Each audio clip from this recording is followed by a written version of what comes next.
A very good morning to one and all as we welcome you here to the National Cricket Centre. Nice, bright and sunny conditions here in Couva as we anticipate possibly a full day's play in this Cricket West Indies Rising Stars Under 17 encounter day 2 here at the NCC. And the situation, of course, Trinidad and Tobago enjoying a slight advantage over the Windward Islands after they inserted the visitors. They bowled them out for 110 in 40 overs and 4 deliveries. And in reply, Trinidad and Tobago sitting pretty on 148 for 4. But just before the players take to the field this morning, we have an opportunity to chat with the captain, Kirsten Murray. Kadir had an opportunity to chat with Fariz Ali as he points out his thoughts on day 1. Fariz Ali. Fariz, good morning. Day 2 of this game. You're in a good position.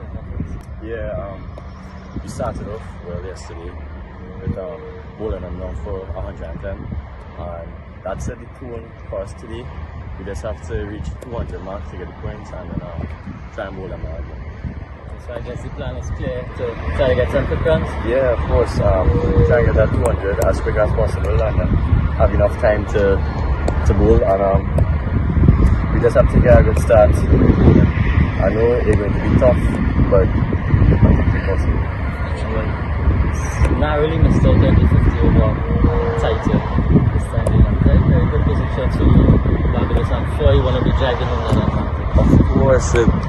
Trinidad haven't won a title in a while, so it would be very nice to win. You don't want to keep it too long? Thanks a lot for this. Go well,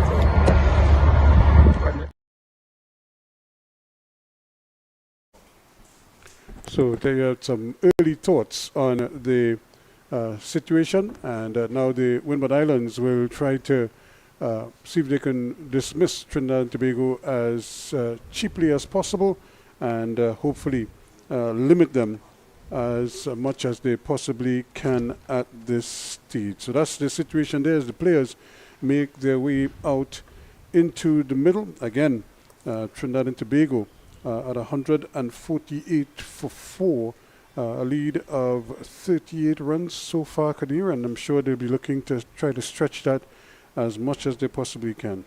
Yeah, very good morning, viewers. Very good morning, Ruskin. Yeah, the TNT team looking to sort of get some quick runs here this morning, being watchful in the process, but it's definitely a very good position to be in. 148 for 4. We had some good scores. Riyad Mohammed getting to 51. Luke Ali, the opening batter, he got 47. And the not-out batters, Alvin Sonny, he's on 20, and Ismail Ali, he's just on 1. So the Windward Islands with some work to do here this morning. Ruskin, how do you think they should go about this morning's proceedings? Well, I suppose you want to start positively if you can. You already have a lead, so you're trying to build a lead here, but you don't want to just get bowled out. So if there's anything, if you can get 100 lead, maybe 120, then you may not have to bat a second time. So that has to be the thinking here. You want to bat once in a game like this so that you want to give your bowlers an opportunity now to just go and try to take wickets the rest of the way. So that is to me, that would be the best approach for Trinidad and Tobago. So the Windward Islands starting with seam. Edmund Moranci. 6 overs, none for 8 yesterday. And he'll be bowling from the southern end, or the media center end. Ismail Ali is on strike, left-hander. 2 slips, third man, backward point, extra cover, mid-off, a shortish mid-on, and a fine leg.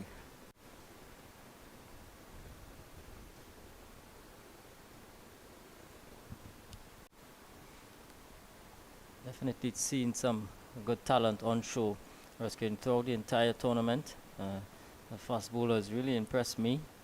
Edmund Moranci, another one of those seam-up bowlers. Well, it's and remember too, in a tournament like this where it's incentivized to operate your fast bowlers. You see no reason why they shouldn't see a lot more of them. The first ball of the morning is touching down just outside the off stump, kept a bit low, and it looked a little bit dusty as it went through there. Had a walk on the surface this morning, and just right that area that Moranci is just passing there, it's very, very dusty. There's much grass on that particular place on the field. Very good conditions, overhead conditions. Looks really wonderful, blue skies. Again, right on target, and this is good bowling because he's trying to do the very opposite, or limit the scoring for Trinidad and Tobago. You don't want them to get off to a flyer this morning. So one of the ways to do that is to attack the stumps or close to the stumps, so that the batsmen at this level will have to respect whatever it is you're doing. And of course, resuming not out, you always have to switch back on. It's almost as though you're starting back on 0. Gonna be locked in. Playing at one outside the off stump, not a bad delivery again, just a little bit fuller, just inviting the drive, and he sort of nibbled at it. Seemed to have two minds, really. Yeah. Not a bad start from Moranci. Bang on target, asking questions. Just a one slip. A gully, third man. Backward point. Packed offside field. There's 2 men on the onside. Man at a shortish mid on and a fine leg.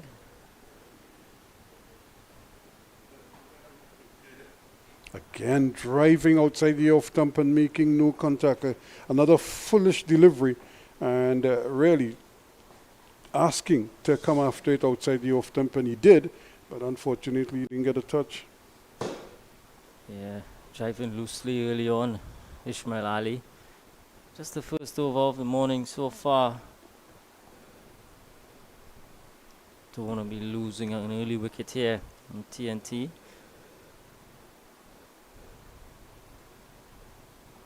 But that's precisely what the Windward Islands would want here now, to see if they could, if Moranci could prize out one of these two for them early on the patch this time, and too far outside the leg stump to even for the batsman to catch. Ali was having a big swing at it, but he was very late.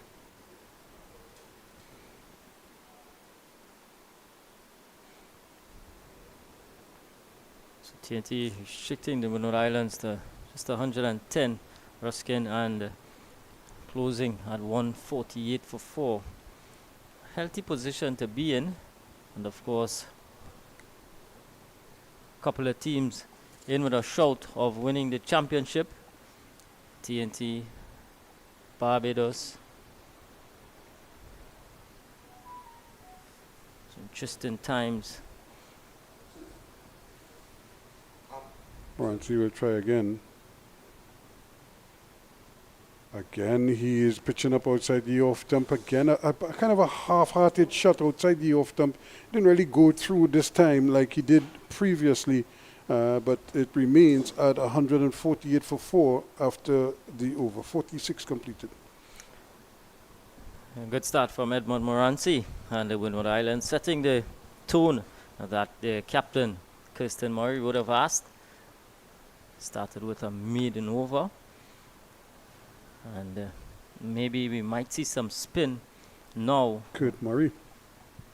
Yeah. He's been their sort of go-to, and they're going to rely on him again to see if he can at least keep things tight. Even if you don't get wickets, the other option here is to try to keep it as tight as possible. And already he has 4 wickets to his name, so he obviously is the man that they looking to here to get them an early wicket and maybe just to keep taking wickets. He already has 4, so he too must be anxious to get his hands on the ball this morning. Yeah, all wickets to fall. I'm going to Kurt Murray, left arm orthodox. Yeah, he is. And starts off with a slowish delivery, almost like a loosener, and had Sonny just fending at it. And again, it's a little bit of turn, a little bit of purchase on the wicket. But he reminds me of an Innis Gabriel. He's not high up. He just has a quick arm action. The ball just it doesn't go up as high in the air, but he just kind of quickly whips the arm through.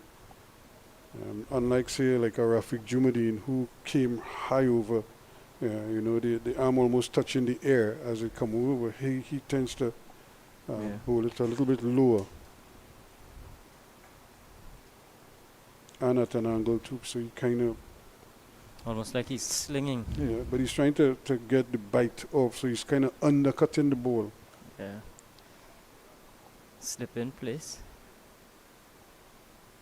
He's again getting a bit of turn, this time a bit quicker through the air. Kurt Murray has been impressive throughout. Picked up wickets, and of course a very good top order batter as well.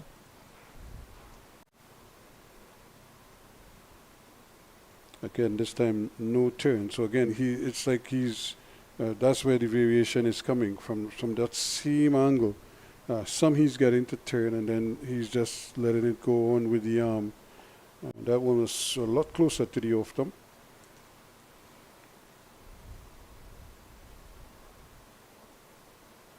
This time pitching up and worked away nicely. Not really going across the line, but just going with playing in the V, which is a good sign for the first half hour or so of the morning. Yeah. Staying as tight as possible, playing as straight as possible. I think though TNT with a lead of 39 now, but it's crucial that they would want to form a sort of a partnership, losing 2 wickets late on yesterday. Ali whipping this one through mid-wicket. He's going to get 1, and that's all he's going to get. Thought about a second run there, but it wasn't there. He was anxious to probably come back for 2. So Mohammed with 51-47 to Ali. Of course, Sonny is on 21 right now. That completes another over. 2 overs completed for the morning.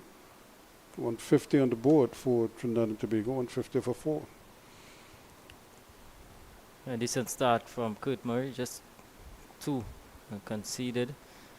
It's back to Moranci.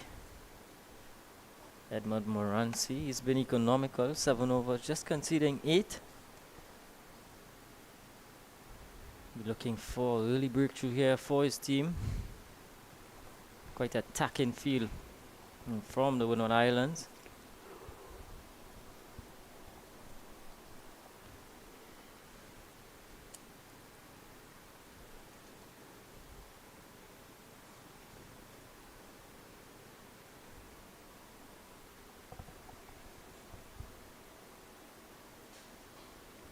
This time he's making contact. He's been attempting that shot quite a bit, and he's going to get an over through, at least 1. And I think they'll settle for that. But that was a rocket return that the wicketkeeper somehow failed to gather, and they were able to come back for a second run. But that's the ball he's been pitching up outside the off stump. This time he played it slightly with a horizontal bat, almost as if he's made up his mind that he's going to try to reach it. Yeah. So he gets 2, Ishmael Ali.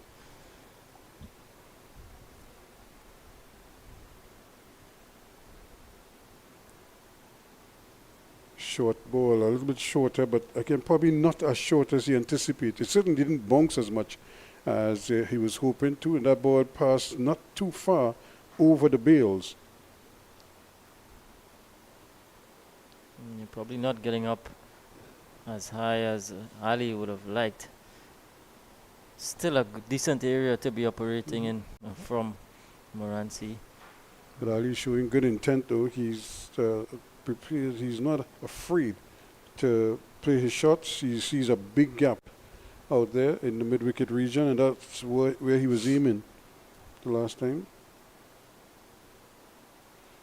Again, he's trying to go after him, this time outside of his legs, and he's admonishing himself because he's sure he's missed out there. Yeah. Had he got anything on it, picked up a boundary. There's a fine leg. Missing out Ishmael Ali. I think the approach though we've seen from TNT in these 3 overs so far is that they've looked to be positive, proactive. Especially Ali. Ali's like he's not afraid to put back the ball. He wants to get on with the scoring here. This time the bowler not cooperating, Morancy not giving him stuff to it, but he is operating on his sort of penchant to want to play outside the off stump. Yeah. You have to be watchful out there. There's a lot of protection on the offside. Slip, a wideish gully, backward point, extra cover, mid-off. Packed offside field. Morancy operating to the plan so far. Right up in the block hole. A little bit of, probably a little bit of swing as well. But you could see him giving it time to do something in the air. And Ali almost yoked himself there as he was trying to get onto the front foot and then realized that the ball was right up in the block hole. Did well to come down on it and and to keep it out. Yeah, Morancy doing well to operate to a plan. Asking the batter to go through the offside.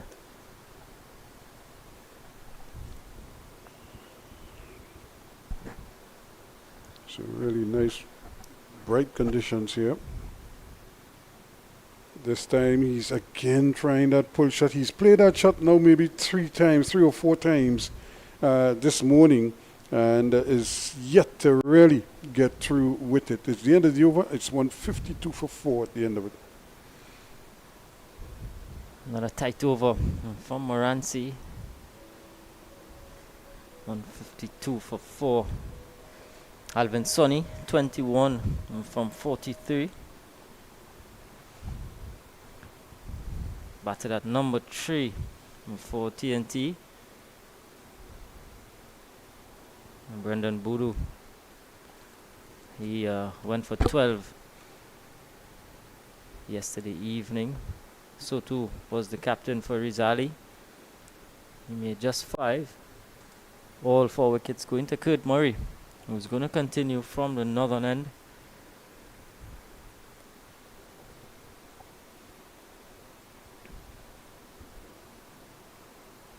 Four for 41 so far, and tack on another run to that.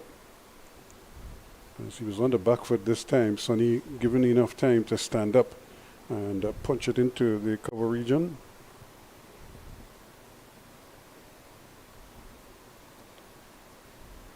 But I think Sonny seems more inclined to want to play the ball with a straight bat as opposed to Ali, who has a tendency to want to go across the line with the ball sometimes. And here he is again driving, and he's going to have to hurry, but he's going to get an easy single in the end. Yeah, safe single in the end. Went just to the right of the mid-off fielder. If I was the Windward captain, I would like to match up Ali against Murray, because I don't think he will be patient with him. He would want to get after him. He might go for a couple, but he might very well get the wicket as well. There he is pitching up nicely, and Sonny kind of walking into that drive, didn't really plant his feet, and came through the bat. He just kind of walked into it. That's almost like a Leo John shot there. He walked into the shot. Again, pitching right up. Yeah. looking to get whatever turn is on offer. Murray mixing up his lengths. Long on and deep mid wicket back.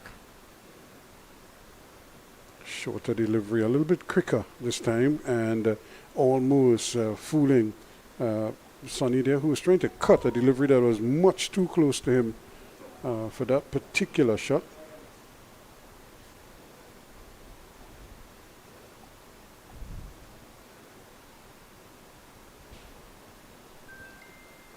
Little off drive there, but can't beat the field, and that's another quick over there. 49 completed. It's 154 for 4.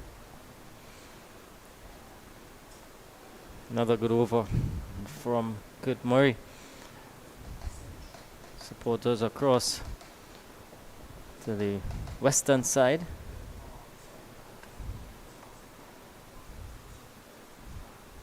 Well, it's a holiday in Trinidad and Tobago, so I hope that a few more spectators will take the opportunity. It was Independence Day, as we here at Cricket 360. Happy Independence Day, Trinidad and Tobago. 61 years. Normally you'll be in the parade at this time. Good evening. Yeah. In the hot sun. There's Moranci. This is no parade for him. Drive in Ali again. He's going to have to hurry. He hit it and started to run.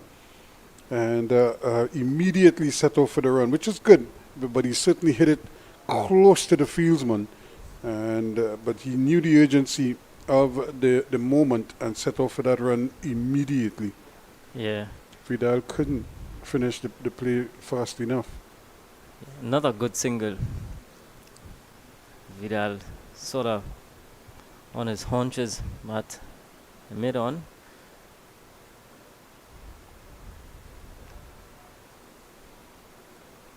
Really is nice conditions, though, nice bright conditions compared to what we've had.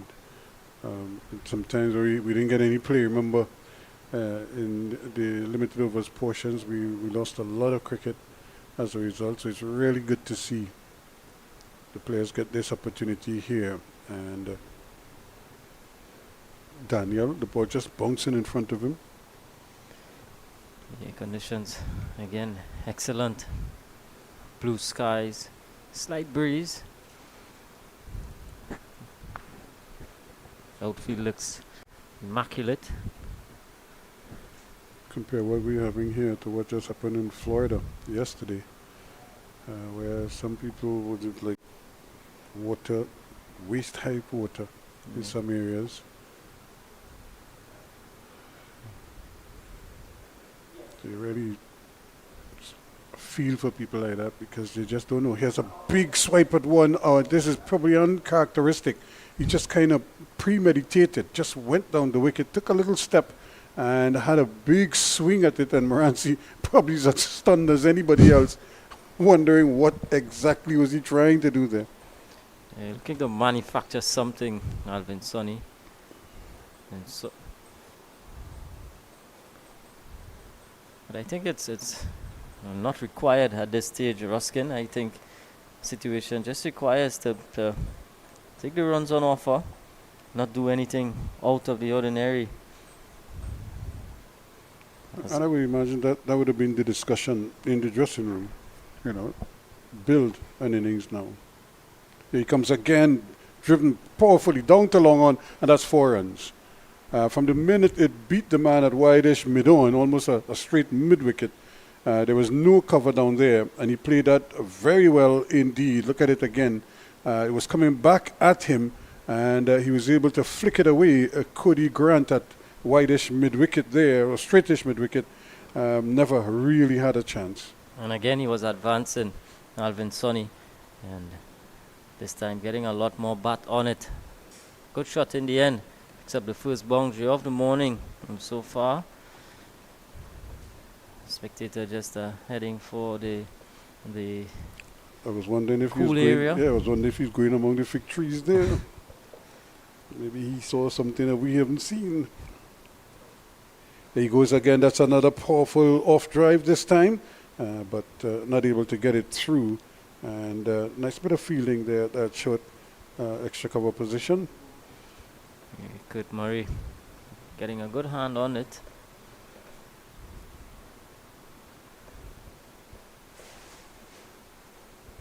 Fariz Ali, captain of the TNT team, said this morning that they were looking for quick runs. But I think the manner in which they would want to get those quick runs, they would not want it to be frantic.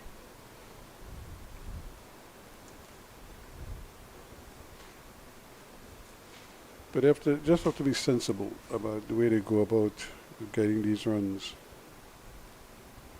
Here he is again trying to turn it. There's a little bit of hesitation, and this could be close indeed. And the umpire for a moment there thought he was going to raise the finger, and but the draw, he stopped the draw. He didn't hold the gun, so to speak.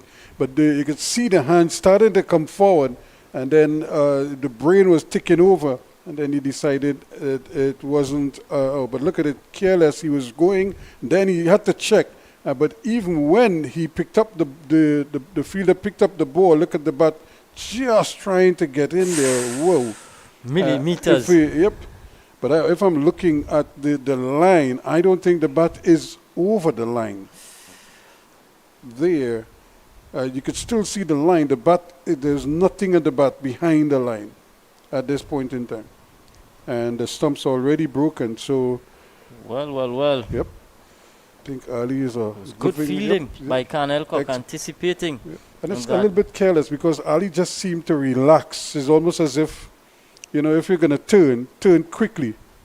And I think, if you're going to turn, you turn sharply and then you dip the bat. He just seemed to make a big circle and then just kind of casually try to reach in the crease. He really needed to, turn sharply and then just put the bat down and drag it in instead of trying to dip it over the line, which is what he was doing there. And as a result of that, the bat was a little bit short. And I think he would be very, very happy when if ever he saw this replay. Because look at him here now. Look at him. He just sort of stands there, watch the fieldsman complete the fielding, and then had to now try to dip his bat back in at the last moment. And you see, it's almost like the bat is in the ground before the line, and the ball is already striking the wicket. So this is, to the naked eye, it's going to be difficult for the umpire to see that. So he probably gave the benefit of the doubt to the batsman. Excellent camera work. You're getting right tight on the angles. line. Yep, you could see it there. So mere millimeters, Ruskin. It's certainly a close call for TNT, but Ali survives. 50 overs completed, 159 for 4. There's Robert Foster and Kevin Sinnott, the umpires for this one. And now the physio is out there. And, might just be probably somebody not feeling well, or... Yeah, it certainly is a very hot morning so far.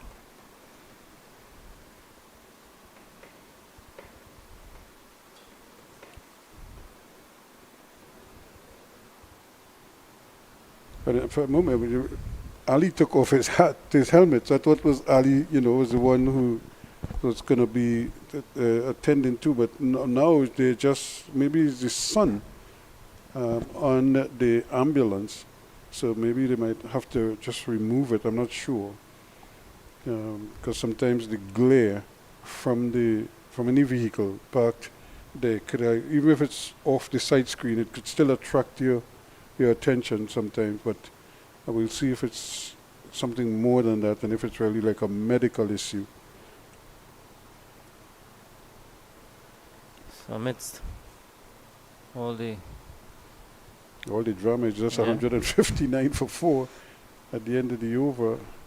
And now we see one of the players being attacked by a bird in the distance. What is happening?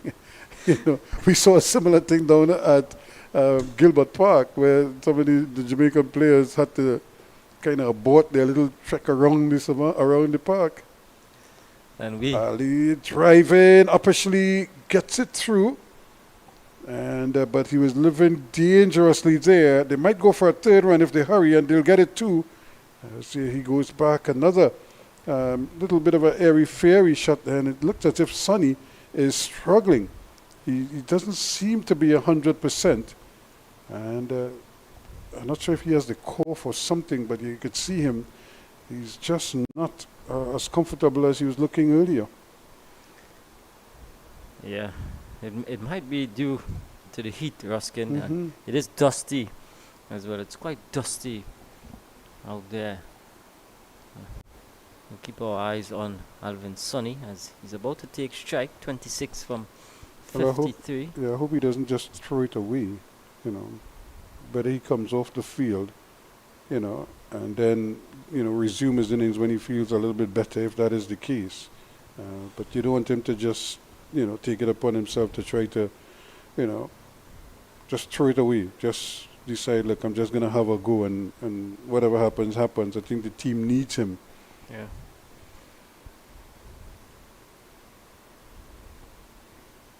There he goes again, trying to on-drive it. He's getting into a position there that is going to make it a little bit difficult for him. He's trying to play across his pads.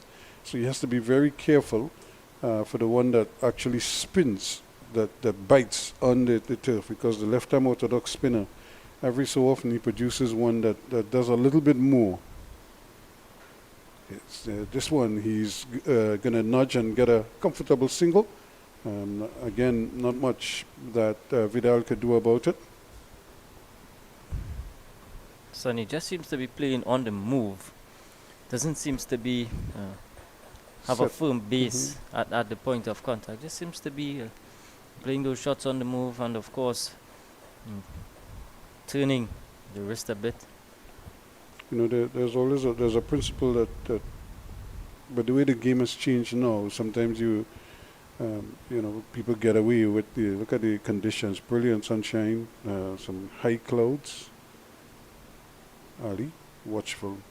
As you talk about a base and playing it, the airport is not too far away, so you anticipate you'll see a couple more of these.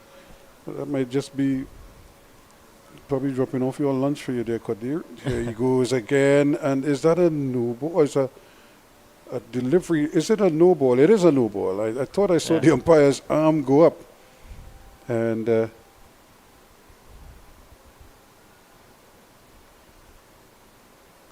but Ali was playing a big shot. Yep. He was aiming somewhere over mid-off. I don't know if he heard the call. There he goes again, again hitting across the line, but he's going with the tide this time, and is going to pick up two more. Has to hurry, and again, he's kind of lazy with his running, because he's almost taken it for granted that the ball might have gotten to the boundary. Nevertheless, it's the end of the over. At the end of it, 51 completed. It's 166 for 4. And it looks as if Sonny is having a discussion with the umpire now. And I feel he wants to get some attention, or maybe some liquids or something. Yeah, this being a family member or some relative of probably Alvin showing Sonny. concern. Yeah, Yeah, he's showing some concern. that's his father. Yeah, His dad, yeah. he probably realizes he probably needs water. He probably needs some kind of liquid or something. And he is signaling to the dressing room to maybe get him something to drink. But the umpires, I'm not sure if they're allowing it. You'll see, and there's this running joke when I think it was Carl Furlong and Joey Carew, who are really good friends. Queen's Park playing Maple. And Joey Carew set the field. Those days we didn't have limited number of fielders. You could just put fielders wherever. And Joey Carew spread the field. So everybody was on the boundary. And you had to run every run. And when Carl Furlong asked for some water, Joey Carew said, there's one break in the innings. And if he wants water, let him retire out and go over and get a drink of water. He wouldn't let him come off. A change of bowling from the southern end, Joel Durand, into the attack. And no batsman would want to give it up that easily. Yep, no, but he had to tough it out. And Joey was well within his rights to not give him the water break. But I mean, but it just goes to show how, you know, how some people serious about the cricket and the whole attitude to the game. And but Joico was a real taskmaster. You know, he wasn't prepared to give you anything. You had to earn it.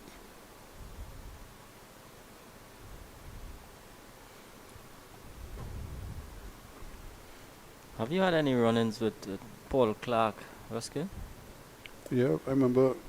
I'll give you a joke just now. Here is another well-lined delivery from Durant, and they're going to take another quick single. That's good running there. Sonny spotted the opportunity to run, and he called Ali immediately.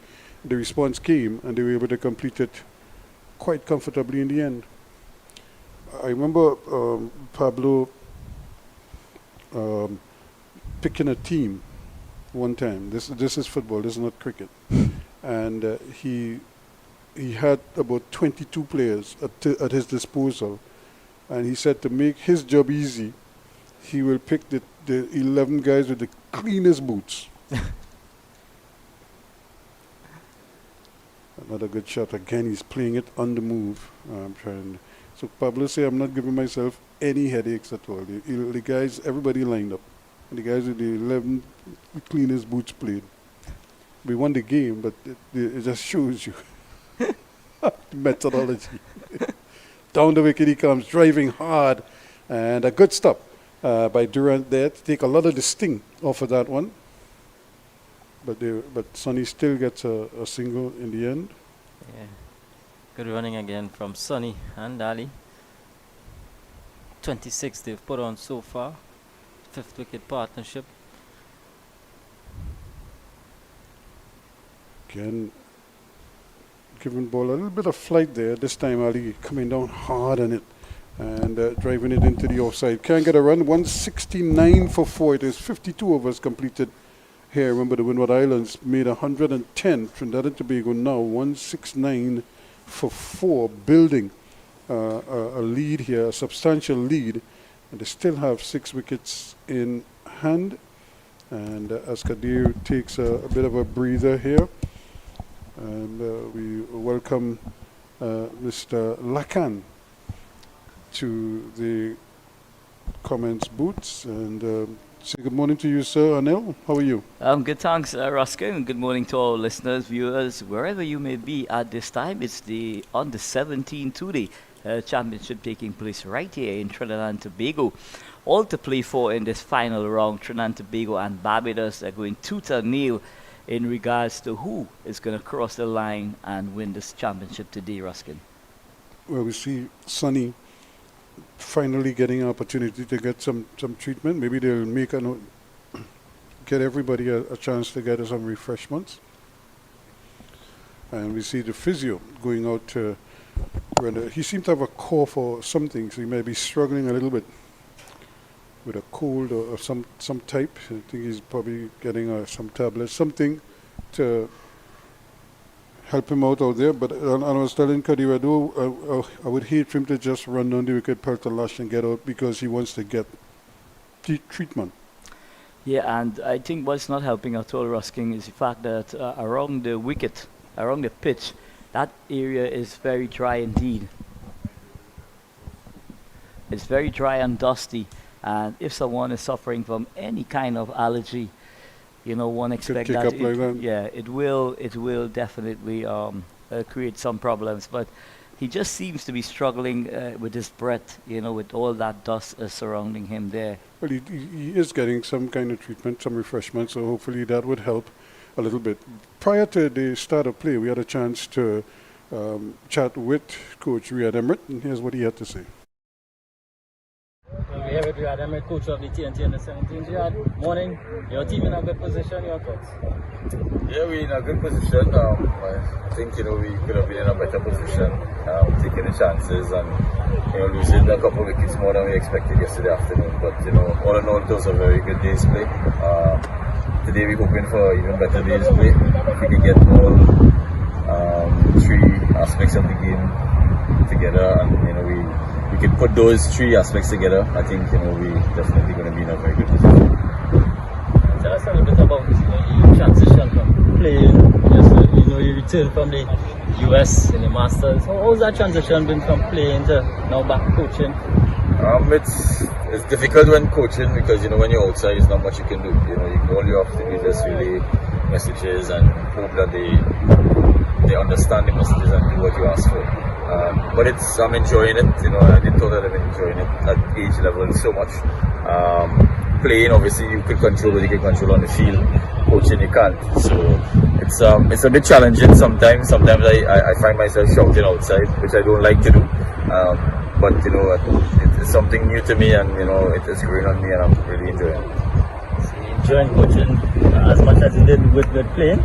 Well, it's early yet. It's early yet to say that. I had a good career playing, and I'm still playing. But that's why I'm playing, because I'm enjoying it. But I think I'm going in the right direction.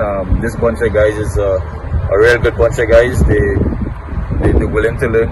Some of them, we have to talk to them more than once, more than twice for them to understand. But I guess they're at the age now where that's just how it is. So, but it's a good bunch of guys. Moving forward, hopefully they could learn from this experience and keep getting better while they go along. Thanks a lot for chatting with us. Yeah, and go well this week. Thanks, sir.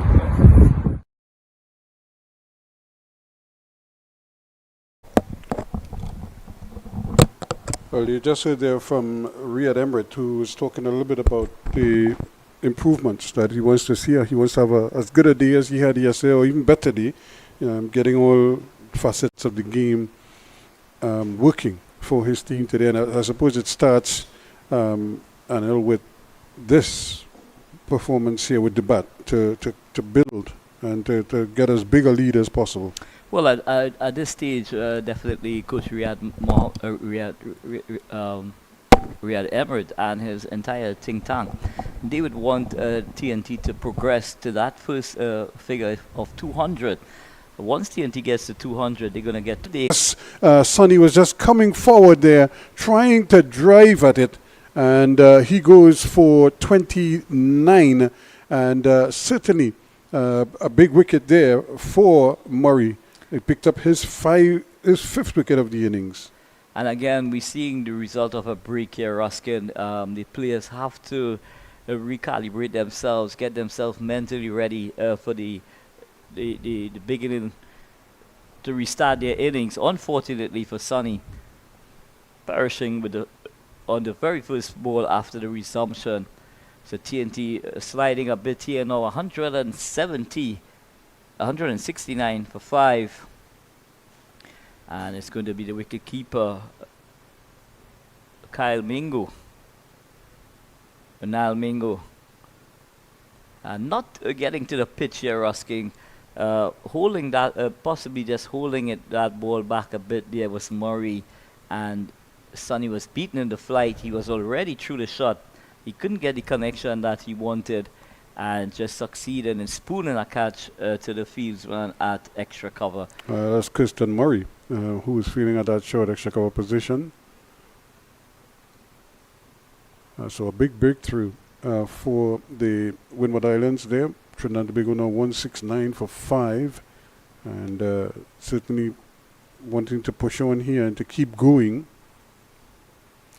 And what we've seen from this tournament thus far, Rusking, is that a lot of bowlers on show have been given the opportunity to get 5-wicket hauls, which is very, very interesting indeed. Well, you have to earn it in a sense, and he's bowled well. He's kept a good line. His lengths have been pretty good as well. He hasn't been too short. If anything, he's probably pitching up the ball a lot and inviting the batsman to come onto the front foot. Let's see how Mingo deals with him. He's getting a delivery that he's going to get a quick swing. He's going to head off the mark. He's have to hurry here. And again, a little bit of hesitation whether to go or not to go. And in the end, he made it home, but he was living dangerously there. Yeah, so we're seeing some of the parents there getting their way under the mango tree there. So a lot of spectators streaming into the venue. Ali again just shaping as if he wants to attack the bowling. Well, you know, from time to time, Ruskin, we always have this conversation in terms of matchups. You know, the left-handed, left-arm orthodox bowler to the the left-handed batters. He's bowling from over the wicket now to the left-hander, and this time he's driving, peels off a thick outside edge. And it's going to get close to the boundary. They're going to trot through for a second.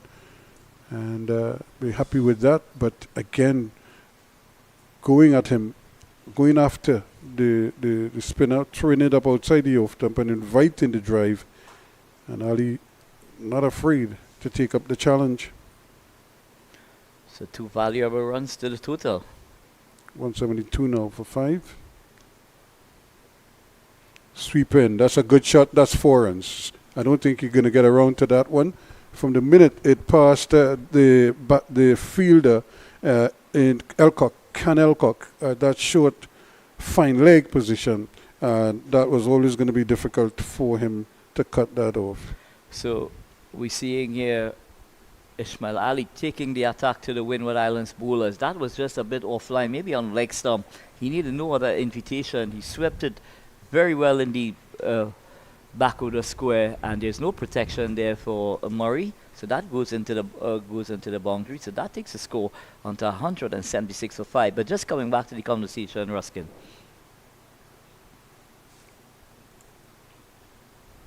Again, at this time, he was trying to probably play it a little bit finer this time, but only to find that Elcock was in the way, so that completes the over. 176 for 5 after 53. Yeah, you know, in terms of the matchups, you know, the left-arm batter against the left-arm orthodox spinner, do you think that there's, you know, enough, you know, information to really verify that kind of scenario? Well, if it's a left-arm orthodox spinner bowling to a left-handed batsman, obviously he's coming into the left-hander. Similarly to an off-spinner bowling to a right-hander. The tendency is you're a little bit more comfortable with the ball coming into you as opposed to the one that is leaving you. Say the leg spinner bowling to the right-hander. Or the same left-arm orthodox bowling across the right-hander. Not too many batsmen are proficient in playing with the tide away from them. So they like the ball coming into them a little bit more. So like you said, the matchup with the left-hander to the left-arm spinner is obviously you'll fancy that a little bit more. Durant will continue outside the off-stump. Again, this is the off-spinner to the right-hander. So this is probably a better matchup for Mingo. He would like this because he feels that he could, play with the tide if needed, or he could just punch it through the offside. And a little bit of bunks here now, and all of a sudden things starting to happen. We didn't see too much of this earlier, but with that wicket now, things changing just that little bit.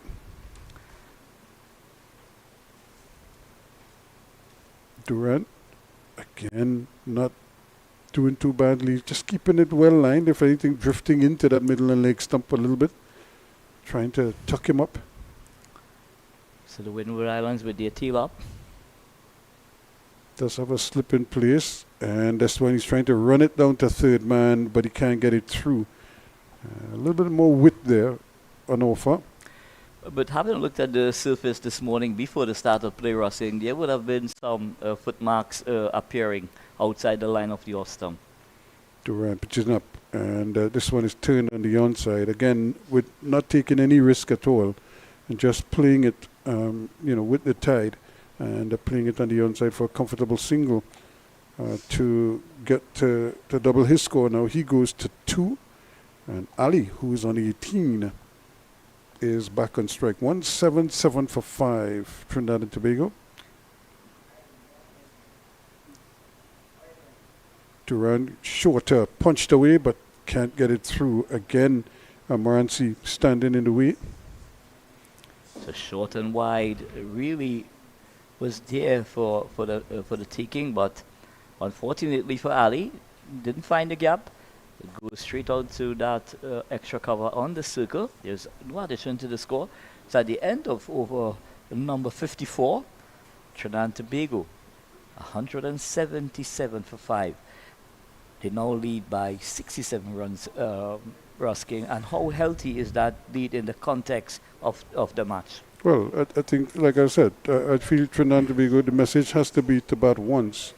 So I'm sure Riyadh is probably telling his players, just bat as long as possible. Don't worry about time or anything like that. We will deal with that, later on. But for now, just bat and try to get as many runs as you possibly can. There's another beauty of a delivery. Again, it's that matchup you're talking about, the left-arm orthodox spinner to the right-handed batsman. So the ball is turning across him. And, at this age group, it's not the easiest to negotiate the ball moving away, going across the face of the bat. And it's important for these youngsters as well, to Ruskin, not to be playing down the original line because they are going to either get an edge or get bowled down. Well, they have to. The first thing, you have to keep your eyes on the ball. That you have to judge the length as well as he does here. He stands up and punches this one square of the wicket and gets an easy single. That's the one ingredient that you can't get away from. You have to keep your eyes on the ball, because a lot of these bowlers, as they mimic the seniors, is we have a lot of bowlers now at senior level who don't turn the ball very much. So the arm ball is like their main weapon. And here again, it's another no ball. Well. And not for the first time. You could see the kind of amazement there as Kurt Murray, who's picked up 5 wickets so far. He's 5 for 58. But he's bowled this morning. I think that's his second, possibly even his third no ball for the morning. Yeah, so young Murray will want to put that right. Had that not been a no ball. This time he's gone with him. It's a chance for a catch, and he takes it. Brilliant catch. Nice running effort out in the deep. And that is the end of that. A nice running catch taken out there. And it's another wicket goes down for Trinidad and Tobago. It's 179 now for 6. Ali goes for 18. Yeah, so totally unnecessary from Ali at this stage of the innings. TNT, they were coasting to that 200 mark with Ishmael Allen leaving the scene here now. It could put a lot of pressure on that lower order of this TNT batting lineup. But out goes the young, exciting fast bowler all the way from Rio Claro, Adrian Ratcher, who goes to school at Presentation College in San Fernando. But a very critical wicket at this juncture of the innings, Ruskin. It is, and we were just talking about the matchups and how he think, but he always showed the inclination to want to get at the left arm spinner, and again, not getting to the pitch of the ball and just going through with the shot. So excellent opportunity for Adrian Ratcher, and I'll tell you why. Riyad Emrit, the coach of this TNT team, he would definitely would have analyzed how he want to progress in terms of this innings. By sending out Adrian Ratcher, he's going to keep that matchup taking place out in the middle, Ruskin. Well, it's left to be seen how he progresses here. This is, he's just arrived at the crease, so he now has to, I suppose, play himself in, but he also has to understand team needs as well. And if the need is for some quick runs, then I suppose he'll play that way. But if the idea is to try to build a partnership of some sort here with Mingo, They've lost the two overnight batsmen now, so it's 179 for 6. So important for Trinidad and Tobago for this pair, Niall Mingo and Adrian Ratcher, to build a partnership that will take them over that 200 mark. Too far outside the off stump to interest him. So Murray getting his 6th wicket in his innings, and how well this young man has bowled. He's shown good control, he's shown good guile, and he definitely has a bag of tricks in his armory. We'll try again, bowling from over the wicket to the left-hander. Pitching up again and driven hard into the ground, but can't. So Adrian Ratcher, no more good at bat by no stretch of the imagination. He does have batting ability, but he will need to have some stick ability as well here. He's nicely into line. He taps it back to the bowler. So that completes a successful over. 179 for 6 at the end of it. And Kurt Murray with the impressive figures of 6 for 59 from his 19 overs. Yeah, and possibly now being the leader in terms of having a 6-wicket haul. I haven't seen during this championship any bowler getting 6 wickets in one particular inning. So many congratulations to this young man, Kurt Murray, left arm orthodox spinner, doing a tremendous job for his team, the Windward Islands. So 6 for 59, he'll take 6 wickets any day of the week. And twice on a Sunday, as the saying goes. And he's doing it on a Thursday, a public holiday in Trinidad and Tobago, Independence Day, and he's really accredited himself very well. So now let's see what Durant has to offer. Mingo allows it to go through outside the off stump. So Durant doing some good work here. It's important that he provide that kind of support for Murray. Slip goes down, and again just touching down, hitting the outer portion of the bat, and just spinning away. It was a good. We've seen the 2 catches. One was low down at that short extra cover position, and then that last one was a good running catch at mid-on by Cody Grant. This time the sweep shot is executed, and a big spin there, and almost fooling Moranci out there. He was going one way, then had to scramble back to his right to make the stop as the ball kind of spun on the turn. Every bounce it took a little angle away from him, but he did well in the end to recover. Yeah, almost was scored wrong-footed there was Moranci, but he was keeping his eyes on the ball, which is very important indeed, and he was able to make that adjustment and ensure that there was no addition to the score. Mingo goes to 4. Ratcher, who's yet to score, is back on strike, and he is just opening the face, and in fact he was trying to play straighter, and the ball hitting the outer portion of the bat. So some evidence of a bit of side spin on offer here at the National Cricket Centre. Durand, a tall man, and bang on target, and treated with respect here by Ratcher. So Ratcher playing situational cricket at the moment here, just trying to provide that level of stability for himself and his team. That's a gift, and but brilliant fielding there. They're still going to get the single, but what magnificent field. That had 4 runs written all over it, but boy, did he get down there quickly and denied him the opportunity of the boundary. In fact, he only got a single from with all. That takes the score to 181 for 6, and the work continues. Might be a public holiday in Trinidad and Tobago, but some people are still working. Yeah. Just as I say that, he takes a break and takes a drink. It's the commentators, Chris. But tremendous work taking place just over the road here from the National Cricket Centre. It's the area that has been allocated for women's cricket, Ruskin. So, but At least he's getting in 8 hours on a public holiday. Gordon, that's what, double time, triple time, what is it? Time and a half, Gordon said. The union man, Gordon says, time and a half. So the action continues here at the National Cricket Centre. Both Barbados and Trinidad and Tobago looking for outright victories here to be crowned champions.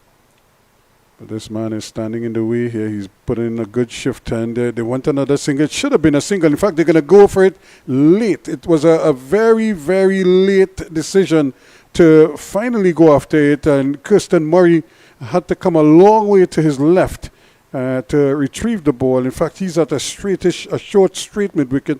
He had to go almost to alongside the umpire, and initially they decided against it, but then I suppose Racha's voice, his heavy voice, prevailed, and Mingo responded.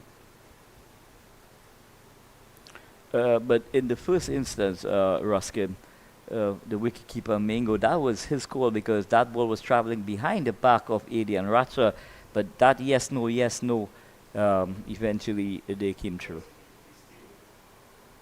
That's a quicker delivery. They want another single, but again, some indecision here. With the running and the calling and the communication. So they probably just need to work it out. I don't think it was a single. And what must be happening as well to Ruskin is possibly, maybe, it's the first time that these two guys are batting together. Another good delivery. And again, you could see that little short arm. He doesn't come over the top a lot. He tends to spin, undercut the ball.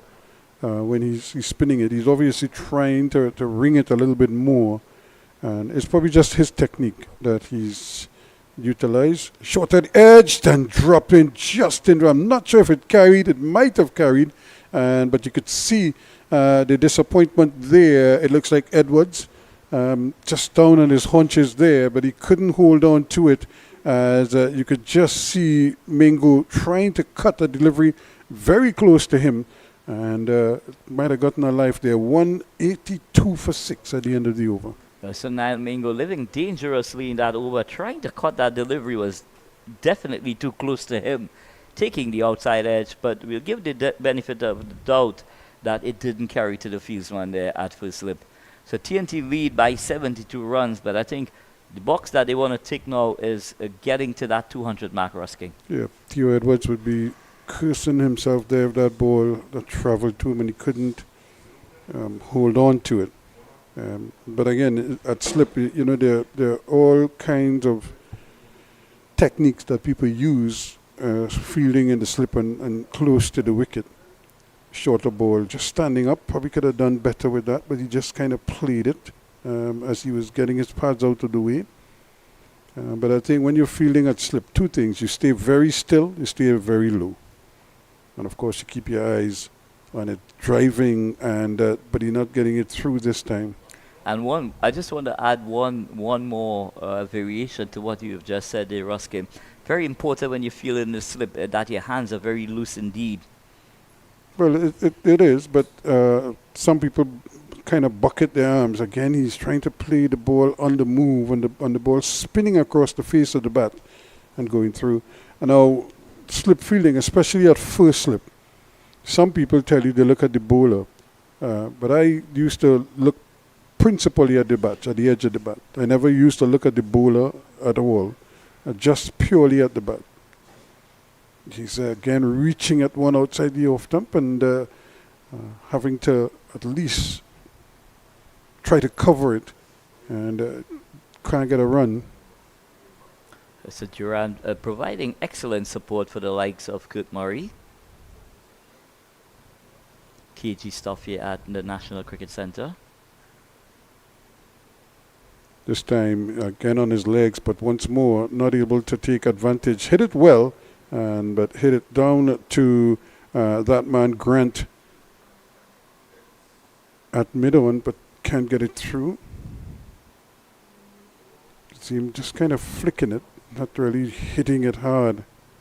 This time he's going for the big one, but again it's spinning away from the man at that short third man position. They're going to come back. No, they will not. They decided against it. But again, he was living dangerously there, throwing the bat at it. Justin John, at short third man, got fooled with the spin. And the batsmen were able to complete one. One more to the score, 183 now for 6. And what we recognize from the likes of Durant, he's bowling that ball just about that middle and leg stump line. So once the ball is pitched in that line, Ruskin is tending to just go across the left-hander. I just felt that maybe Adrian Ratcher could try and stroke that ball possibly down to mid-on rather than trying to open up the offside. Just get a bit closer to the delivery. So shot of the Otto Bolden Stadium in the distance there, not too far from us. So excellent work from our cameraman. Again, he's driving, but not in total control of it. He's trying to probably drive that through the offside, coming off the inner portion of the bat. So left arm spinner getting that ball just to come in a tad. It's in the inside edge, goes down to mid-wicket. And quicker delivery again, flatter this time. Ratcher just trying to play it with the tide and can't get a run. Now there is a deep mid-wicket, and that is probably what he's anxious about out there. Standing up again and playing it, going right back in the crease, which is not a bad idea if you're not reading the spin of the ball too well. You give yourself as much chance as possible on the back foot. The challenge though is if the bowler can pitch it up, and this time he's going to get a comfortable single. I don't think they'll get a second run, and good anticipation again in the field, able to track it down quickly. So that single takes Ratcher on to 4. But Adrian Ratcher, he likes to feel the ball on the bat, so he's just playing a bit out of character here, Ruskin. And I'm sure the sentiments from the dressing room would be to bat as long as possible. He's at the non-strike. I think he looked at Mingo. And he too is probably trying to play that ball a little bit on the onside, and probably just has to stay still and allow the ball to spin and then play it. Yeah, play it with the tide, as we say, Ruskin. Again, reaching. That's another good delivery. Trying to reach for it outside the off stump. Probably didn't even need to play at that delivery. It was so wide outside the off stump. I don't think it was going to hit the stumps. 184 for 6 after 59. So TNT continues the battle here at the National Cricket Centre, looking to get to that magical figure of 200. If TNT are to be successful in getting to 200, they would be giving themselves the opportunity to have 2 batting points, which will definitely go a long way in terms of how this competition finishes on the final day. We were just looking at the fig trees. I was trying to see if there had any figs on the trees. Because looking at the gentleman there surveying the greenery, he's looking at the fig trees very intently. Smart fellow. This is, you never know, there's a river nearby, fish cheap. Green figs very much in play at this point in time. Yeah, so the fish broth with fig in it. Always a sumptuous meal. Yep. Durant pitching up this time, and that one is swept away again. The fielder was in the way. He's have a lot of work to do out in the deep, and that's excellent work. They're going to get 2 runs, but to the Windward Islands' credit, they have done some smart fielding, both in the circle and out in the deep. And on that occasion, again, 4 runs looked likely, but in the end they could only settle. They had to settle for 2. So restricting the scoring by 2 runs and making TNT work very hard indeed for every run scored. Flatter delivery, he's punching that one down. That's a good shot. That's 4 runs. From the time it passes the man at mid-on, he was coming across. Probably took the wrong angle to get there. Grant couldn't really come across and cut it off, and he probably didn't cater for the power that Ratcher applied on it, and then it just sort of sped past him, and he really didn't have a chance. Yeah, so a rare poor delivery from Durant, but Ratcher, he was climbed all over that delivery and getting himself a boundary. This time he's pitching up, and again Ratcher is driving, probably not to the pitch of it, but still making good contact. Yeah, just playing that check drive, realizing that he wasn't to the pitch of the delivery, but he just allowed it to come to him, and he just caressed it out to extra cover. 190 for 6, Trinidad and Tobago, and again he was trying to play that on drive. The man at mid-on has been pushed back to long on now, so Grant has been pushed another 10-15 meters further back, almost, well, right back on the ropes. Quicker delivery, cutting away, and again a nice stop once more. So they've really accredited themselves well in the field here. Justin John doing very well, and cutting that one off. The last one beat him, but this time he covered it nicely. 190 for 6 at the end of over number 60. So 6 for 61, 21 overs on Kurt Murray. He has been very very good indeed here at the National Cricket Centre, keeping his team in the hunt all on his own. Not much support from the other supporting acts. And here we see appearant here, possibly Sami Sarup, mother, just possibly sending a message to let her family and friends know that the action here is at the National Cricket Centre. Do take the opportunity to come down and support TNT. 15 overs bowled so far this morning, and Trinidad and Tobago moved on from their overnight 148, and they're up to 190 now. So they now lead by 80 runs. They added another 42 runs or so.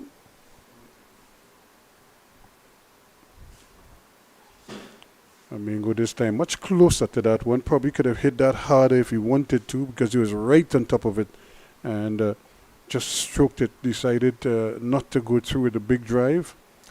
And one could understand why Niall did check that drive and not really go through with it, because of the fact that the ball is spinning a bit, Ruskin, and he wants to ensure that he's got his head right over the ball in order to execute that drive.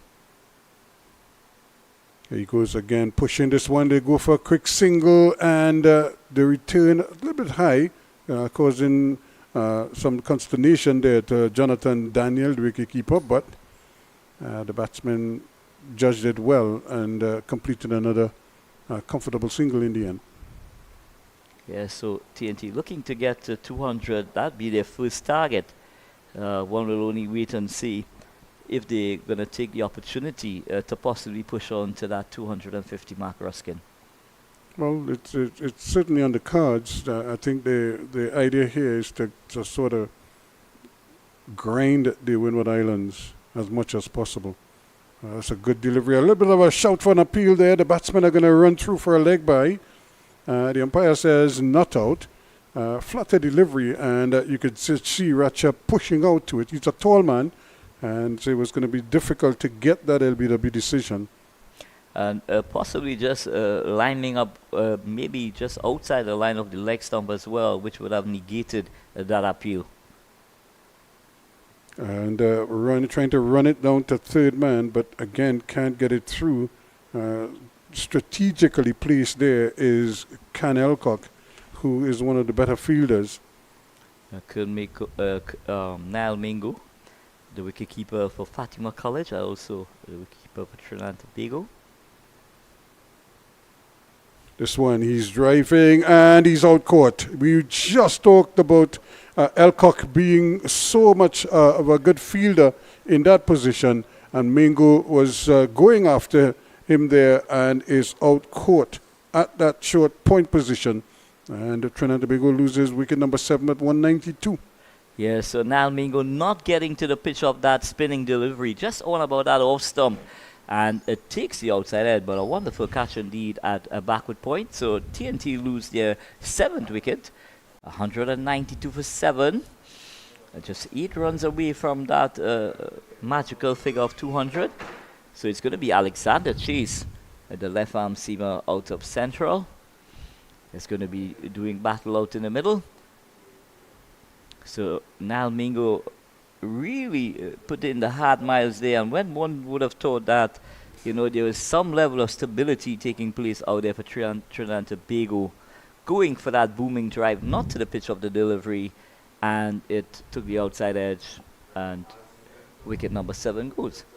Also wicket number 7 for Murray, who continues to add to his tally. He might very well claim all 10.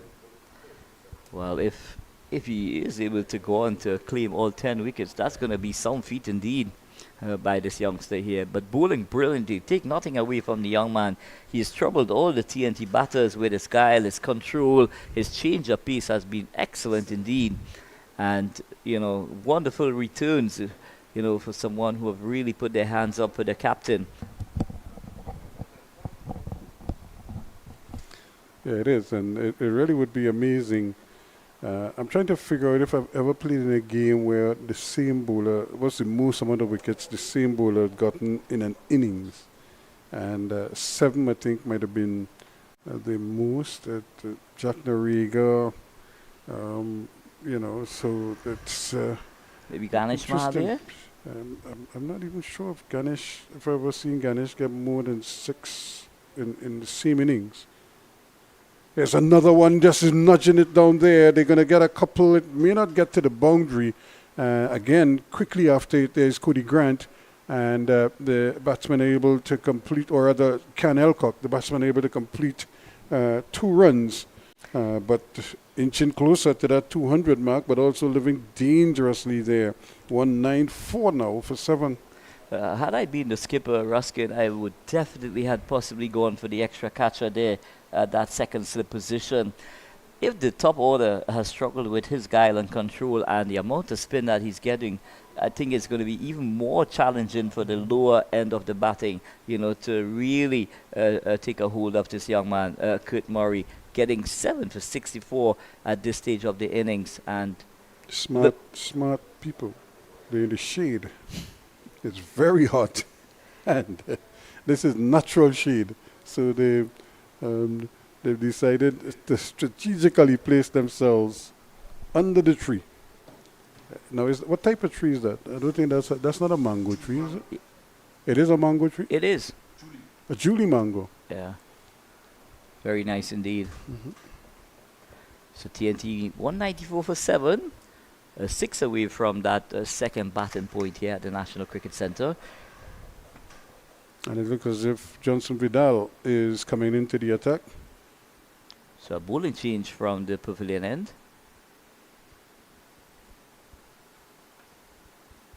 So we have left-arm orthodox spinners at both ends if, as we anticipate, that Murray will continue from that top end. So Alexander Chase was just caught napping there for a moment. He was ball watching while Adrian Ratcher was screaming at him to get up at the striker's end. The fielder also found himself a little bit on the back foot there. He only started to move when he heard the commotion between the 2 batsmen. And by that time, they were able to complete the run.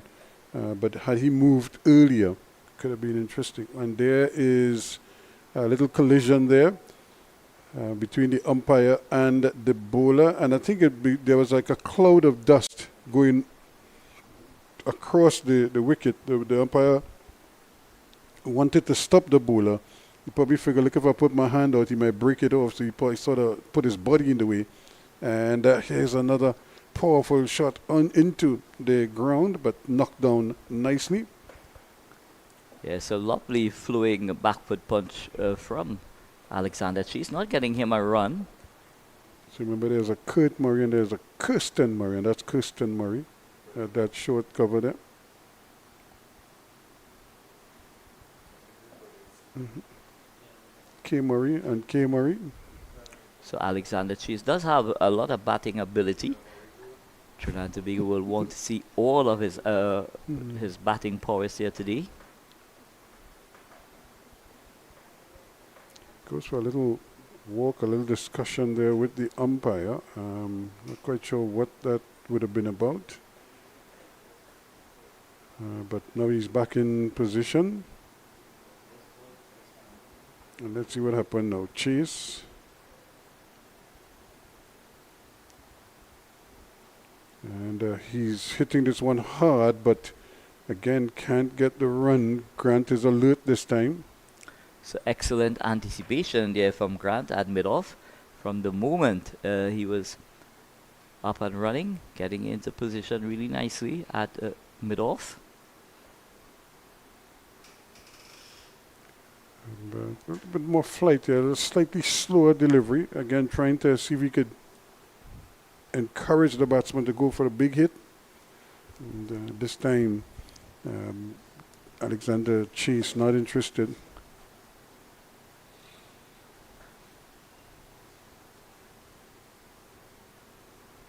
Look at that big turn. That one certainly pitched and it bit, and it went right across there.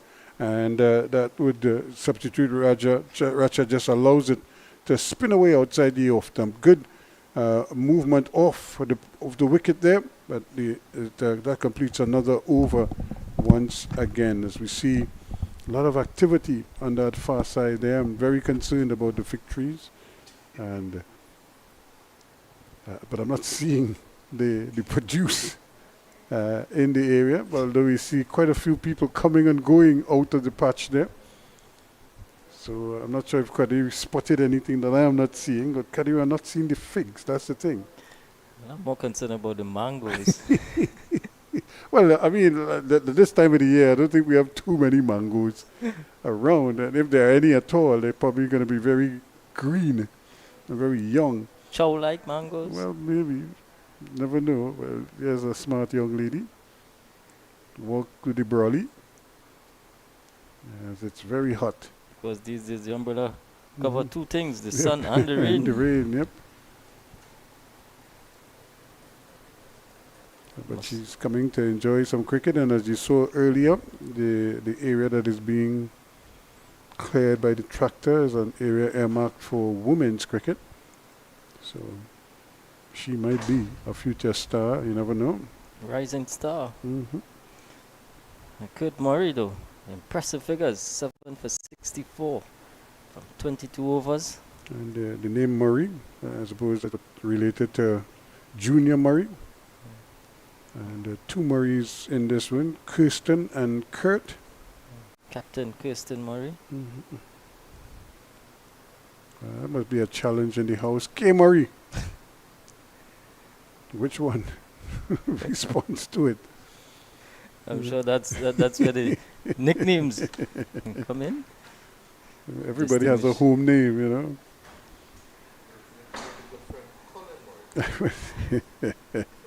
Well, at least these guys are talented.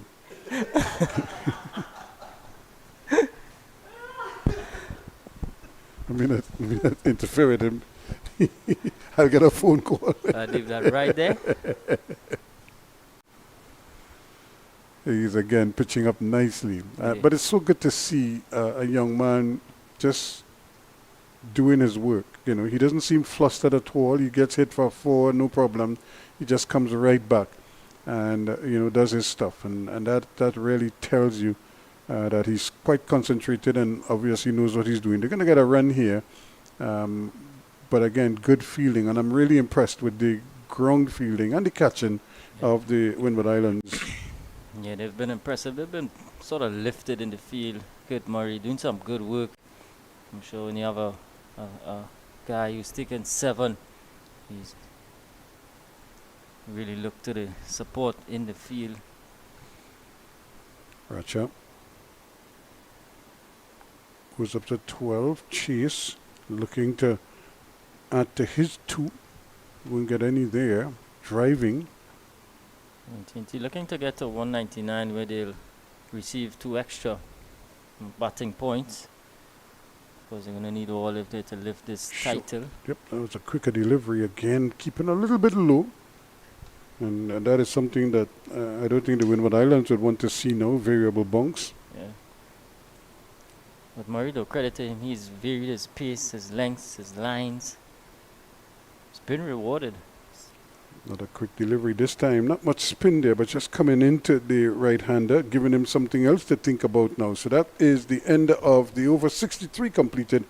196 for 7. We're going to have a little bit of a refreshment break here as the players try to refresh themselves, get some kind of liquids into the system, including the umpires at this time.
So welcome back. 196 for 7. It is 63 overs completed, and Vidal is going to continue. And what do you think, Kadir, and maybe the thinking here now, get to 100 lead and try and see if we could push on from there, or declare the 100 lead? Well, at this stage, the lead 86, so I'm guessing that they might want to get that to that 100 mark, and then see if they can get some overs in before lunch. This one is just over the head of Vidal as John. They might have had a chance at a second run there, but again, not able to get over it there. Durant. Yeah, Durant it is. Him and John are similar sort of built look. And Vidal has taken over from Durant at this southern end. Yeah. Jason Vidal. He too is getting a fair amount of turn away from the right-hander.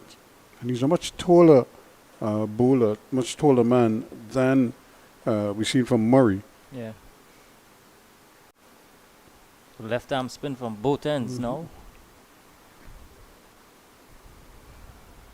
Great delivery, just beating him outside the off stump, and a nice take there by Daniel. Excellent delivery, drawing the batter forward and just spinning away. Spin so evident on this, the second and final day of this game. But do you get the impression that it didn't start to spin like the first 5-6 overs, and then as soon as they got a wicket, you know, it's almost like if the bowlers got refreshed and the wicket itself started to respond a little bit more. Again, you could see him trying to, it's like, I'm not sure if he wanted to swing at it, and then he just checked, and the ball just kind of hit the bat and bounced down in front of him, when all of a sudden royalty has arrived in the booth here. Short ball this time. He's hitting. That's a glorious shot through extra cover. It's going to run close to the boundary. It may get there. No, it won't. As it's just overhauled, and the batsman able to come back again for 3 runs. So that brings up the 200 for Trinidad and Tobago, and a good shot again from Chase. Yeah, Alexander Chase getting deep in his crease and punching nicely into the gap, picking up 3 runs, 3 valuable runs. Lead now up to 90. He goes to 5, and Racha, who's on 13. Racha's done a decent job. Yeah. He hasn't taken too many risks, and he's tried to score whenever the bowlers allow him to. I'm sure these two would be relishing the opportunity to bat Racha and Chase. Okay, that's a good shot. That's gone all the way, just over the ropes, and that's 6 runs. Yeah, Racha again, pitched up delivery, and the mid-off and mid-on up.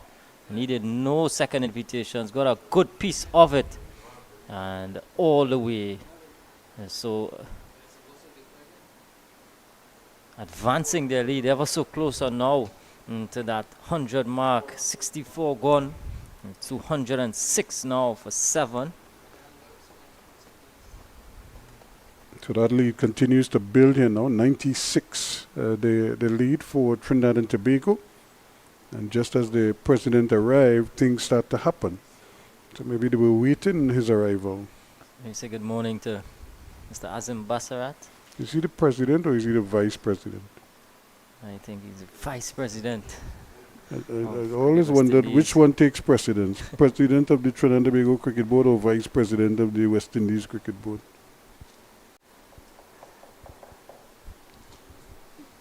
Or chairman of the regional corporation, I'm not sure. He had so many hats. Kurt Murray to continue. Bold on change so far. Kurt Murray started proceedings this morning. He's picked up 3 wickets, and in fact he's picked up all 7 to fall in the innings so far. And I would imagine he bowled from that end yesterday as well. Yep. So he's kept his groove from that top end. Little hop and skip before he starts his run up, and that's a good delivery again. Just touching down just on that off stump, and some turning, some not turning. So he's really asking the batsman to negotiate which is which. What I like about him though, Ruskin, he's at you. He's always asking you to play wicket to wicket. Pitched up, that's hit high, over long on, that's going to go down to the boundary for 4 runs. And again, another big, powerful hit there from the young man. He had 1-2 extra cover in the previous over. This time he goes the aerial route, and that picks up another lovely boundary for Trinidad and Tobago. That brings up the 100 lead right now. So they've achieved both targets here now, the bonus points as well as 100 lead. So skipper Riyad Emirates looking on, probably very pleased. But that's what we were talking about earlier. Those are the targets that they had to set themselves. You get a bonus point, you get to the 200 run total, fine, you're not 210. But you also get the 100 run lead. And you've just lost another 3 wickets. It's been a good matchup, a good battle this morning. TNT So now started at 148 for 4. So we have the 2 men. He just does that one big hit, and I propose the other one in the previous over. And he's withdrawn both the mid on and mid off. So he's asking Chase and company, well, let me see if he could hit again. Yeah, he's put the protection back now, long on and long off. Plus a deep mid wicket. He doesn't have a deep backward square though, but he hasn't bowled on the pads much. Yeah. He's been off stump, just outside off. Yeah, he's been wicket to wicket. Kurt Murray Short ball. again, back and punching down to long on. Another easy single. I'm guessing we're not too far away from a declaration. Ruskin at 60. Probably. That might be the declaration there, because it seems as if the 2 batsmen, well no, actually it's maybe some refreshments again coming out there. I thought for a moment they were going to be coming off, but 100 lead is a good lead, but if you could get 130, 140 quickly, because you don't want to bat a second time. I think that has to be out of the question. So, you're telling yourself if you get 150 quickly, because you now need another 50 runs in double quick time. So the message might be, go for it. You know? Some messages definitely sent out with substitute as the think tank coach at Emirates and the manager Stephen Ramke soon. And take what you get here now. Of course, might be just to play your shots. Happy hour if you like. Mm-hmm. But they also need to pick now. We have a long on and a long off in position. There's a deep mid wicket as well. No deep backward square. In fact, they bring in the mid wicket a little bit straighter as well. So they anticipate that the batsmen are going to go for some quick runs here. And let's see how they approach it. Vidal. Short ball pulled down to long on. And they're going to get one Durant coming into play. Yeah. Building that lead now. TNT, it's gone up to 102. Ratcha. Who's left-handed. So the man at deep mid-wicket is also back. And he's going again down in that region. The man is out there and gets a good bounce too. So they can only get the single out of it. So that's good cricket out there in the deep. And it's more of the same. We've seen the Windward Islands in the outfield, and they've been brilliant with their ground cricket. Yeah, good work again. Moranci, it is out there. He comes back into the circle now as they're right-handed. Chases in strike, but he can't get a run.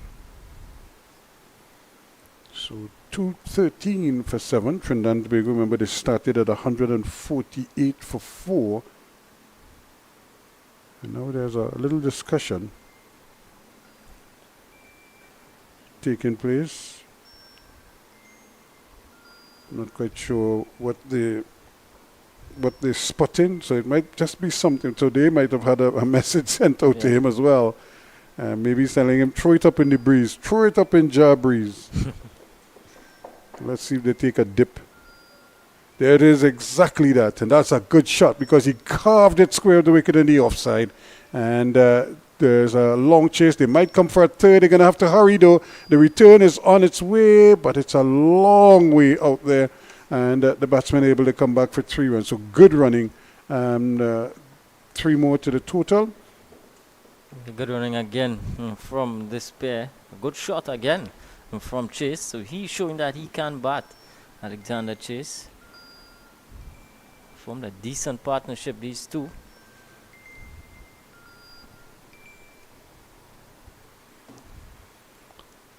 Vidal will try again. Short, quicker delivery. That's a good, sensible shot there. He just turned it into the onside and immediately set up for a quick run. So 1 more to the score. Partnership 25 from just 30 deliveries. So adding some impetus here. These two. 217 now for 7.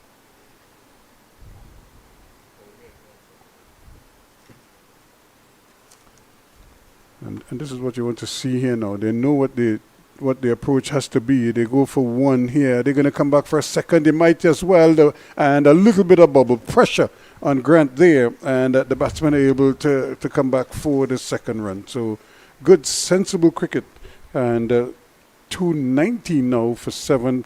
And the pressure beginning to tell here. Just for a split second here, or just for a moment, we see the Windwards just feeling the heat a little bit. Yeah, pushing them in the field. This pair. And Coach Riyad Emirates, I'm sure declaration not too far away. Lead now 109. Again, when you consider you bowled out the Windward Islands for 110 in the first innings, so you must be thinking, you're confident that you could probably bowl them out under that in the second innings. So these runs are really kind of like insurance runs, just in case somebody put together a good partnership, or something like that. You're catering for that. But the real thing is that you feel you could bowl them out under 110 runs. And I'm trying to figure the number of overs, 40 overs used up to do that.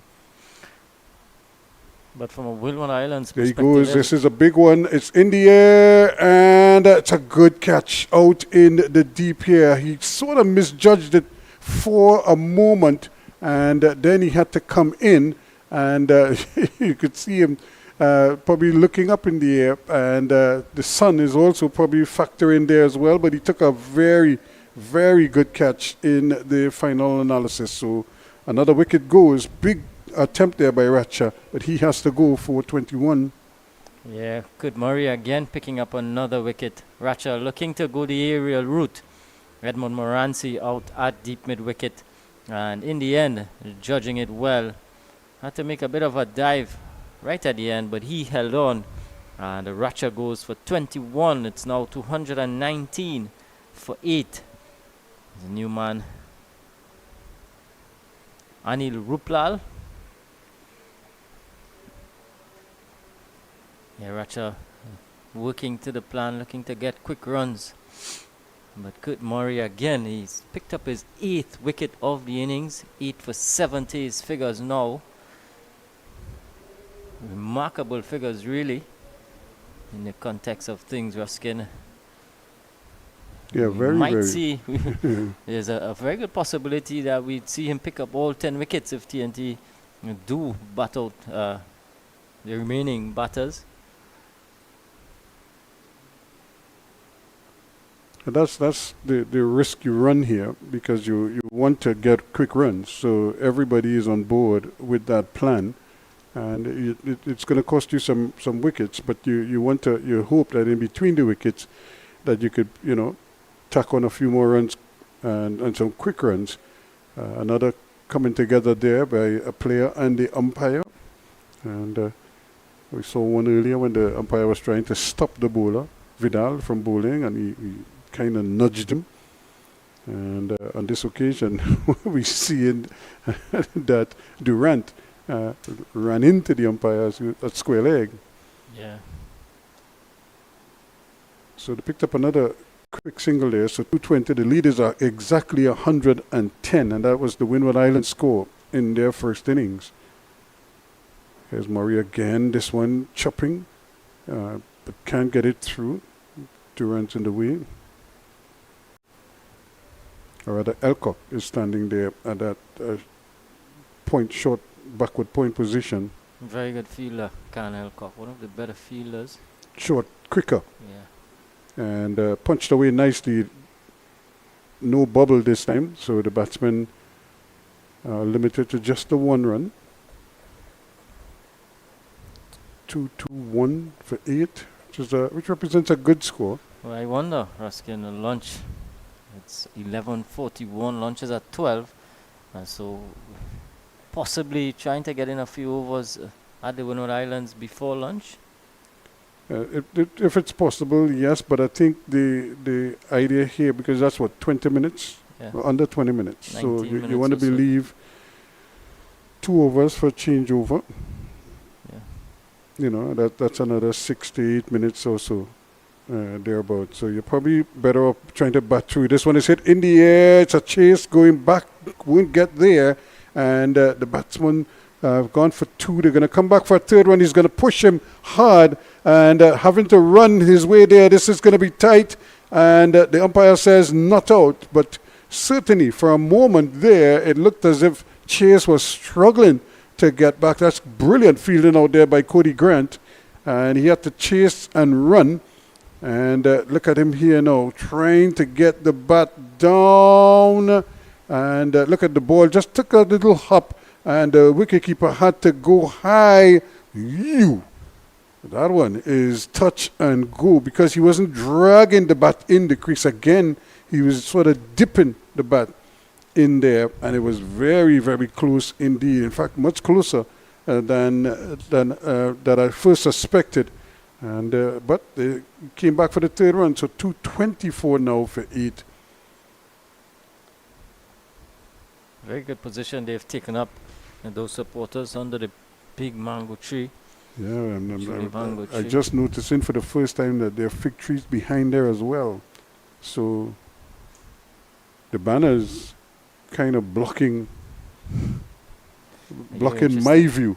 You're interested in the produce? Yeah. Yeah, definitely going down to the fig patch. Yeah. Wants to make that broth. Yep, I'm trying to encourage them to get the broth started. And you know, we don't need much to start, to start a fire in these broths. Yeah. Plenty dry bushes around. Vidal will try once more. That's a good shot. It's in the air, but it's safe. It goes equidistant between the man at deep mid-wicket and the long one. And that's 4 good-looking runs again there for Ruplal. Yeah, Ruplal just slog sweeping in the gap. Couple of bounces away. And another boundary. Runs flowing here for TNT. Ruplal goes up to 8. Lead is 114 now for Trinidad and Tobago. 228 for 8. I guess Ruplal has the matchup in his favor. Left arm orthodox, left hand batter. This one is in the air. It's not going to go to hand. And another one completed. And Morancy this time trying to corral it and limit them to just the 1 run. So that must be a good feeling as a batsman when the captain gives you free rein. 229 for 8. Lead is 119 at the moment. He's cutting at 1, but again, you could see him rehearsing a much better shot. Yeah. Going into the shot as opposed to pulling away and trying to reach it outside the off stump. And immediately in playing that shot, the man at cover has been withdrawn, so he's gone right back on the fence. So there's a cover point on the boundary, a long off and a long on, as well as a mid-wicket on the boundary, a deep mid-wicket. Pitching up, and this time he's out-stumped. So finally we have a wicket from the other end, because all 8 wickets, or previous wickets, fell at the top end, and we've now had a nice bit of stumping there. Daniel completing the task, and that is the end of Chase. He goes for 17. It's 229 for 9. Yeah, in the aid of quick runs, Alexander Chase just running past one. Good stumping. And Jonathan Daniel. And so Vidal picks up a wicket. He breaks the monotony. He may not be a popular man in the dressing room. Because they'll probably be saying, you know, we wanted Murray to get all 10. And Good Murray. I'm sure I'd be happy for Justin Vidal. As last wicket comes in Jordan Mohammed. It is in at number 11. He did well with the ball, picking up 5 for 40, Ruskin, when TNT bowled in their first innings. He'd have some confidence. well, it is, again, you have a license to swing here now, but you don't want to be too reckless. You want to try to just score some runs. You know, you want to, if this pair, they're thinking maybe, you know, if we could score 20 runs or so, we might be able to get it up to the 250 total, you know, and that would be another bonus point. So we saw in the limited overs competition, Barbados edged Trinidad and Tobago just by 0.2. by 0.2, you Over know. point, yeah. So you want to make sure that you get as many points as you possibly can. Yeah, all that's on offer. So give yourself every opportunity. Yeah. So let's see if Vidal can pick up his second wicket. 229 for 9. Mohammed. And it's a good delivery. Really put a little ring on that one. And so lunch break just about 13 minutes away. I don't think you want to be coming out to face one over. You know. So Tricky, that's very, very tricky for the opening batters. another delivery nicely lined just outside the off stump. But for the Windward Islands though, Ruskin, they're thinking going into their second innings, ball spinning, and we might see spin early on from the TNT batters. What? Because of course they would be thinking about batting now in the Windward Islands.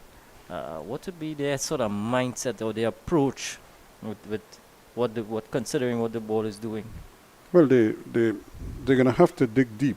They already saw what the Trinidad and Tobago bowlers have to offer and how much problems they had with it in the first innings. So now they must be thinking, how do we correct those things? But that's something you don't always correct that overnight. It's something that you kind of have to get used to doing, playing the spinning ball. And, you know, we saw what happened. Just look at last night in the CPL game. Yeah. Once the spinner came on, things, you know, change. There's a delivery wide outside the off-stump. Ruplal is going after it and wanted a single. Luckily for Ruplal, he made some contact. Yeah. A long way down. And it was so wide. But he was chasing after him. And this good bowling again from Murray. We knew what the batsman was about to do. And look at Ruplal's stance. Very open. This time he's cutting his one down to third man. He's going to get a couple here comfortably. And I think that's all that there is in it. And I think he'll be happy with that. Durand limits him to just 2.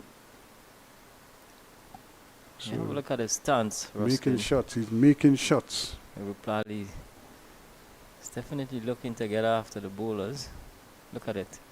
121 the lead for Trinidad and Tobago now. 2-3-1 for 9. This time he's paddling this one down to fine leg. This might have the legs to get there. And no, it's just being overhauled once again quickly by the speedy Alcock. But he gets 2 more. Yeah, 2 more completed.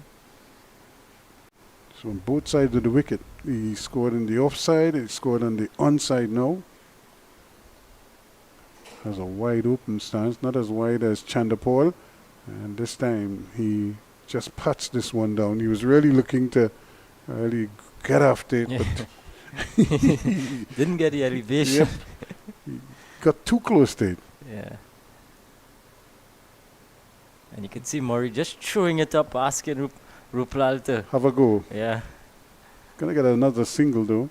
And pushes on closer to 234 now, 124 runs the lead by Trinidad and Tobago. This may very well be more than enough for Trinidad and Tobago, but you never know.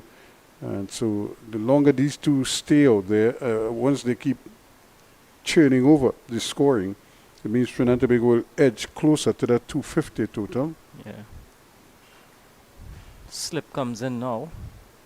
Kirsten Murray rather. This one is in the air, dropped. Well. He came across and he got his hands to it. And unfortunately, just Vidal, he just couldn't hold on to it. And it dropped out. That would have been wicket number 9 for Kurt Murray. Yeah. Instead, he stuck on 8. It's 234 for 9. Yeah. The only real blemish in the field for the Windward Islands this morning was a difficult chance. Theo Edward at slip. But again, we see a substitute getting on, relaying a couple of messages. So he brings some refreshment for the players, but I think this is more about information than it is about energy. It's just to remind them what they needed. Probably telling them, look, it's lunchtime, so just back to lunch. Yeah. And whatever we get, we take. And we live with that. But it's been a good morning for Trinidad and Tobago, and for the Windward Islands too. They've stayed in the game with some good, smart catching, some excellent bowling.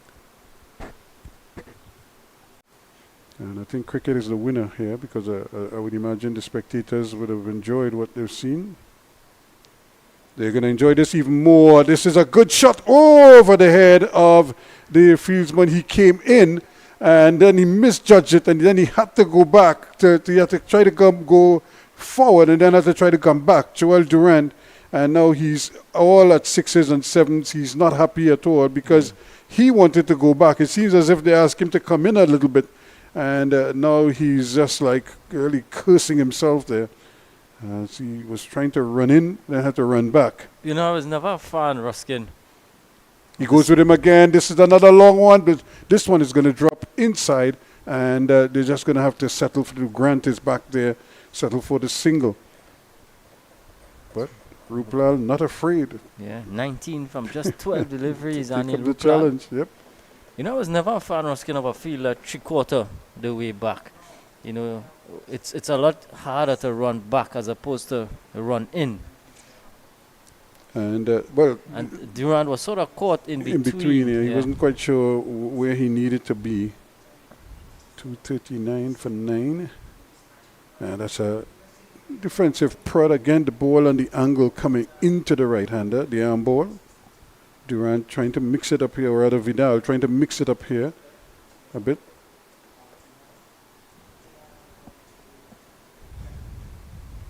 Jordan Mohammed it is. Lead up to 129. Looking to cut. Actually, my lead should be a little bit more than that, isn't it? It's 239 for 9. So let's see how we push on here. Guiding this one out to backward point, can't get a run. Ruplal on the non-striker's end. He's looking to get back down the other end. Trinidad and Tobago doing very well. They want outside the legs. They want a single. They might have had it too, but Mohammed not interested. Ruplal though was very keen on getting on there, but I suppose Mohammed felt it's the end of the over, so he wanted to leave Ruplal to do the heavy lifting, give him the opportunity to take first strike.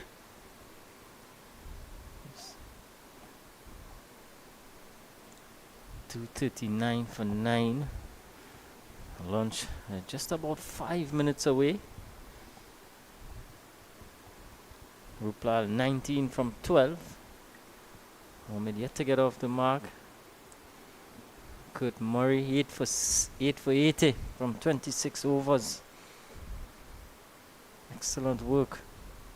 from this man, left arm orthodox. Let's see if you can get wicket number 9. And this one played down to that short third man position. Can't get it through.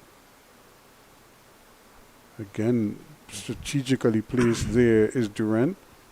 Yeah, long on and long off back, as well as deep mid wicket. Tossing it up, Kurt Murray, inviting Ruplal to go the aerial route. Ruplal just kind of yoked himself there. He knows he wants to sort of back away. He'd probably be better advised to go into the shot as opposed to trying to back away and create something. Quicker delivery. Good smart bowling here. He gave him 2 big ones, 2 big loops. And then he flattens the third one. Let's see what he comes up with now. Showing that he is thinking. He is a thinking bowler, Murray. He's again, this one is in the air. Back to him. And that is the end of the innings. It's also the end of Ruplal for 19. And Trinidad and Tobago's splendid innings comes to a close at 239 all out. So Kurt Murray finishes with brilliant figures of 9 for 80 from 26.4 overs. It means that TNT have been bowled out for 239, which means a lead of 129. And there we see some of the Luke Ali getting 47, Riyad Mohammed 51, Alvin Sonny with 29, Ismail Ali with an enterprising 18, Racha 21, and Ruplal with exciting 19 off just 16. So Ruskin, it's definitely a good position to be in for TNT right at the lunch break. And as well, real standout from the Windward Islands. 9 for 8, yeah. None other than Kurt Murray with impressive figures of 9 for 80. I wonder what's the best figures at this level. He's definitely got to be up there. 9 wickets. And Vidal with 1 for 54 from 12 overs.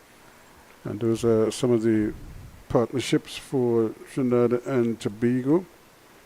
But at the end of it all, 239 is a wonderful effort. And you see right through just some, and sometimes those little 20 runs, 25 runs can make the world of difference to a total. In fact, we saw that even last night, that big partnership between Guptill and Pollard. But then you saw you had little 1 or 2 that just kind of padded the scores all along the way. Again, just say congratulations to Martin Guptill for his 100 in CPL. I'm sure a lot of people looking forward to that. But this is the story here. We're at lunch on day 2 of the second day of the Cricket West Indies Rising Stars Under 17 Championships. Trinidad and Tobago replying to the Windward Islands 110 have just been bowled out on the stroke of lunch for 239, a lead of 129. So it means that the Windward Islands, they have some work to do just to get Trinidad and Tobago to bat a second time.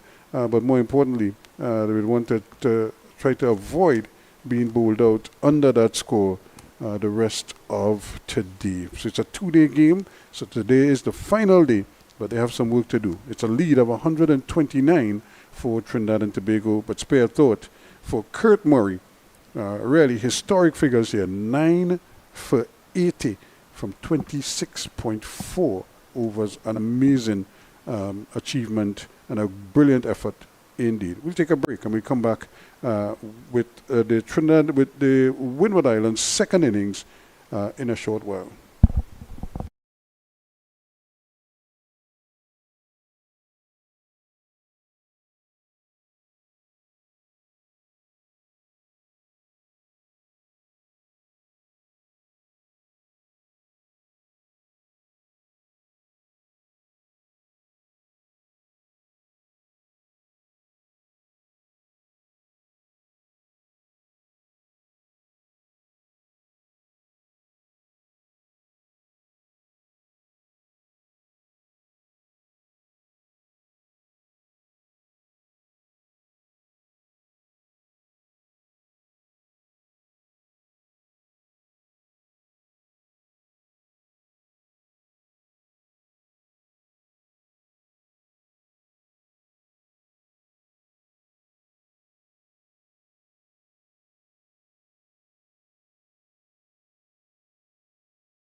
A very good afternoon to one and all as we welcome you back here to the National Cricket Centre in Balmain, Couva. Bright, sunny conditions.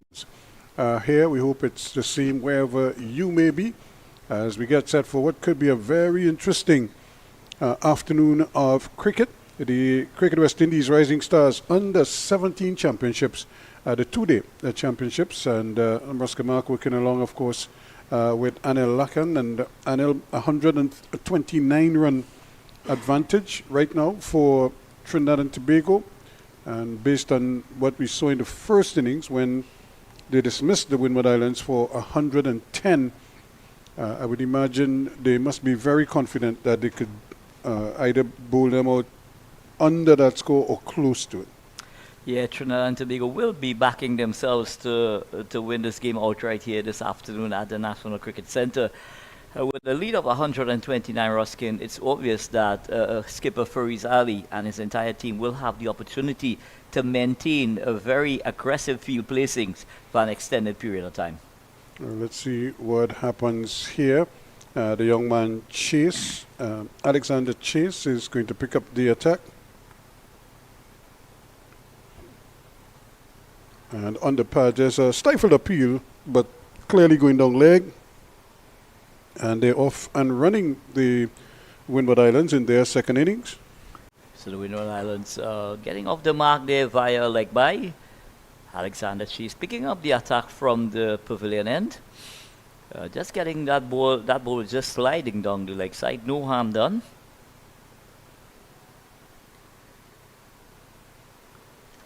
So Elcock and Edwards, the opening batsmen. So the Windward Islands, they would not want to go down by an innings here, Ruskin. They will do whatever it takes to try and hold this TNT team. Of course, they're batting. They're going to have to bat in some kind of tandem. Put some partnerships on the board. And don't allow Trinidad and Tobago to have any kind of early success or consistent success. And this time the left-handed Chase just a little bit on the short side.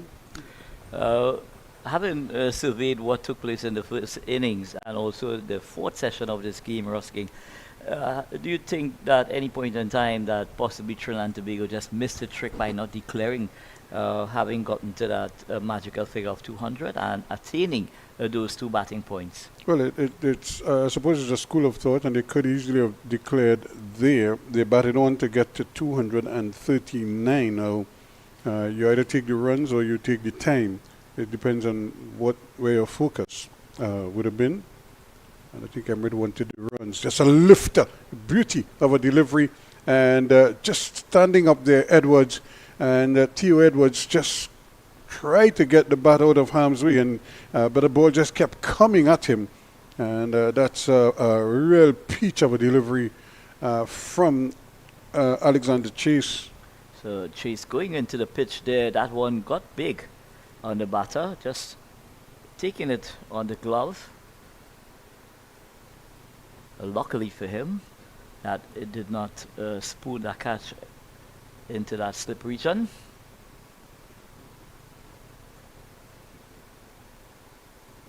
That's another beauty of a delivery outside the off stump there, just touching down and going across the right-hander. And the Windward Islands stuck on one without loss. Just the first over, but a good first over. Yeah, excellent first over indeed from Alexander Chase. It's not over just yet, but we're seeing a lot of aggression from this young man, and we do know that he's got the ability to produce wicket-taking deliveries. So he's really pumped up here, looking to push Trinidad and Tobago to this two-day championship title at the National Cricket Centre. Beauty of a delivery again, pushed up into the offside, could only get it down to mid-off, no run. Good protection out there. Alexander Chase looking for whatever swing or seam on offer there. Possibly a tad too full, but a lovely flowing off drive indeed. It's played out to Ismail Ali at that mid-off position. There's no run. So Windward Islands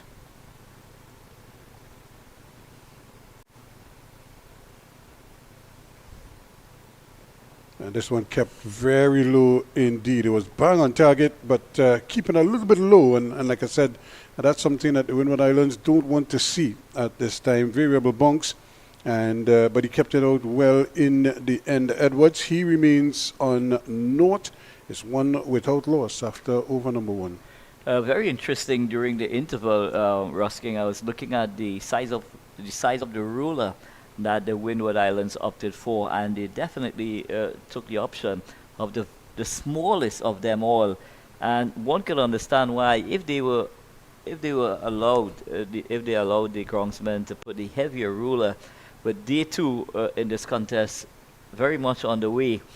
Just maybe they would have been putting themselves at a disadvantage in terms of that square cracking up, or mashing up, as we say. Yeah, but it's already showing signs. Aidan Ratcher. So Aidan Ratcher having a dream tournament for Trinidad and Tobago, his maiden under 17 tournament. Now what a wonderful performance indeed. Every time that the captain for Italy has thrown the ball to him, Ruskin, he has definitely responded. And maybe for the first time getting the opportunity to have the use of the new cherry. Let's see how he does. He's going to operate from around the wicket first up, bowling to Elcock. Can Elcock. Just a delivery outside the off stump. That's gone for 4 byes. It just took off. And not much mingo could do. In fact, it looked as if he was trying to get there, but it just seemed like it just kept tailing away from him. Yeah, so a lovely outswinger from Ratcher first up there, but that ball just kept going and going and going. Unfortunately, Riyad Mohammed station at that first slip position wasn't able to get a hand to it either. I don't think he was expecting it to come like that to him, straight from the bowler's arm. It's a beauty again, just climbing past the edge of the bat and through to Mingo. So Aidan Ratcher just continues from where he left off in the first innings here at the NCC here, extracting a lot of bounce and seam. And what a wonderful prospect this young man is, Ruskin Mark. Well, we've seen a couple of them in the tournament so far, and it's just a question of identifying them at this stage and then getting the programs to help them with their development, their all-round development. A little too far outside the off-dump, but still good lively pace. Getting some height off the wicket as well. This pitch into day 2 here possibly lost a lot of his juice from the first morning of this contest, but Aidan Ratcher bending his back here from the northern end, and he's really making this cherry talk here in the second innings. Well, again, even though the wicket is only 2 days old, and so as a fast bowler, you just want to try to take advantage of that. He is again squaring him up a little bit. And as the left-handed Elcock just stands up and allows it to come on to him and plays it in the outside. So as a bowler, this is what you don't mind when the wicket is mad, because I always tell people, if a spinner could do damage on a wicket like this, a fast bowler could also. Because if he puts it in the right places and it does anything at all, the batsmen are going to have difficulty negotiating him. And that brings us to the question, do Trinidad and Tobago bowl wicket to wicket in the second innings here, Ruskin, with the pitch possibly now just starting to do a bit up and down? Maybe just the line should be a bit straighter. Well, I'm sure that's part of the thinking, but the bowlers, remember, these are young men. These are bowlers who,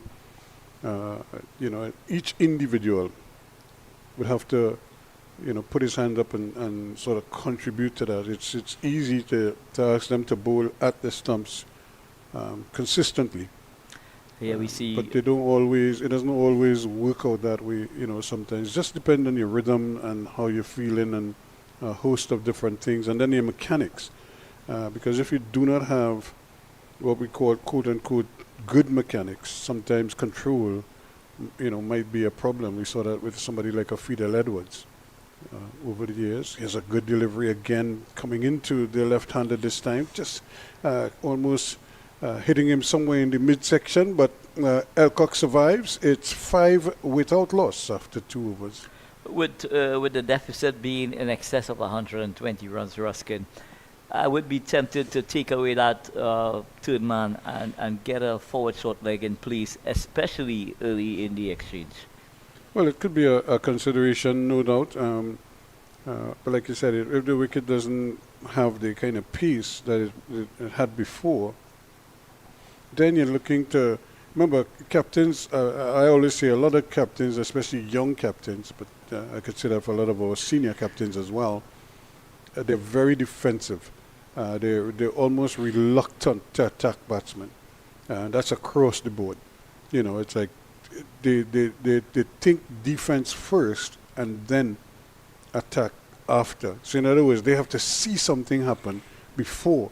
In other words, instead of trying to make it happen, they tend to wait to see if something, is generated, and then they react to that. He's again bang on target once more, Chase. So most of the captains that we have seen in the recent past, they're more reactive than proactive. They're looking for the batters to make a mistake rather than trying to give them some kind of indicator. Look, there is something different that we're going to do. Maybe that thought process, by just having that forward short leg may just bring about a level of uncertainty when the batters, looking to prod forward and play. Well, they have to just, I suppose it's all about, it depends on how in tune they are to what is happening with the game. That's another good delivery, just touching down on that middle stump, and any little bit of movement is what he wants. And when you're a bowler at this level, or at any level for that matter, a lot of times as a fast bowler, you don't want too much movement, you want just a little bit of movement, especially off the wicket, off the seam, to just beat the middle of the bat and hit the edge, or just miss the edge and hit the stump. See, whenever you bowl one of those what we call pitch deliveries, a lot of times they miss everything. They miss the pad, they miss the bat, they miss the stumps. And you just hold your hand up in the air for like, whew, but it's missing everything. Whereas the one that just moves a little bit and just hits the edge, kisses the edge on the way through, is the better delivery, because it could be the more productive delivery as a bowler. And that brings us to a very interesting conversation as well to Ruskin in terms of bowling on a pitch that's going a mile. Basically the batters could more or less leave the deliveries with the amount of spin that's generated from the surface. And here he is again, looking to the short ball, pulled away nicely. That's 4 runs. It's going to be difficult to get across there, and that's 4 good-looking runs. Just stood up and helped it, literally, Edwards, and no pressure there, and does well. So Alexander Chase just testing the pitch there to see if he could get some disconcerting bounce. Unfortunately for him, it just sat up for the likes of Edwards to pivot inside the line of the delivery and played it handsomely through that backward square position, and it results in a boundary. So the Windward Islands with that boundary moves up to 9. Elcock is off the mark. My apology, Edwards is off the mark. Mm-hmm. Good looking 4 runs. Let's see what the follow-up is. Another lifter, and that one just climbed, and it actually goes for 4 byes. Or is it runs? He got a touch onto it, so he probably got a glove, and it just climbed over the keeper's head, and Mingo was going up there, couldn't get the glove in time. I'm not sure how close he actually got to it, but it went for 4 runs. So very aggressive bowling from Alexander Chase, really hitting the deck hard here and getting that one to respond. Edwards, he was in a lot of problem. He was more like in a boxing contest there, Ruskin, trying to just to jab away to keep away the opposition there. Well, he was taking evasive action, really, just trying to get out of harm's way. And, you know, as a cricketer, sometimes you get those. And you have to live with it. Here's another one, just keeping a little bit low. He got one that climbed at him a short while ago, and this one keeping a little bit low. So again, just the Champions League draw we're just looking at here. Turkish side, Galatasaray in Group A with Man United, Bayern Munich, and Copenhagen. Well, it's great to see Manchester United playing in the Champions League again after maybe an absence of possibly 2 seasons, Ruskin, or more. And in Group F, Newcastle, PSG, Dortmund, and AC Milan. That's the group of death. That's a tough group. And with PSG, with Kylian Mbappe back in the frame. He scored, 3 goals in a game and a half since coming back into the fold. So he is beginning to get into stride.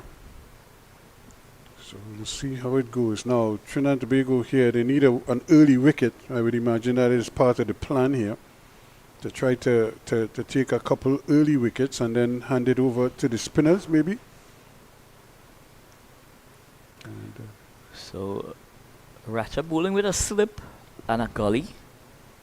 I really think he needs more attack players around the bat, because I think he's doing enough and he has enough pace to probably hit the edge. There you go. And that is more like it, some chin music, as we say. Well, I tell you what, Ruskin, immediately from what transpired in the previous over, TNT, they've decided that they're going to use the pitch here for a period of time. And there's a fine leg, and now the third man has been removed, and he's now stationed at a deep backward square. Actually, the third man is still here. Is it? So, yep. Oh, and my apology. But I'm not sure if they need him right now in that position. Well, with 116 runs still in the deficit. Let's see what they do. They have a slip and, well, it's 2 slips, but it's like a first slip and a third slip. And it probably that man, a third man, could very well come into a second slip and, you know, and just try to attack the batsman a little bit more. I'm not quite sure if Elcock is comfortable against Ratcha at the moment. Well, he doesn't seem to be very comfortable at all at this stage. The only thing I could be thinking of is maybe that third man, you know, possibly. Oh, look at that deep backward square as well. This one is in the air over the bowler's head, but it drops safely and bounces down to mid-off. Again, I'm not sure if Elcock or if Can Elcock wants to really face up to Ratcha at this time. Now look at the gap that we're seeing on the onside, and you know, because I think there's just the one fielder in front of the batter on the onside. Yeah, he is in a short mid-on position. But just coming back to what you were saying a moment ago, Ruskin, I think it's in the best interest of TNT to remove that third man and get him in a conventional second slip position. Or you could even put him forward short leg, because I don't think this one is spooning in the air and it's going to come down to the man at third man. But clearly the ball is proving a little bit difficult for the batsman at the moment, for him to negotiate. And this one hitting the edge and spooning over the slip cordon. And it could have gone anywhere. But take nothing away from this young man, Adrian Ratcha. He's really cranked it up here in the second innings. So the right-handed Edwards is on strike. Now he's on 8.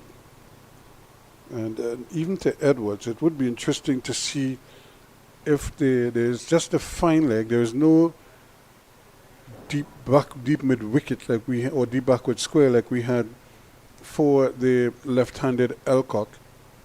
So we have the third man is actually behind the slip cordon. He's very fine indeed. So he's actually looking at the window between the gully and the second slip. But it's just my opinion here, Ruskin. I think that's ultra defensive because the batters have been hopping around in the last couple of overs. So I really don't see the need for this third man at this stage of the innings. Let's see what he does, Ratcha.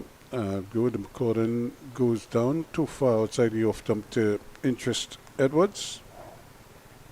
Remember the Windward Islands trailing Trinidad and Tobago by 129 runs. That's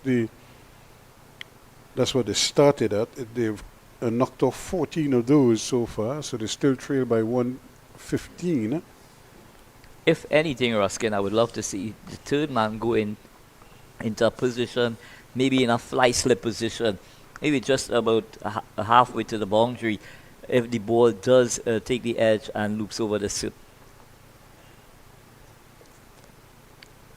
Standing up this time, a little more time to play, and Edwards looks competent when he's on defense, and he plays it out in front of him. It's the end of the over, 14 without loss at the end of the over. And let me just quickly run through some groups here for you for the Champions League. Group A, Bayern Munich, Man United, Copenhagen and Galatasaray. Group B, Sevilla, Arsenal, PSV and Lens. Group C, Napoli, Real Madrid, Braga and Union Berlin. Group D, Benfica, Inter Milan, Salzburg and Real Sociedad. Group E, Feyenoord, Atletico Madrid, Lazio and Celtic. Group F, PSG, Borussia Dortmund, AC Milan and Newcastle United. Group G, Manchester City, RB Leipzig, Craven Zaveda and Young Boys. And in Group H, Barcelona, FC Porto, Shakhtar Donetsk and Royal Antwerp. And so back here, Chase.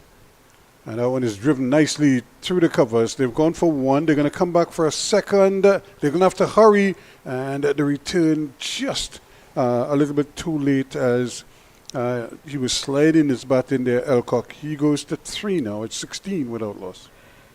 Alexander Chase just taking the opportunity to pitch that ball up. But Elcock just leant on that ball and caressed it through that backward point position. And the result is 2 runs. So Elcock moves up to 3. The short stuff definitely has ruffled him a bit here. But if he's going to bowl the short stuff, then you have to put the fielders there so when the batsman spars at it, they can take the catch if it comes their way. And that's why I think a man close in on the onside might be a good prospect at the moment. But they persist with the third man, and like you said, maybe that's the fly slip that they're thinking that the ball will travel the distance to get to that man on their third man, who's very fine.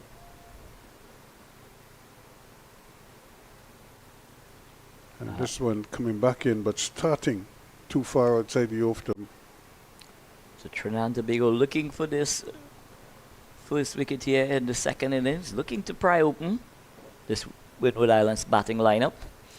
Both Alexander Chase and Adrian Ratcher has been fantastic thus far. The only thing that's missing now is a wicket in the wickets column.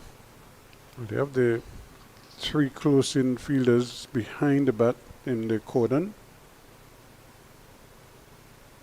And again, the ball just played down. They want a single and they'll get it too. Good single. Good, well judged. And because immediately on Edwards seeing the ball bouncing down there to where a deepish gully might have been, or a short third man might have been, he was able to call Elcock through to complete a single. 17 now without loss. Chase continues from the pavilion end, looking to angle that ball across the right hander. 2 slip and a gully in position. A third man, cover, extra cover, and a mid wicket. A fine leg.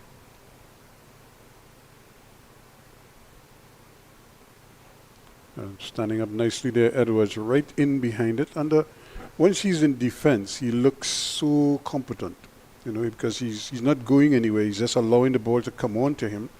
And he's just playing it on merit. He's not trying to do anything untoward. A lot of chatter going on out there. I would hate to think they're trying to sledge the batsman, but they're probably trying to encourage him to do something that he doesn't want to do. Well, let's just hope it's words of encouragement. To go for the big shot. This one is again on target, but well played again by Edwards, who is full of concentration at the moment, keeping that one out and doing it well. 17 without loss after 5. So the Windward Islands starting slowly in the second innings, but their intentions definitely, Ruskin, would be to bat the entire allocated overs that's required, that's remaining in the day's play, and try and stop TNT from marching towards a convincing victory here by Trinidad and Tobago. So all to play for in the final round of this two-day championship is the Rising Star Under-17 two-day championship taking place right here in Trinidad and Tobago. 3 venues at the moment: the National Cricket Centre, the Inchinali Park, and Gilbert Park, where the games are in where the games are playing at this time. So again, it's we're going to see Racha continues from that top end, and no real change in the field. There's still the third man and the fine leg, as well as a deep backward square. So they've put the protections out there. So it's going to be Elcock to be facing the music from Adian Racha. So 59 more overs for Trinidad and Tobago to try to get through. This driving at one, really feeling for it outside the off stump and missing it. In fact, it looked like it passed under the bat, or just between the bat and the pad as he was coming forward there, Elcock. But when you look at the manner in which Elcock is back in Ruskin, he's just having that tendency to hang back a bit, so that those deliveries that are pitched around that crease area, he may just get himself into problems in terms of getting LBW or ball long. He's probably anticipating the short ball. He is again pitching up outside the off stump, but starting outside the off stump. Elcock this time showing restraint. Racha into his third over continues to trouble the Leeward Islands batters with his pace, his control. I'm surprised he hasn't tried over the wicket to the left hand and tried to push it across him, or even bring it back into him, allow it to straighten onto the stumps. Because when a batsman is playing in the crease like he's playing, the LBW is certainly something you'll be looking for. In the air, just dropping short there. Again, driving at the ball, trying to get to it there, but he couldn't get under it. That's Sonny, Alvin Sonny. And a close shave, as they say, for Elcock. He's living a charmed life here. So Elcock looking to drive on the up there, but Alvin Sonny, he made a valiant attempt indeed to get his fingers under the ball. Unfortunately for him, it just fall agonizingly close to his fingers. So Elcock lives to fight another day.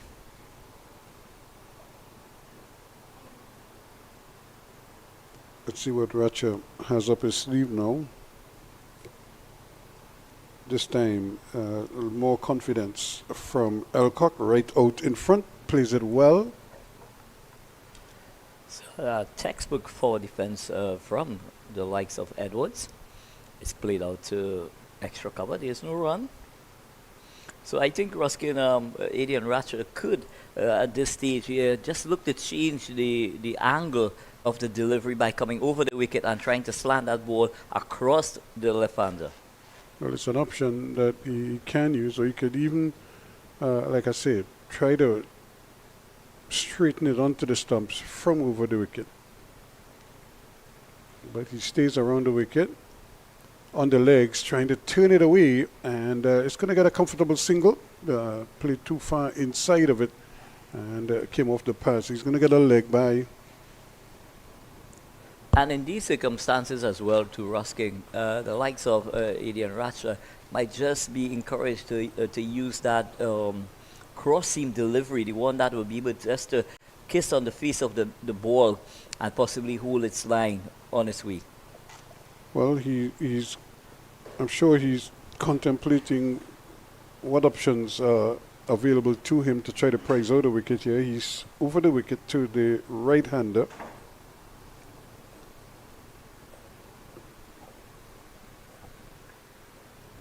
But he persists with the long the fine leg and the third man. Here's a delivery coming into the right-handed Edwards, who does well, just stands up, and as the ball curves back at him, he's able to just play it on merit and played it on the onside. He remains on 8. Alcock is 4, 18 without loss. And I'm seeing indicators where it seems like spin is going to be introduced here from the pavilion end. Out goes the helmet for wicketkeeper Niall Mingo. So yes, it is going to be Ismail Ali coming into the attack, into over number 7. So skipper Fariz Ali ringing the changes here at the National Cricket Centre, looking to make early inroads into this Windward Islands batting lineup. If TNT are able to... Yeah, about 3 for 13 in the first innings, Ismail Ali. And of course supported Mohammed well. He had 5 for 40.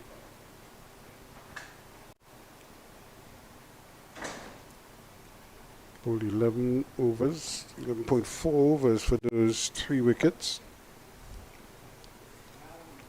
So having a good tournament as well is Ismail Ali, both with the bat and the ball. He's played some little cameos for TNT in this tournament, but his main job is to get wickets to TNT. Slip and a gully, they go down, and he's immediately starting on a good line, just outside that off stump.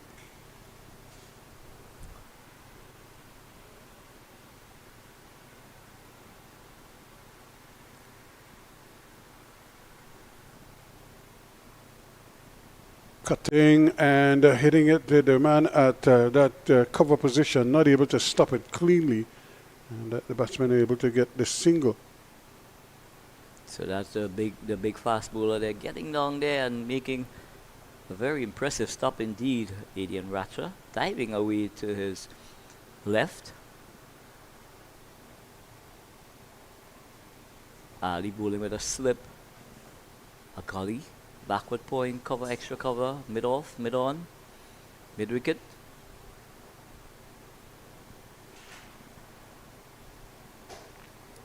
So score pushes on to 19 now. The right-handed Edwards is on strike.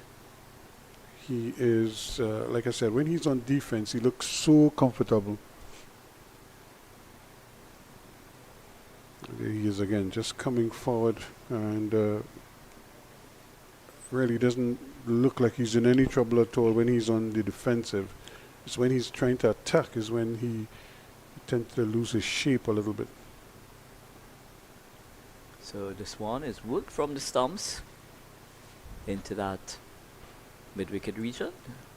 Ratcher does the feeling, but he does look very, very compact indeed, this youngster from the Windward Islands. And again, a little bit quicker delivery from Ali, but too short, and Edwards right back on his stumps.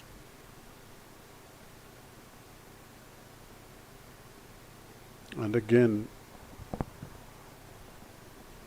but we did witness in the first innings where these batters of them did look, very comfortable indeed to a certain extent. So for the sake of the Windward Islands, they would want both these batters, to try and negate whatever is thrown at them from this TNT team. well, it's always going to be a challenge once the spinners come into the fray. They've done the half the job, which is to kind of see off the quicker bowlers. Now this is where the real hard work starts. Now that they have to contend with the spinners, and this man Jordan Mohammed is coming into the attack. So Jordan Mohammed having figures of 5 for 40 in the first innings, and I must admit he had been a surprise package for TNT. Playing his first game of the tournament and being rewarding his team by getting 5 wickets. Well, they're going to need him to probably take another 5 here, because so far no one else has been able to get that breakthrough, and they need him to fire and fire quickly. So he comes into the 8 over, Jordan Mohammed. And treated with respect, and this is going to be an interesting battle here now. He's going to work on the patience of the Windward Islands batsmen. Can they resist a temptation to go after him? It is in the air, it goes high, and well, he was trying to really hit it, looking for an almighty swing, but he cannot. He can't get it away. It actually goes to the offside when he was trying to swing way over to the onside. I thought I lost track of the ball. I was looking to see if it was going down to deep mid wicket. It ended up at cover. Had he made contact with that ball, Rusking, it may have landed into Presal. Well, it was an almighty swing. It was given a lot of air there. It was a nice floater.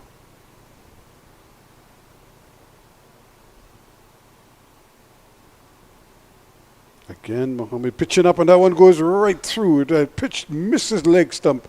It also misses the keeper. And they're going to get a bye, is it? Or an inside edge. So he did get a touch on it and took it between the wicketkeeper and the stumps. So Elcock continues to live a charm life here at the National Cricket Centre.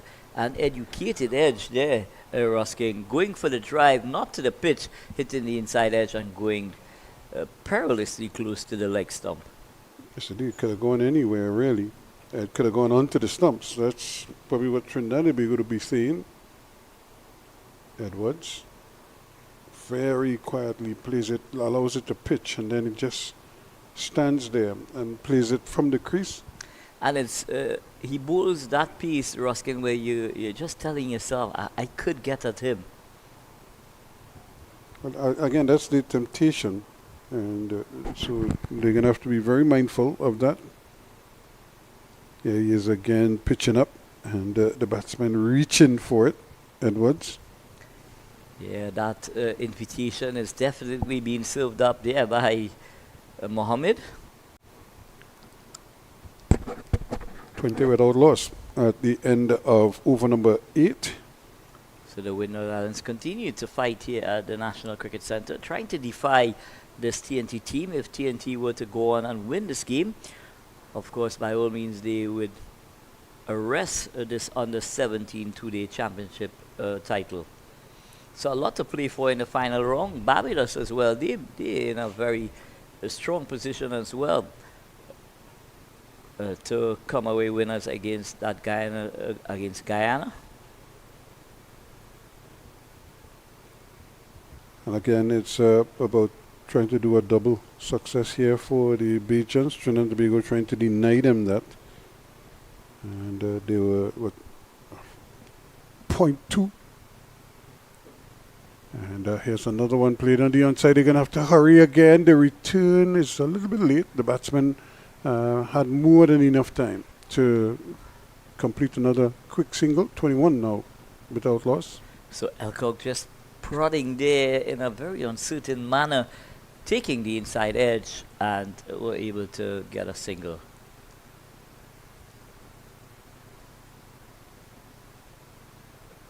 Again, you look at Edwards. When Edwards is playing, he looks so competent. But like I said, when he's on the defensive, it's when he tries to transition into attack. Sometimes it just goes astray with him because he wants to hit the ball so hard sometimes. Yeah, and sometimes these youngsters can be guilty of trying to overhit the ball rather than time the ball. So this is going to be a bit of an ask here for Trinidad and Tobago. They need a breakthrough in the worst way right now, just to kind of get the juices flowing, keep the interest in the team high, and try to put some stress back onto the opposition. The end of another quick over there, 21 without loss. Yes, Windward Islands continuing to fight here for these batters, Elcock and Edwards, continuing to battle out in the middle for their team. Trinidad and Tobago being defied at this stage, looking to get that initial breakthrough. So the Jordan Mohammed, the guy with the golden arm in the first innings, getting 5 wickets for 40 runs. Both Ali and Mohammed being introduced into the attack very early. So skipper Fariz Ali ringing the changes, looking to get something here going. Now they're going to have an opportunity here to take another look at him. And trying to sweep this one and almost hitting the back of the bat. So it's really about timing, is how you kind of catch up with him, because some of these deliveries on pitching, they have no pace on it at all. You have to impart the power. There's another one outside his leg. They're going to go for a single and they have to hurry. And they get it in the end. So a bye signal by the umpire, starting just outside the legs. So not getting his line right is Mohammed. I was just saying, even though they haven't had the wicket as yet, they cannot afford to lose interest and lose energy in the field. You know, they need to stay focused. Here's another one. Again, another slow delivery that you have to impart power on it, and that is where I think the batsmen tend to run into problems with him.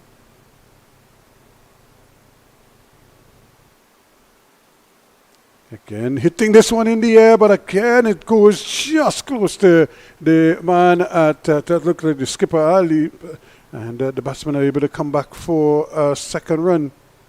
So Edwards possibly had his hand in his mouth there. Very, very close indeed to skipper Fariz Ali at that extra cover position. Just possibly millimeters away from his fingertips. But again, the lack of pace, Rusking, the batters have to create the pace, and that is proving to be a challenge. Yes, it is, and because you have so much time, you wonder if you should play with a horizontal bat, if you should play with a straight bat, if you should go across the line. You have all these options in play, and here he is again tugging this one on the onside, trying to keep it on the ground. He did, but you could so easily have probably tried to hit that in the air, but he opted to try to hit it along the ground, and he succeeded in doing so, but he doesn't get a run. Yes, another ball just floated up there and almost dying on reaching the batsman. As that concludes the over. And time for a little bit of refreshments at the end of over number 10. It's 24 without loss. The Windward Islands replying to Trinidad and Tobago's 239 all out, a lead of 129 runs.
So as we welcome you back here, we are getting ready for play after the little break in proceedings here for some refreshments. And the Windward Islands, so far so good, 24 without loss. Edwards is on 10, Elcock is on 7. Trinidad and Tobago striving here for a breakthrough.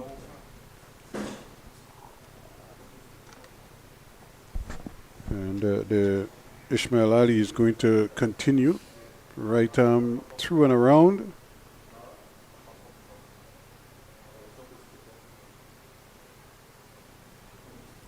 But again, right out in front there is Elcock. Right on top of it, pushes it out into the offside.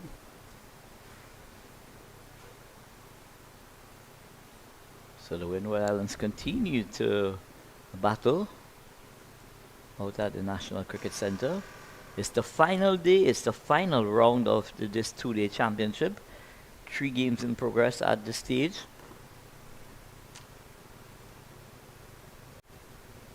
Here's a ball hit hard down to the man at mid-off, but he can't do much with it. By the time he picked it up there, Jordan Mohammed, the batsmen were already halfway through that single because he was so deep and he didn't attack the ball. So excellent running from the Windward Islands batters here. So Guyana in some spot of bother here against Barbados. They're 18 for 3 in their second innings. Trinidad and Tobago striving to get that initial breakthrough here.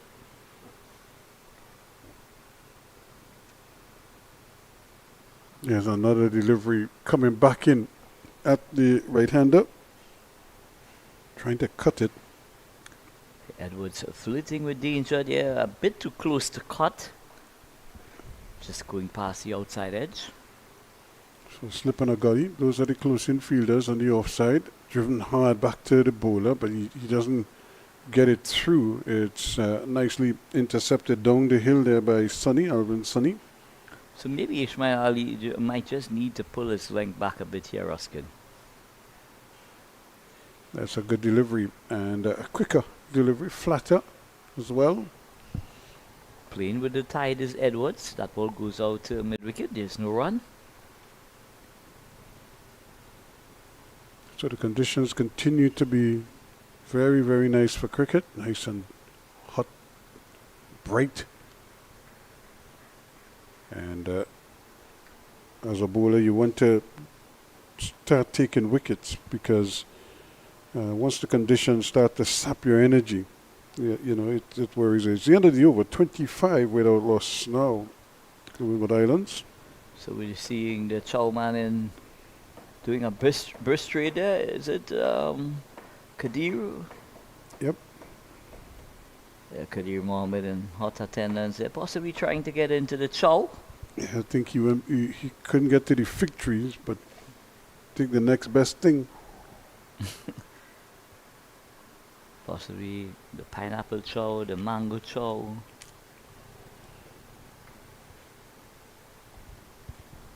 Or maybe some hot popcorn. But he is engaging the likes of the chow man. Trinidad and Tobago will be hoping that they can kind of slice through this Windward Islands batting, but they need to get one to kick things off. Mohammed. And this is a loud appeal from LBW. Not out, says the umpire. He was going right across the line of that one, Elcock. Look at him again here. And ball pitched up. It actually struck him in the body. He was going to probably miss leg stump.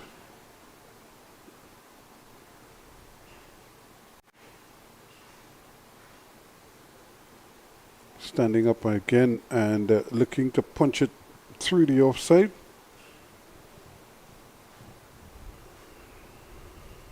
So TNT do have in their armory the leg spinner Anil Ruplal. In the meantime, Mohammed is the one operating now. And again, this is one that is so high that he's almost trying to play a tennis shot with it, trying to hit it down, and he missed it. The keeper also missed it, so Mingo concedes another bye. So Alcock trying to play a forearm drive there, Ruskin. Well, he was turned around, so he was trying to hit it behind square, and but he was trying to hit it with a straight bat, and he missed it completely. That's Edwards now trying his best to really put some power into his shots. The right-hander not able to get it through. Doesn't want to get frustrated here. Two short covers. This one peels off a thick outside edge. Down to third man it goes. And they're going to go back for the second run. They're going to have to hurry. And that's a criminal, really. He just turned and started to run. And Edwards literally ran himself out here because the fielder had corralled the ball quite nicely. And he was just tearing coming back down. Never really saw what was happening in the field. And he just took off. Unfortunately for him, Boodoo corralled the ball and sent a nice return, and all the wicketkeeper had to do was gather it, and he was out by what we call a proverbial mile. So excellent feeling there for Brendan Boodoo, and I thought what made the difference there, Rusking, was the fact that Boodoo chased the ball, got that sliding stop in, and rifled a return into wicketkeeper Niall Mingo, who made absolutely no mistake, whipping off the bails in a flash. But for the sake of the Windward Islands, it's not a dismissal that they would have wanted at this stage of the game. It's not the type of dismissal that you want at this time in the game either. Yeah, totally unnecessary indeed. Both openers doing the hard miles here, Rusking, and really defying the TNT bowlers. But TNT making that initial breakthrough via some excellent fielding from Brendan Boodoo. Well, skipper Kurt Murray is, Kurt Murray, the wicket taker, is out there at the moment. So he's really, they're asking him to do everything. Make runs, take wickets, and in this case, bat long. And Ruskin, the chow man, has arrived. We brought plums. So our good friend Kadir Mohammed. here's another delivery that is nicely flighted, teasing at the batsman, and he decided to play it from the crease. Now this is what he bowls, so you would think he'd be very familiar with it. It's the end of the over, the breakthrough finally coming via the run-out route for Trinidad and Tobago. 27 for 1 chase, not for 11. And certainly the bowlers now will be thinking this might just be the breakthrough that we wanted. Let's see if we can really get on with the business from here. Well, I might just be tempted, Ruskin, here with Trinidad and Tobago getting that opening wicket here in the previous over to just maybe bring back the likes of Adian Ratcher, maybe for 3 overs or so, to see if they could make some further inroads. Let's see how they negotiate the spinners. This man, Can Alcock, has been having his difficulties.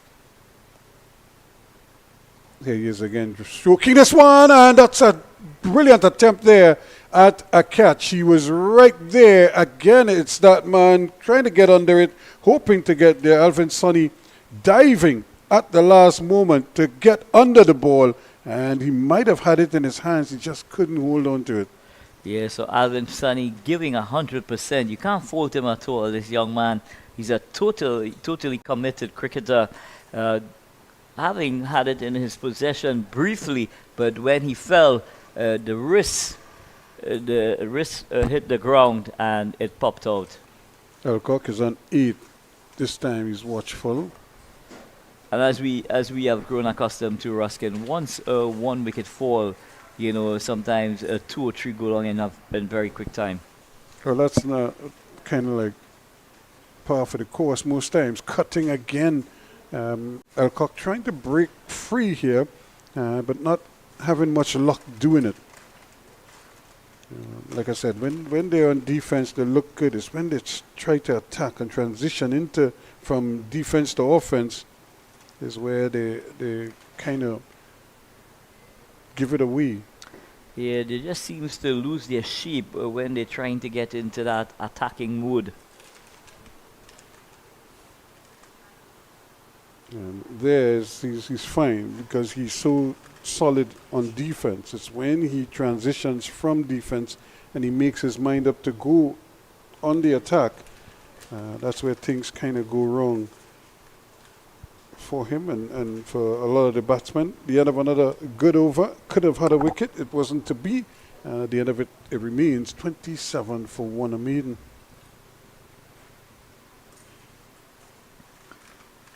So Edwards going via the run-out route. Ill-advised second run, I must admit. But some great feeling indeed from young Brandon Bulu. Getting in the slide and rifling a return just beside the sticks. And wicketkeeper Mingo doing the rest. So TNT 9 wickets away from victory here at the National Cricket Centre.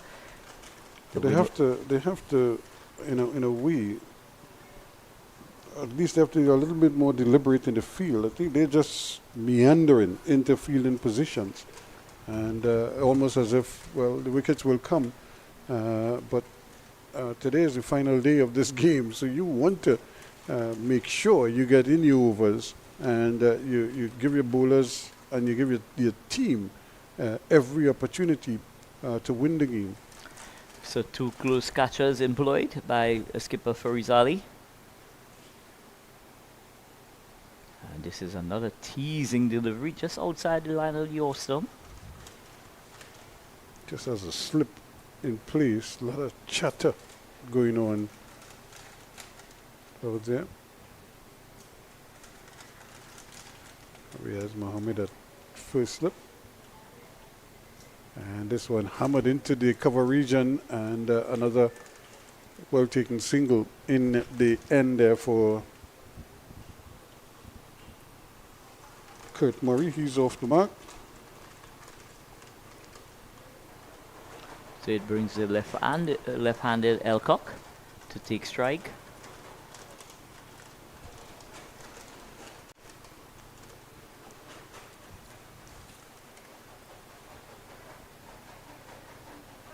Alcock again standing up. He's going to go for a quick single. He has to hurry, and this time the ball not picked up cleanly, and the batsman able to complete the single. Yeah, just taking his eyes off the ball at the critical moment was the fielder from mid-off.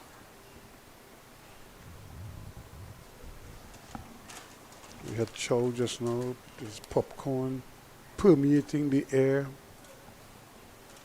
I think they're just trying to get me hungry. That's what it is. And this is a wide delivery, much too wide for the batsman.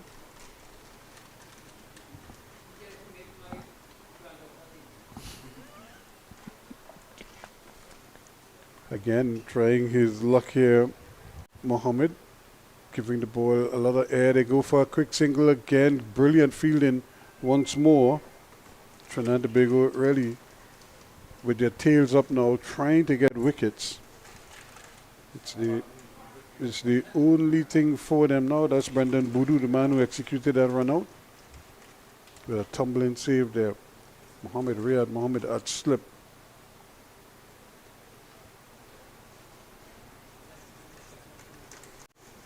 Treated with the utmost respect to end the over. At the end of it, 29 for 1, the Windward Islands. So Windward Islands continues to battle with their skipper Murray out there together with Alcock. Still a lot of time in this game. Session and a half, so at least another 45 overs. to go in this game. So still a long way. TNT just needs to be at this stage, Ruskin, in my opinion. It just needs to be patient, but also show some aggression in terms of what they want to achieve. This one's driven along the ground, and the batsman can't get a run.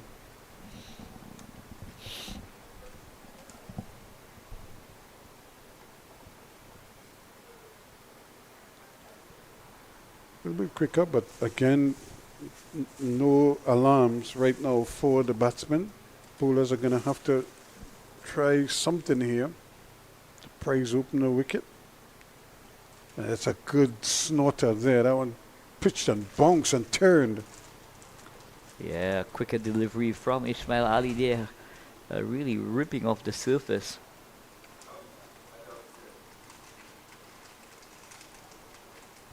Not as much off the wicket this time. So the wicket continues to get slower and lower here at the National Cricket Centre. Standing up and just playing it back in front of him. And no run. So we have these long periods almost of sort of inactivities, kind of repetition. The bowler bowls, the batsman defends. And or he leaves it alone, as is the case there. And but what it does, it forces the batsman, or it allows the batsman to just not have to play too much. They don't take any risk. So I think the bowlers will have to maybe come a little bit closer to the stumps. Well, and possibly invite them. possibly one of the ways, Ruskin, they could get a bit closer is Ismail bowling, possibly doing a few overs from over the wicket and trying to bowl at maybe middle and leg stump line. And if the ball does deviate off the surface, there could be, edge on offer. Let's see, but here we go. The tractor continues to work. And round he goes. Here, Mohammed. Try once more. Again, the ball driven hard, but one of the straight of the two short extra covers. Yeah, skipper Faris Ali doing the business there.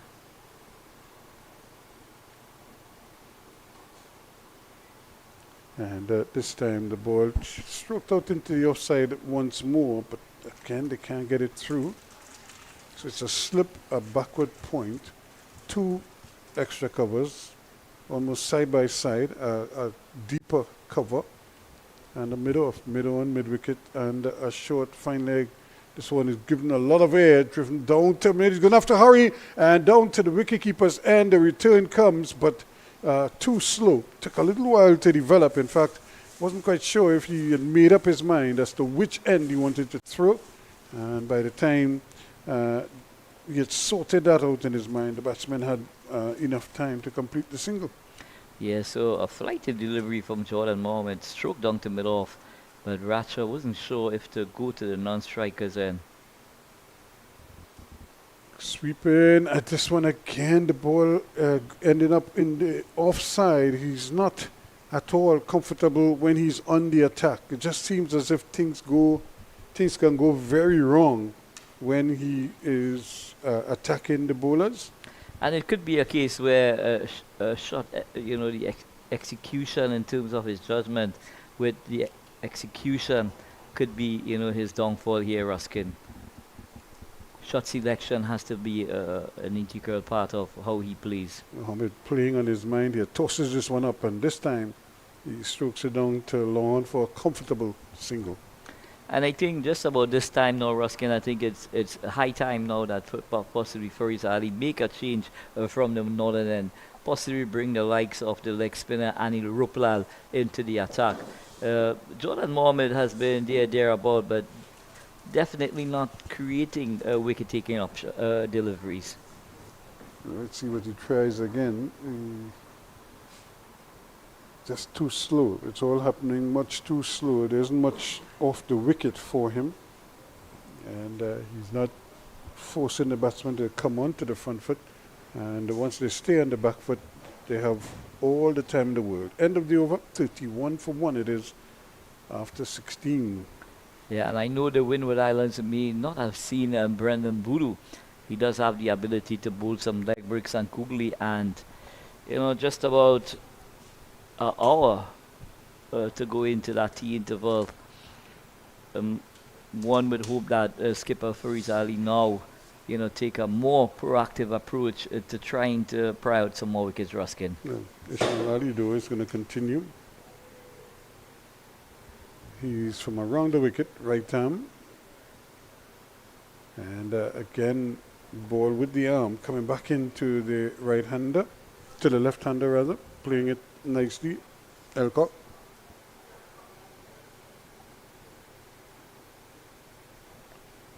Another one, that's where it's a good shot, and this one is going for 4. And again, some aggression here. Ali trying to get him to attack it, and he played it well because he didn't get to the pitch of it, but he got enough under it, lifted it over the head of the mid-on fieldsman and picked up 4 runs.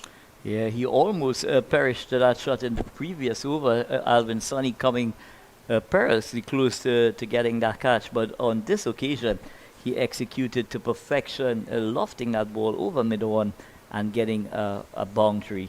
So Elcock, he's moved on to 14. The Windward Islands total moves on to 35 for 1.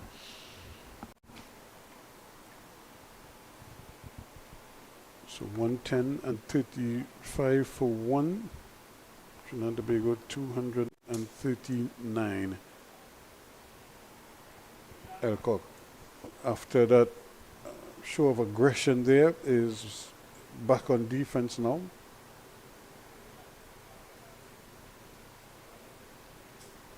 But Ismail Ali could be well encouraged by what he had seen from Elcock in that Ruskin, that possibly 1 or 2 deliveries in the over, he could possibly give it some generous flight and extend that invitation. But as is the custom with bowlers, once you get hit, the natural reaction is to adjust length, adjust line, adjust speed.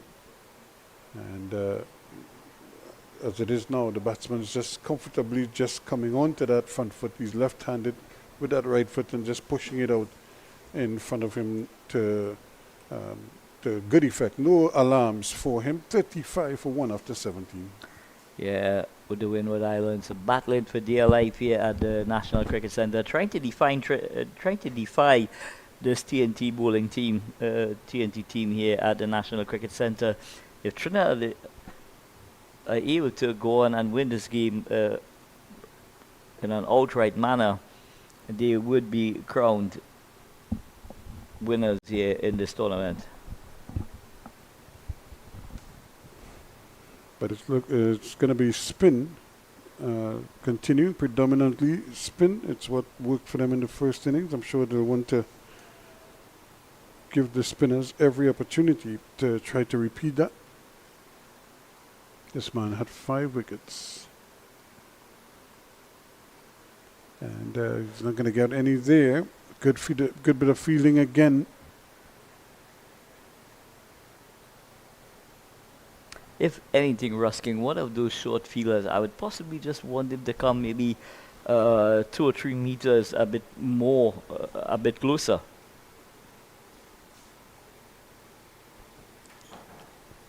Too far outside the off them to entice Murray, so he decides to allow it to go its merry way. So Jordan Mohammed into his 6th over here, not having the success that he had in the first innings just yet. And there's another one played into that duo, just at that short extra cover position.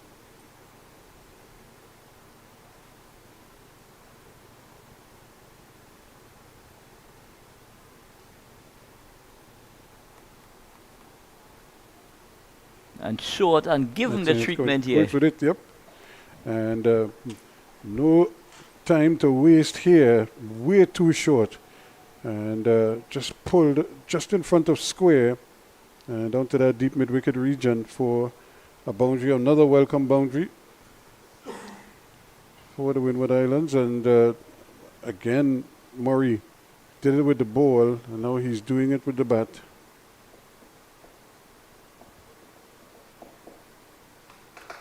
So TNT seeking a second breakthrough here, but being defied by some excellent batting from the Windward Islands batters.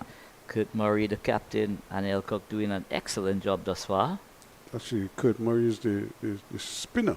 The brother Kirsten Murray is the captain, and he's going through the offside this time. He's going to have to hurry, and they're able to get another well-judged single.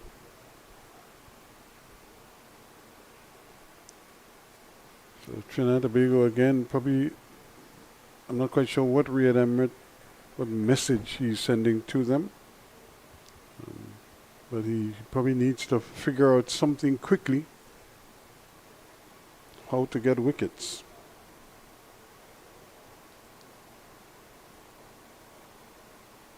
Because these two have settled in quite nicely since they lost that first wicket. The score was 26, they're up to 14 now for one.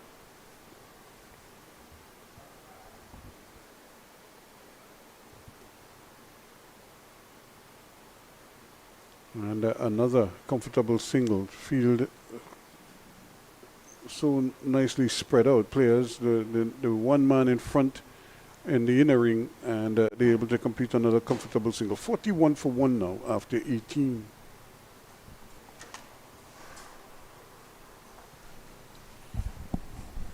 So the Windward Islands making solid progress here, slowly but surely. They're starting to wear down the Trinidad and Tobago bowlers. And it's going to be interesting to see what changes the captain has up his sleeves. And I think one of the options would be the leg spinner Ruplal. And I think Anil Ruplal is going to come into the attack.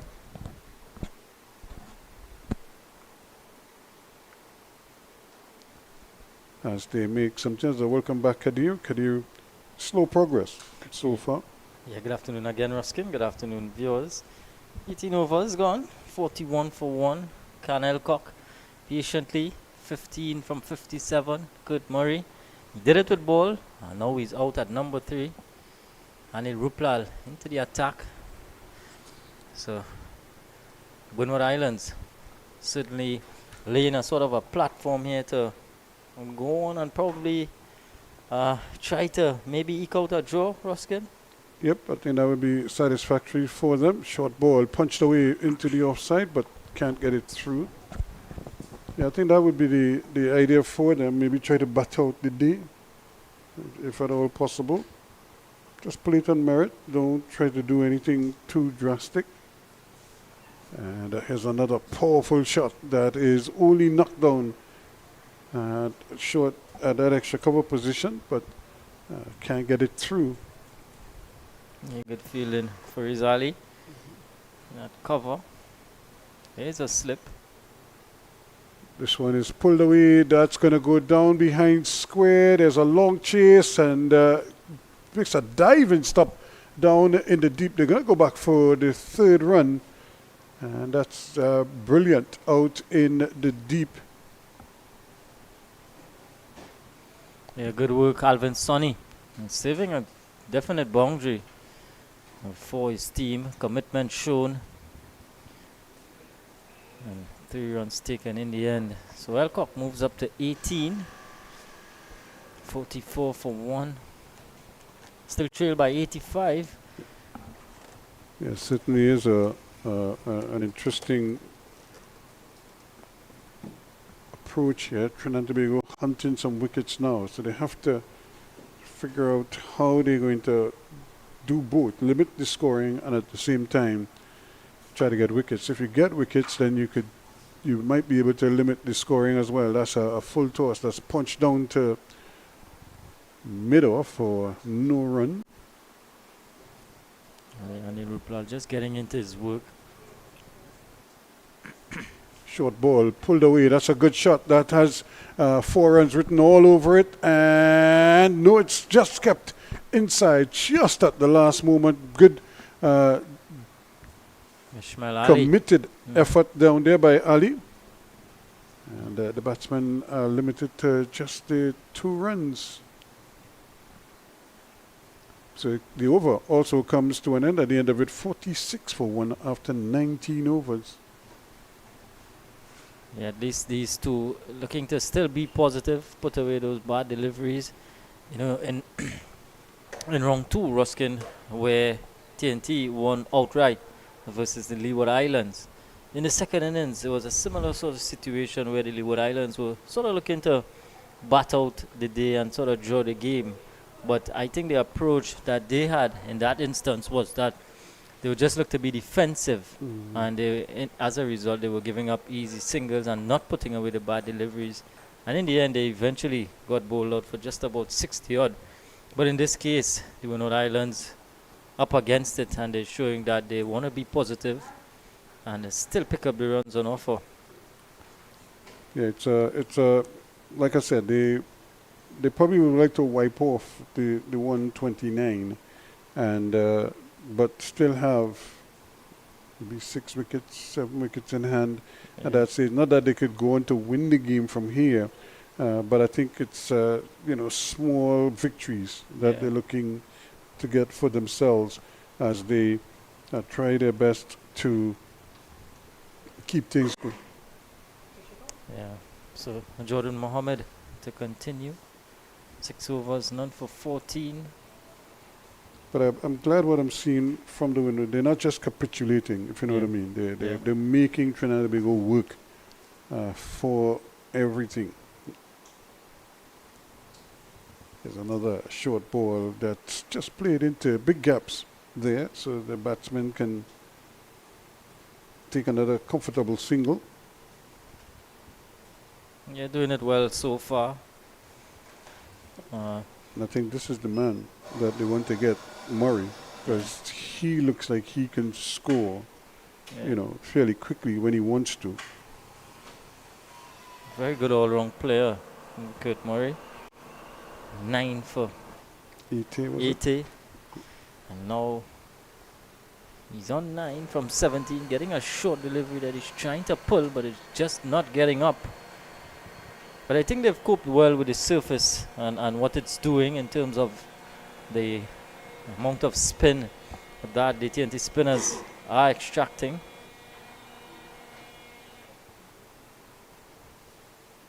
Again, plenty of width there. And maybe to, I suppose, Trinidad and Tobago will have to figure out, he'll certainly have to come a lot closer to the stumps. He cannot bowl that wide. The batsmen are not obligated to play out there. I mean, they may go after him, but in essence, when you want wickets, you have to attack the stumps a little bit quicker. This one is pulled away, and again, he was trying to pull it through the onside. This time, Sonny couldn't hold it in, and but a brilliant effort again, tumbling to his left. Yeah, Alvin Sonny at mid-wicket. But again, it's not getting up. And I wonder why Murray is looking to hit leg side as opposed to going through the offside. Again, too wide, and it is signaled as a wide. Yeah. So it's a, and you know what I think Mohammed could do, maybe he can bowl from over the wicket and still angle the ball across the right-handers. This time he's a little bit closer. He's pulling again. He's trying to tug it through the onside. It's a shot that he seems committed to, but he's not able to get the rewards that he deserves or that he's expecting from it. Because again, the ball is not coming with any kind of power in it. You have to apply your power. And this time he's driving again. That one has gone through between the 2 close-in fielders at that extra cover position, and 4 runs in the end to deep extra cover. And that's a good shot again from Murray. Yeah, this time through the offside as opposed to tugging it on the onside, and he's gotten the rewards. Picked up 4. So 20 gone. 52 for 1. 50 on the board for the Windward Islands. And again, these are the kind of small victories that I think their coaches would have been speaking to them about. you get to 50 first. Now the next aim is to get to 100. Yeah. But your calculation is you don't want to lose too many wickets inside it. So let's just say you lost maybe 1 or 2 between 50 and 100.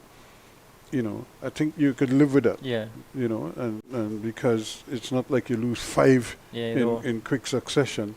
You're still kind of drawing it out and making life difficult for the fielders. Ishmael Ali being brought back now from the southern end, replacing Anil Ruplal, just the 1 over for him. So it's the off spin of Ali. There's a chance here again, and he was trying to hammer it through the offside. And once more, is that man, he's really through the water, Sonny, tumbling over, but he can't come up with the catch. Yeah, he's in the hot spots, if you like, Alvin Sonny. Yeah, He's he like is. the Lagly. Ball seems to be following him. But it's not sticking just yet. Yeah, and at this stage, Windward Islands would be pretty pleased with their efforts so far. It's puff of dust. Very, very dusty conditions. But again, the weather is Dry, it's humid. Yeah. brilliant conditions for cricket. Mind you, your days in the savannah when dust would blow across the ground. Quicker delivery on this occasion. Those days you're playing on one ground, the breeze blowing from another ground, and you feeling the effects quite down the road. Yeah. Playing in the savannah is you got to love cricket. It's I mean, Has its challenges, let's put it that way. thank God for those trees. And sometimes not the sun so much, and it's the breeze. And I'll tell you what I mean by that after this delivery. Outside the off stump, a little bit quicker. Part of the problem is your shot making was affected because the wind was so strong coming across the ground. When you bat in from the southern end, you couldn't make too many shots through the offside. Yeah. Because you're going against the wind most times. It's a nicely judged single and one more to the score. Because invariably, if you didn't get to the pitch of the ball, it was going to go straight up in the end. The breeze was just going to it was just hung up in the breeze, and you would get out. Even when batting at the northern end now, when you're trying to play pull shots, you had to get over the ball, because if you just threw the bat and it went up in the air, you'll hold out. Yep, you're presenting a dolly for the man at fine leg. So on that side of the wicket, you have to understand that part of playing cricket in the savannah. Yeah, the dynamics. Yep. Understand where you could score your runs and where you're having problems, where you could have problems if you weren't too careful. Another over comes to an end, 53 for 1 at the end of 21. And plus, I didn't mention to you the Timari in the savannah. Oh my God. Gordon will know about that, diving in Timari. Yeah. Bit of a legend when it comes to savannah cricket. He'd consider himself Gordon Pear. And because remember you're playing on Martin as well. So Ruskin, he says he wants to make a return though. As a what? As a roller? I don't think Maybe he wants to a bit put of a his body bowling through coach. that. I wouldn't advise him to try to put his body through that. There he is, Anil, just surveying the situation. Yeah, maybe in the capacity of bowling coach. Gordon Pear, I don't think he has that capacity to run in and bowl again. I stand corrected. Well, I'm yet to see a cricketer where one person runs in the bowl and the other one delivers the ball for them. Well, it's Ruplal switching ends now from the northern end. And quicker delivery as well. And that might actually be a good ploy. If you're not going to bring back one of the fast bowlers, then you want to kind of change it up a little bit with the spinner. And he's a much quicker spinner. Here's another cut shot, but this one gets through. Little tumbling effort there, but not able to prevent it. But the batsman get a single all the same. Yeah, I think Anil Rupal, though, if he is able to find his lines and lengths early on, he could probably be a real trump card for Rizali and the TNT team. He has that one that goes the other way, googly, and that could be. Yeah, a leg spinner could be a real handful sometimes. And sometimes all they need to do is pitch a couple in. Yeah. Leg spinners probably the only bowlers I know could bowl long hops and get wickets with it. It just seems to happen all the time. But you have to have fielders in position to take those catches. Now they've gone with the mid wicket and the deep mid wicket as well. Driven powerfully. I think it's a good ploy to give them that protection early on. And there is a deep mid wicket in place. This is good sensible batting again from Murray. He saw where the gap was. He knows the danger going for the big swing. I tell you what though, it's a bit of a risk to bowl leg spin without a deep backward square. The man out in the deep on the onside is a deep mid wicket, so he's forward of the umpire. Yeah. And but especially where the sweep shot can be employed, it's always a risk when you don't bowl with a deep backward square. Driver nicely, but again deep enough is sunny, so the batsmen are comfortably through. So good rotation of the strike here between these two. Yeah, excellent running between these pair. This pair. Carnell Cock and Kurt Murray. 30 runs they've added Yeah. for the second wicket. Exactly what the Windward Islands would have wanted. Yep, you lose one, you don't want to lose 2 and 3 in quick succession. It's the end of the over, and they're going to have another little break here as refreshments being taken out for the players and the umpires. So 56 for 1 it is at the end of over number 22.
So as we welcome you back here, it's going to be Ali who is going to continue.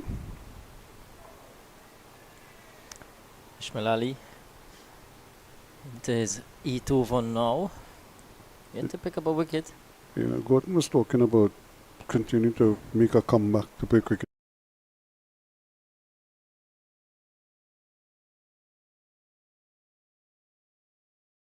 The over 40 World Cup for the West Indies. Yeah. Riyad Emrit is the captain. And here's another delivery. Nasing Dunarain is the vice captain. Zamin Amin is the coach player. Shazam Babwa. Javed Bakas. Dari Balgobin. Devon Clements. Lawrence Farnham. Hemraj Gabaran. He is again driving in the air, and the catch is taken, and it was always on the cards. Ali takes the catch down at long on, you'd have to say, because he was coming onto the front foot and driving at it, but again didn't get to the pitch of it, went through with the shot. He hit one over the head of the mid-on earlier. This time the fielder was placed a little further back, and Elcock goes for 22. It's now 56 for 2. Yeah, Ishmael Ali, right after the water break. How often we see things like this happen. And Ali picking up a wicket. Luke Ali taking the catch. Good smart catch, moving away to his left. But Khan Elcock, nice little innings, comes to an end. 22 he's made. Brings to the crease now Fontaine, Senior Fontaine, in at number 4, 56 for 2. So he too would have to sort of form a partnership here now with Murray. Trinidad and Tobago will be hoping that this sort of starts some kind of a slide. And let me just quickly give you the rest of this team here. So Gabran F. Gulja, Sanjeev, Randy Lindor, Lukeshwar Mahabir, Devendra Maraj, Mahindra Nagamutu, Romain Roy, Bisham Sipasad, and Randy Thomas. And the tournament is being played from when it was the 18th, October the 22nd, September the 18th to October the 22nd in Karachi. October the 2nd, to October the 2nd. So, best of luck to them. Over 40 World Cup. Over 40 World Cup. Yeah. So much cricket now. Yes, so much things even after players in their international careers. And so on down the leg side. Good take from Mingo. Ali getting some spin. Yeah. And Riyad Emmer just returned from the US Masters T10. T10 tournament. Yep. Yeah. So guys are keeping busy. Yeah. But it also gives them an opportunity to try to renew friendships, but and they can continue to earn money playing the sport that they love so much. So the end of a successful over for Ali, and it's now 56 for 2 to Windward Island. So the Trinidad and Tobago chipping away. Yeah, chipping away is TNT bowlers. And they know the TNT team, they do have the luxury of bringing back one of their seam-up options, Aiden Ratcher, Alexander Chase. We've not seen for Rizali.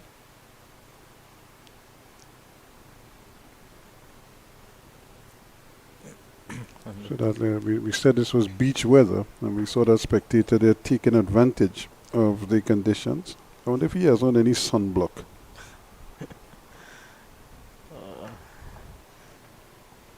Not too far from the tea interval here on the second and final day of this two-day encounter. So I think Trinidad and Tobago will probably try to prize out another one maybe before the interval if they can. Make life interesting. Here's another drive, but not getting to the pitch of it there, Murray. thought he was trying to go on the onside and he hit that back to the bowler. So he has to be watchful here. Rupal giving it some air and he's driving and it's going to get the single. But again, not a bad ploy to just kind of throw it up outside the off dump and ask him to fetch it out there. Yeah. Yeah, there is that slip. There's a catching option close in. Riyad Mohammed is at that slip position. Yeah, Fariz Ali is at a shortish cover. Mid-off, mid-on. Short mid-wicket. And the square leg, or backward square.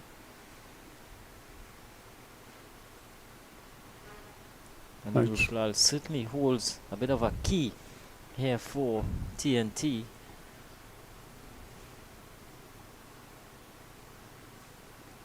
And you could see that one, he's pushing that one down the leg side. Probably hoping that it would turn back, but he, instead of spinning it back, he was really pushing it. I don't know if he was maybe trying to play for a quick stumping or something, hopefully get the batsman off balance here. But so far, Fontaine is standing up and playing it in front of him, so the over comes to an end. And at the end of it, it's 57 for 2. Chase 3 overs, none for 11. Ratcha 3 overs for just a single, just one conceded. Off his bowling, Aiden Ratcha. But Ruskin, we've seen a lot of fast bowling talents throughout the entire competition. Barbados with their 3 fast bowlers. Ratcha from TNT. Of course, Moransi from the Windward Islands. A lot of exploits in the fast bowling department. Well, it means that you're hoping that 1 or 2 would kick on, Yeah. and serve you for, 10, 15 years. He thought for a moment there he was trying to advance and then he decided against it. So Murray jumping back into his crease. It's a little bit in two minds. There's a long off, there's a long on, 3/4 of the way back, and then there's the middle fairly deep. Now the mid wicket is going out, so just that gesture that he made when he started to advance and then decided to go back to that last delivery has prompted a change in the field. Yeah. Maybe feeling as though Murray wants to get after Ali, or he could get after him at some point. And it would be interesting if he continues to bat that way. The interval is not too far away. This time he's sweeping, and while he made good contact, he couldn't get it past. Yeah. It's bowling to the field. Yeah, bowling to the plan, Ishmael Ali. Quicker delivery, and this time he's going to get the single. This is good, smart cricket on the part of Murray. Didn't go for the big swing, just turned it on the onside, squared the wicket just in front of the umpire. Yeah. Doesn't seem to be rushed. Seems to just allow the ball to come to him. Doesn't seem to be pushing much, Kurt Murray. Working those singles into the gaps. He's looked well so far. He's on to 16. 58 for 2. A lot of air driven nicely, asking to be hit, and it was. That's 4 runs. He just came on to that front foot there and said, thank you very much. And he gets off the mark there. Fontaine, nice flew-in cover drive for 4 runs. Yeah, full toss, taking full advantage of it. Fontaine getting off the mark with a boundary. Ali just overcompensating.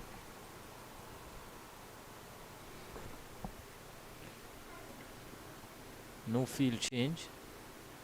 But it was a better delivery this time. A little bit of bounce just in front, putting it down in front of the batsman, and he had to respect it. It's the end of the over. At the end of it, it's 62 for 2 now, the Windward Islands.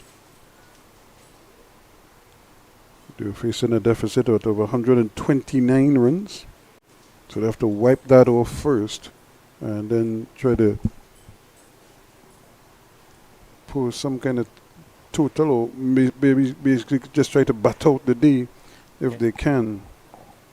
Yeah, I think that would take priority, just ensuring that they could bat out the remaining overs in the day's play. Still trailed by 67. More importantly, they'd want to do that. Here's Ruplal continuing from the northern end. There's a slip backward point, extra cover mid-off, mid-on, mid-wicket, a deep mid-wicket, and a man at 45 or short fine leg. Here's another intelligent shot. Now they go for a second run, it's not there.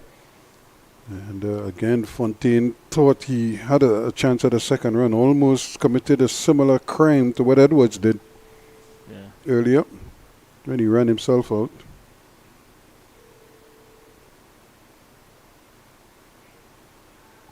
It's always painstaking when you work so hard and then you have to go via the run-out route. It's probably the worst feeling in the world when you get out, run out. Again, Not Fontaine.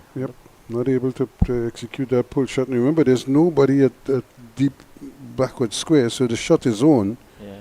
He just has to find a way to make proper contact. He just needs to get something on it, Fontaine. Once it beats that man at short fine legs, more than likely it's going to run downhill for 4. Got to make contact first, Fontaine.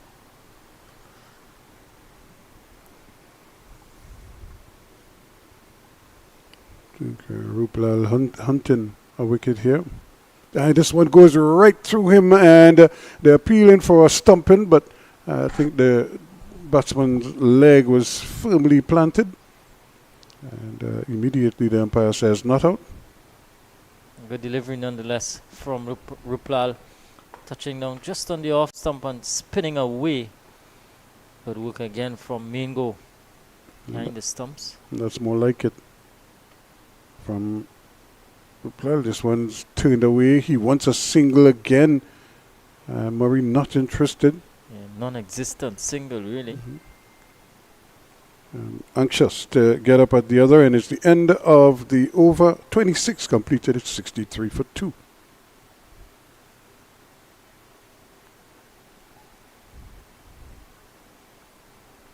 Alcock made 22, Edwards 10. They're the 2 men out, the 2 openers. Yeah, both openers are back inside. Can Alcock and Theo Edward. Ishmael Ali. Looks as though he's going to continue. In fact, it's going to be a bowling change. Sonny is coming into the attack. Alvin Sonny. So he's replacing Ali at this southern end. Alvin Sonny, a medium pace bowler.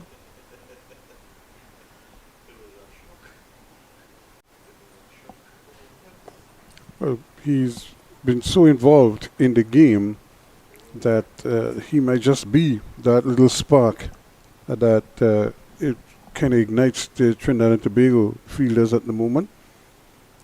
He's been here, there, and everywhere. They couldn't keep him out of the action. The ball just seemed to follow him, and now he has it in his hands. Yeah. What better way to make an impact? Yep. So on a sunny afternoon, Sonny takes up the attack.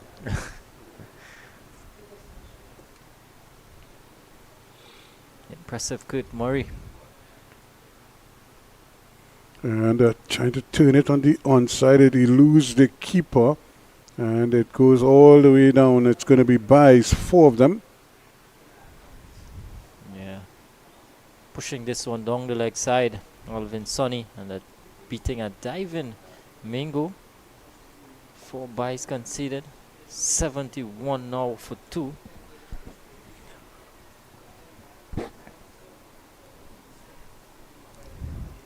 And Alvin Sonny operating with a fairly old ball, you have to say. 26 overs old. wide outside the off stump, so overcompensating there a little bit. Yeah. 67 for 2 it is.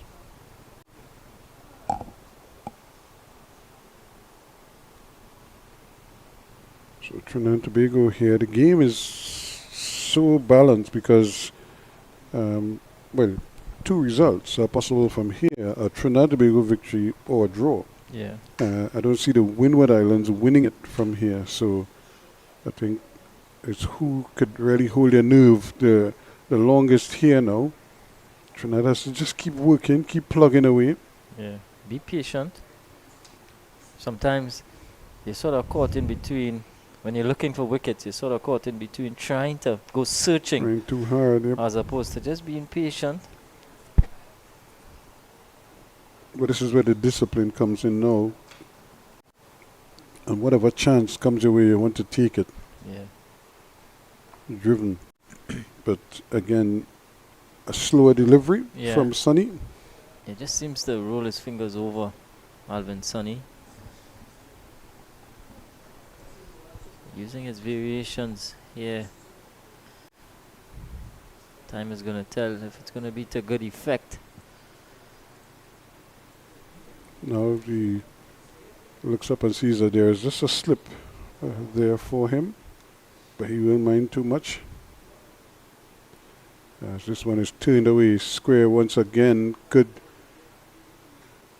composed cricket, and the batsman get another easy single. That's Murray. He goes on by 1 to 18. Fontaine, who's on 4, comes back on strike. Trinidad and Tobago anxious for a 3rd wicket and possibly a 4th. Yeah. You'd feel as though if they could get one before the tea interval, put them in a better position to go on and probably get a win. Windward Islands, though, not going to give up the ghost that easily. It's 27 overs comes to an end. It's 68 for 2. We saw Ruskin, the West Indies under 19s, drawing that series out in Sri Lanka, winning handsomely by some 100 plus runs in game 2. Jordan Johnson getting a In 100. Yeah. Yep. So now they have a game 3 Yeah. to focus on. And what you saw, Pakistan won, England won handsomely. Yeah. Australia won against South Africa Yeah, they demolished South in Africa. South Africa. Yeah. So it's and with a new look team as well. Yeah. Ruplal continuing here into his 5th over. Anil Ruplal. That's the one thing with cricket like that. There's so much of it. It's like sometimes you go over long periods no cricket. Then Yeah. all of a sudden, everywhere is another quick delivery right until he thought he had gone through the defense there as Murray was hanging back on the back foot. Then all of a sudden you have 3-4 series going on. Yeah. Even though they might be short series. Not a powerful drive, but to no avail, no run. Good fielding. The 50 over World Cup not too far away. West Indies missing out. He has a good delivery. That one was the googly that Yeah. just pitched and turned and came back at him, but it also bounced over the stump, it looks like. And the hands go up in the air. Mohammed had slipped. Couldn't believe it. And this time he's sweeping, and that's 4 runs. Again, you're always taking a risk when you bowl a leg spinner without a deep backward square. And he paid the price here. Good sweep shot by Murray. Yeah, good. Murray sweeping in the gap. Hard sweep. And picking up a deserved boundary. Good Murray. He goes to 22 now. Yeah. Excellent from him. 72 for 2. Still no change to the field. Still no man back at deep mid wicket. I think that man back there is more for a drag down delivery as opposed to the one that he's sort of erring on the leg side. And that's I suppose that's the the balance that you have to strike here. It's the end of the over, by the way. 28 overs, completed 72 for 2. Is you're protecting the deep mid-wicket region, because if he bowls a rank long hop, there's every chance the batsman will try to hit it in that region, through the mid-wicket region, pull it through the mid-wicket region. But if he bowls a good length delivery, but the line is bad, then the sweep shot is a viable option for him, because as you said, there's a short fine leg. And once he beats that man either to his right or to his left, he's likely to get 4 runs. Yeah. So you choose your poison, really, and where you want to go. Sonny, again with a slow delivery, almost just sort of hangs that one up in the air there, and the batsman almost yoked himself. Yeah, Sonny looking to make things happen here. Alvin Sonny. Well, a number of slow deliveries so far, just into his second over. But he's showing that he has some variations. He's willing to use them. Here he is again, shorter delivery this time. It just sort of bounces up in the air and wide of the man at slip. So he kind of just put the bat there and waited on the ball to come. Wry smile from Sonny. Ponging that one into the surface. I'm trying to remember which bowler used to attempt that. He would run up like 5 different bowlers or 6 different bowlers and bowl a different ball every time, including bowling with his hat on. And would run up like, say, Sir Richard Hadley bowl one ball. Then he'd run up like Ian Botham bowl another one. You know, then he'd run up, say, like a Wes Hall bowl another one.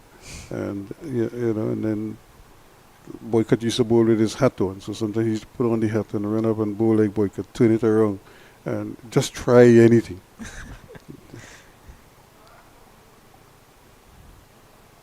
Another slow delivery, and again, but right on target. And that's a good thing about Sonny here. He's kind of, although he's trying all sorts of things, the line is pretty good. Yeah. You know, he's been consistent. So if you miss, he hits. And I think that's what he's banking on. With all this change of pace and what have you, that the batsman either gets frustrated and goes for a big one and just kind of lobs it up in the air somewhere. There he goes again. This one is driven nicely. Good bit of fielding. But again, the running is pretty good. The batsman able to complete a comfortable single. Not much Luke Ali could do about that. Another easy one added to the total. 74 now for 2. Been a decent partnership so far between these two. And this is what the game is all about. They're making Trinidad and Tobago work here. They're not giving away anything. They're just taking what the bowlers are giving them. And here they got a single. As the field was pretty deep set. And they complete yet another comfortable single to end over number 29. It's 75 for 2. So Trinidad in search of wickets. And Ruskin, how do you think the TNT bowlers could go about just trying to, with their subtle field changes and bowling changes, how do you think they could probably prize another one out? Well, I think they could bowl spin at one end, seam at the other. You have 2 good seam bowlers, so you kind of give them a burst at the other end. And you keep your spinners, rotate your spinners at the other end, and you can work your 2 fast bowlers at one end and see if that works for a couple overs. And again, a short ball that is punched through the offside. So you know you want to mix it up for them, because we haven't since the fast bowlers bowled their 3 overs or so each, we haven't seen them again.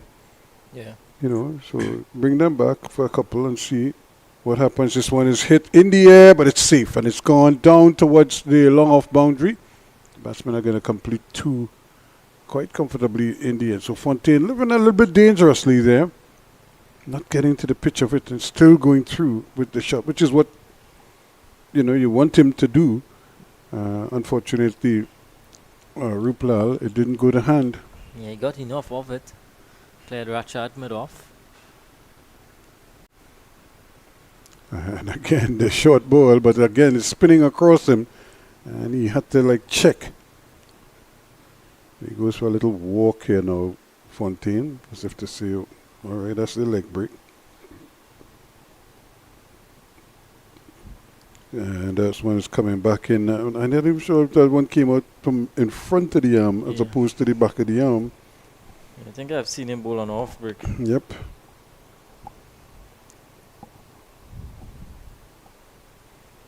Again, this one seems to be another off break. Well taken again from main goal. It's going way down the leg side. So he's bowling a leg break and the off break as a sort of a variation.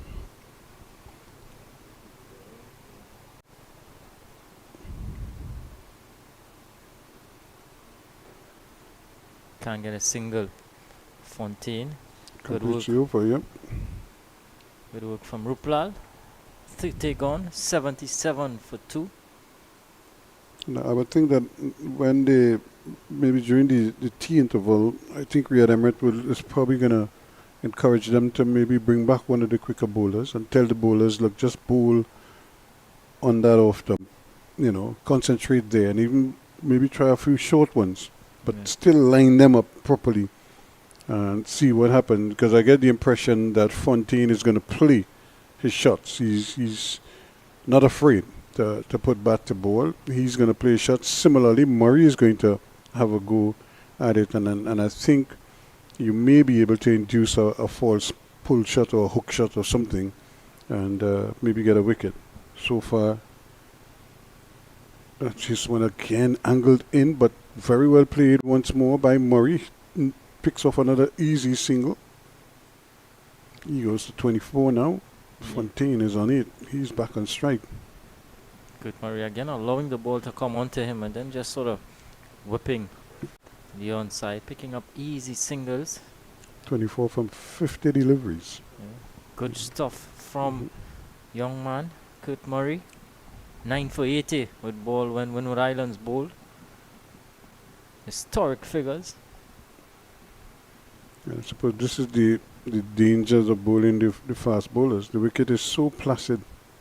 They're going to really have to bend their backs to get something out of the wicket. Yeah. So your kind of response to that is you're getting 3 overs. Do your stuff.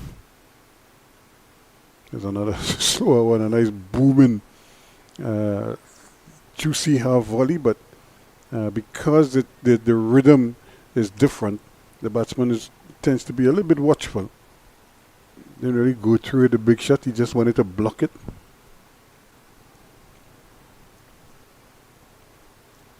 The tea interval not too far away.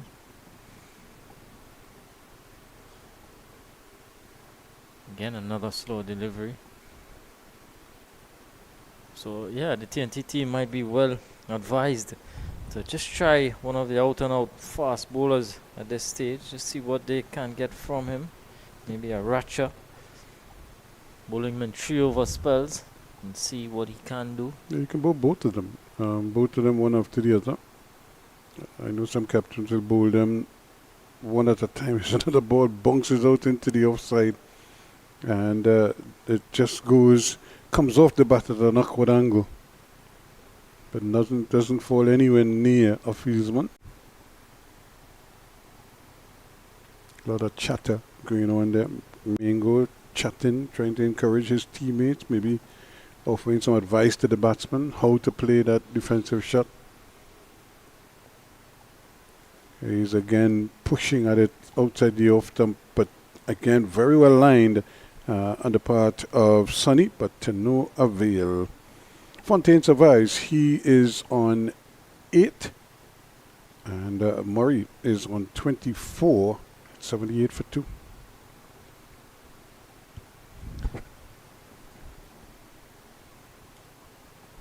Spectators enjoying a beautiful day here at the National Cricket Centre. Final round of action in the Cricket West Indies Rising Stars under 17 tournament.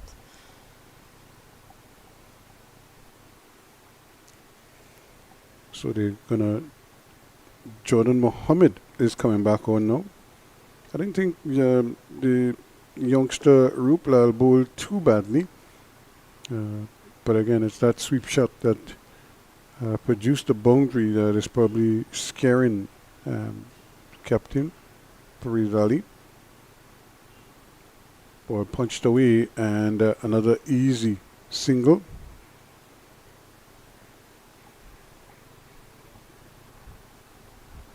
So Trinidad and Tobago has to be thinking here just to keep the runs down as much as possible, frustrate the batsman. Yeah. Patient. You're going to have to take those chances when they come. Sort of make half chances into chances.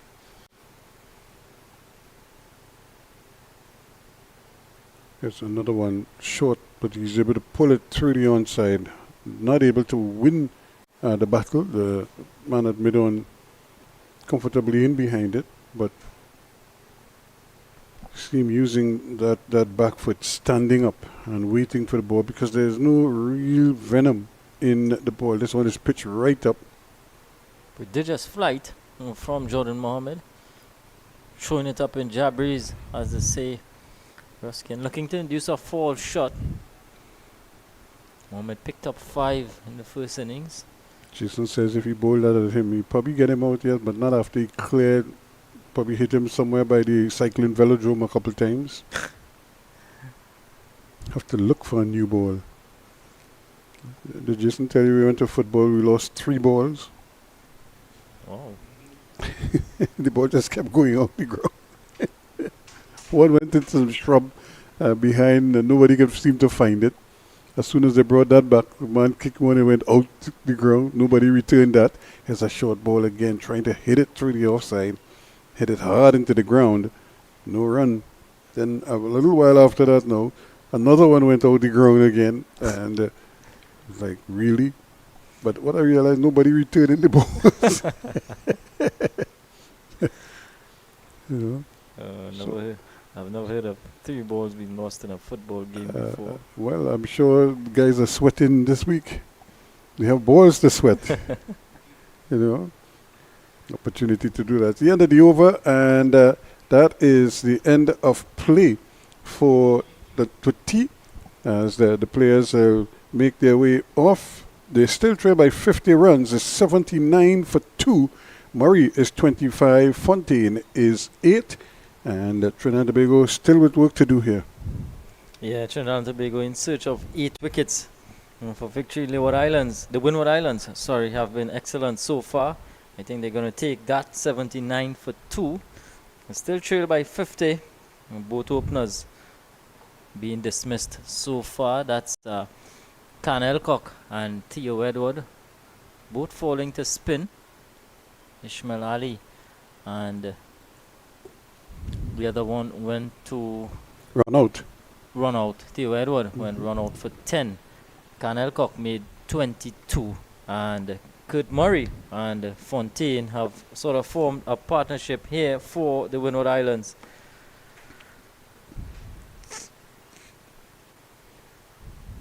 So they've added a further 23 runs since the fall of that wicket.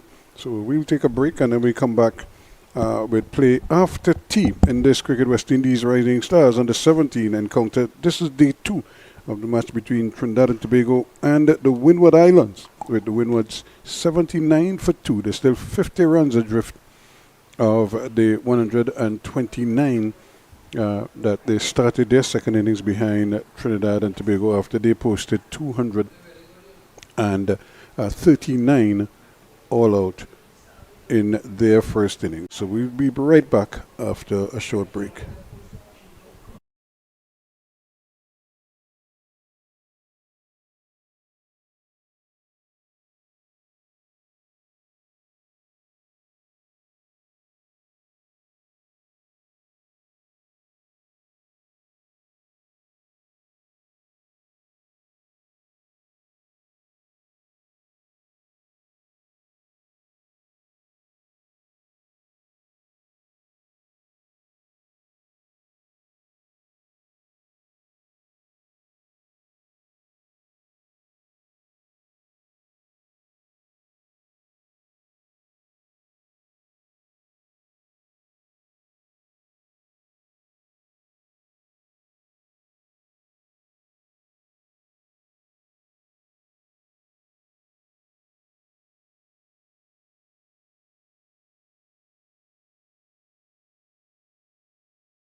Welcome back to Play After Tea. The final session is just about getting ready to start in this Cricket West Indies Rising Stars under 17 encounter between Trinidad and Tobago and the Windward Islands. The Windward Islands will resume at 79 for 2, 50 away from wiping off the 129-run deficit. And they have Kurt Morris on 25 and Arsenio Fontaine, who is on 8, the two batsmen out there, holding up Trinidad and Tobago, so to speak, as they push for a victory here. And of course, Kadir is still with us. So, Kadir, I think this is it for Trinidad and Tobago. They have to go for it now. Yeah, good afternoon again, Ruskin. Good afternoon, viewers. Yeah, definitely TNT team would be looking to get these remaining 8 wickets of what would ensure victory. And Aiden Ratcher being brought back right after the tea interval. They've certainly recalibrated their plans, Ruskin, and they're going to the seam bowlers now. Well, I think it has to be a spin pace attack to, you're hoping you get wickets at both ends, but you're also hoping that you keep the batsmen honest and try to keep them as quiet as possible. It's going to be Ratcher coming back now from southern end. Previously he was operating from northern end, so he switched sides. I would like to see him get a second slip though, because if you're looking for wickets, you want to give him every chance. And that one kept low. And it was just turned away there by Fontaine, but it was actually by Murray, but it was certainly darting in towards that leg stump.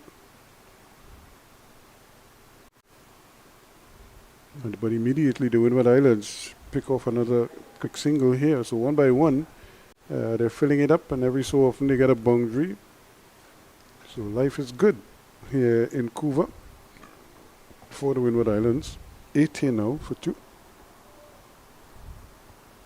Yeah, Fontaine getting some bat down. Risky sort of shot. Ball staying down. Now they're asking for a bit of a change to the Now field. there's no slip. Yeah, third man being asked to come a lot straighter. Done away with the slip. It is surprising.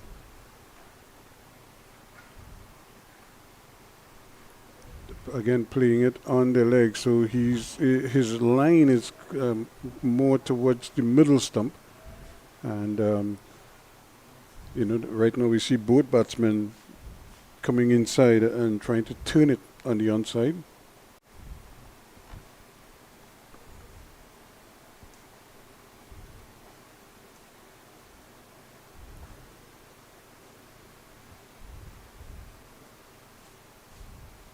This one is right up in the block hole there, and again forcing Fontaine to have to really dig it out just to keep it out of his stumps. He did that well enough in the end, but that's a peach of a delivery. Yeah, good delivery from Ratcher. Searching for that block hole. Might be the best place to operate wicket to wicket. Ball is sort of two-piece.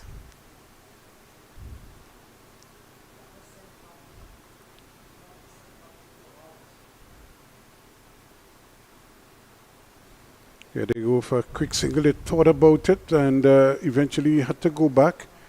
As the field is well set there. There is a fine leg, but there's also a man at short square leg, a mid-wicket and a mid-on. So there are 4 fielders or 3 fielders within close proximity to the stump, so they could attack balls played under the onside. Yeah, I'm not sure why they took the slip out. Somehow it didn't seem comfortable running up on that occasion. Did the smart thing. Kind of aborted that delivery.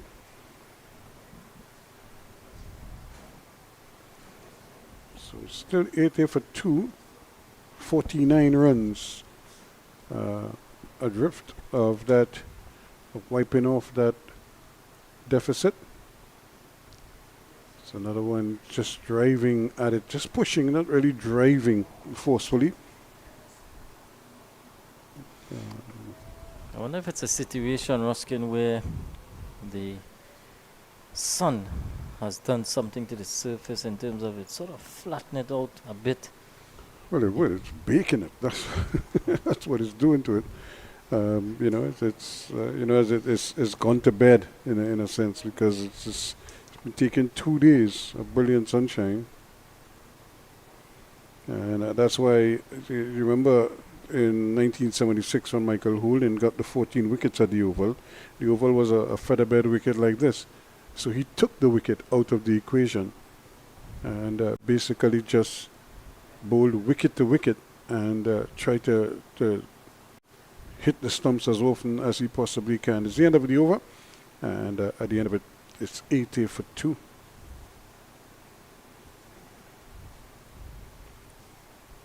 So again, and I think that's what the Trinidad and Tobago team will be hoping for here, is that somebody puts his hand up and try to deliver for the team.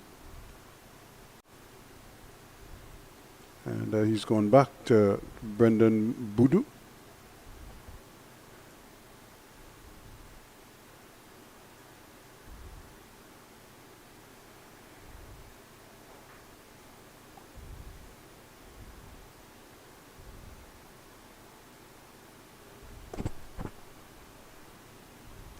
So he's not prepared to just let things drift. He's trying to see if he can really manufacture a wicket or two here. The slip is back in place for the spinner, operating from that top end.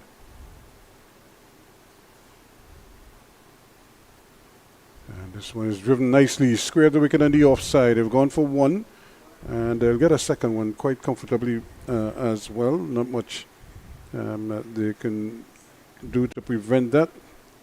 Racha called into action immediately.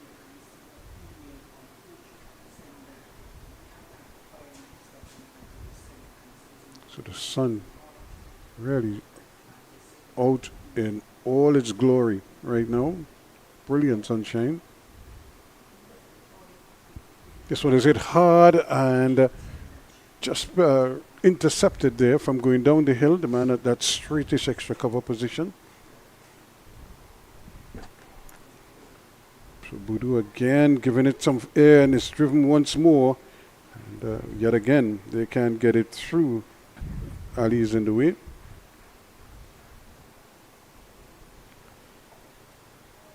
So turning to another leg break option here, Brendan Boodoo. And as he's done so many times, just playing with the wrist, turning it into the gap and taking a comfortable single. Kurt Murray, so he goes on to 27, is it? And Fontaine, who's on 9, is back on strike. And I think Trinidad must be thinking this is the man that they would probably want to keep on strike for as long as possible, because they feel he might be the one more inclined to probably do something rash. This time he almost yoked himself. Yeah. You see, New Fontaine seems to be an attacking batsman by nature. Gonna have to curb those instincts. But he's done well. He's keeping everything in front of him and plays out the last 2 deliveries of the over to keep it at 82 for 2 after 34. So 47 runs adrift now. Slowly but surely for the Windward Islands. Supporters enjoying a beautiful day here at the National Cricket Centre in Balmain, Couva. I wonder if any of them went to the parade early this morning and then say, well, they'll catch cricket after lunch. Trinidad and Tobago flags. Look how it's fluttering in the breeze there. It's spread out. It's almost straight out there. Strong wind. And Racha is going to continue. Trinidad needs a wicket here quickly, just to kind of set the tone. And this one is again not taken cleanly by Mingo. Yeah, Mingo has done well behind the stumps. It's not been easy. He's done well, credit to him. I would still like to see that slip though, Ruskin. I think it's just going to give Racha that little bit of, if you like. Yeah, if you're bowling medium pace, you want to at least have a slip there. If it hits the edge, somebody's there to catch it. They're going to have to hurry, and they do. And the return at the striker's end, good thinking, just trying to force him to have to hurry into his crease. Murray gets another one. It's up to 27 now. Good Murray, in fact 28. He's done very well. He's really played well since he's come to the crease. Yeah, he's played the situation well, Kurt Murray. His team up against it. And this is going to be a tough pill to swallow for Trinidad and Tobago because they did all the running in this one. And just not be able to get over the line is something that I'm sure will, as I say, will sting for a while. Yeah. You want when you put the hard work in, you do all the hard yards, that you at least come out on top. Barbados, meanwhile, must be. Well, Ruskin, some scores coming to hand in that game, Barbados versus Guyana. Barbados in their first innings. Continue after this delivery. Good fielding. Riyad Mohammed at mid-wicket prevented any chance of a single. So Barbados in their first innings got to 174. Guyana, 90 all out in their first innings, and Barbados in their second innings, 152 for 9 declared. And Guyana now in their second innings, 90 for 3. But they were 18 for 3 at one stage. So they've lost 3 early wickets, so they've really sort of buckled down here. So they're frustrating Barbados the same way that the Windwards frustrating Trinidad and Tobago.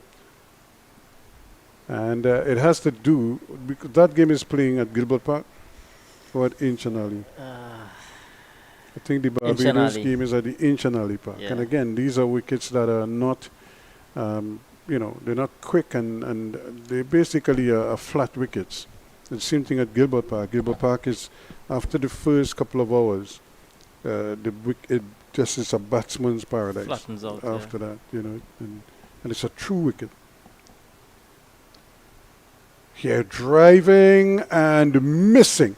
And that's the danger for Trinidad and Tobago, that if he drives at one, hits the edge, you have nobody there to catch it. But this time he misses. It goes through to the keeper. 83 for 2 at the end of 35 overs. Decent over from Yilian Racha comes to an end. Just a single in it. So he's looking to prize out one here for TNT. Brendan Boodoo is going to continue now from the northern end. And I like the pace spin combination because I think this is probably the best option right now. You could always go back to an all spin attack after, but you at least want to give your quicker bowlers an opportunity here. Yeah. This one turned away on the onside. Again, no run. So they've kept the slip though for the spinner. Yeah. Yeah, rightly so. Ball spinning away. You want to have that catching option. Driven back to Boodoo. Can't get a hand on it. So another single for Murray. He continues to bat well. Kurt Murray continues to be a sort of anchor for the Windward Islands. And this is now I'm not sure if that one carried back to him, but he was certainly diving, trying to get under it. But I think this is his best option here. That's a quicker delivery. That's probably the quickest ball for the day. Racha would like to hear you say that. He really just ran up there and just zipped that one through. And this one is pulled away down behind square. There's a man coming away from that deep square leg. They have to hurry. The batsman almost collided. And that forced them to have to change tracks a little bit. But eventually, Fontaine made it back safely. So these two have added 30 now together. And slow. And even if it's turning, it's slow turn. Yeah. The batsman can just kind of wait there on the back foot. You lower to turn and then Just play it, your yeah. shot. Yeah.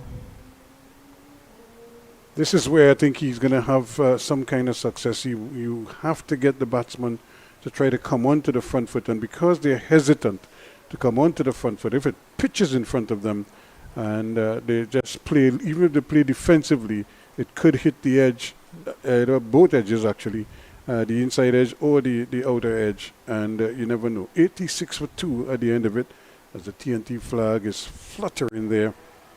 A lot of red, white and black shirts. It's Independence Day in Trinidad and Tobago. Yeah, a lot of support for the team TNT. A lot of family, friends coming to see their young ones represent their country. Always a good feeling. Yeah. It's more so at home when you're representing Trinidad and Tobago. People you don't even know cheering you on. They're happy to see you doing well in your national colors. So Racha to continue. Third man, fine leg. Really has to dig deep here now to get this wicket for TNT. And again, he's pitching it up, but it just missing there once more. You could see him trying to get that Yorker in. He went right up to him again and just missed. And I'm curious to see where this ball actually passed. Or just outside of his legs. He was trying to turn it and missed it. But that's what he's aiming for. He's aiming to hit that middle and leg stump. Cutting at one, missing, and again, nothing doing. So Trinidad and Tobago they don't have the luck running with them either. Yeah. They're trying things here, Aiden Racha. He's looking to get that Yorker in. He's mixing up his lengths. Not seen him go into the short ball as much as we've seen previously. More supporters dribbling in here. Everybody in their national colours, in their red, white and black, which is good patriotism. Well played, driven nicely down the ground, but only get a single. Luke Ali is patrolling that long off. But that's a good shot. Again, not taking any risk, just playing on merit. And this has been an amazing effort for the young man, Kurt Murray. Yeah, he's been excellent throughout this game, throughout the competition. He's been in the wickets, in the runs. Another one pitching up, driven, but again, field is well set, so he can't get it through. Trinidad and Tobago really know after T, if this is plan A, must be thinking of what is plan B. Yeah. And who do you go to? Who you feel most likely could buy you a wicket here? Well, I think they feel as though Racha might be the best option to break this partnership, giving him the best opportunity to do so. He's started the proceedings right after the tea interval. So maybe we might see him in a short burst. Maybe we might see Alexander chase again. It's really looking to break this partnership. Yeah, this is becoming a worry for Trinidad and Tobago now. They can't really get the breakthroughs as frequently as they would like. And again, attacking the stumps, but kept out nicely by Fontaine to end the over. At the end of it, 87 for 2. They still need 42 to clear the deficit. Yeah, definitely putting themselves in a good position to go on and get a result here at the Windward Islands. A draw would certainly mean a lot to them from where they started the day's play.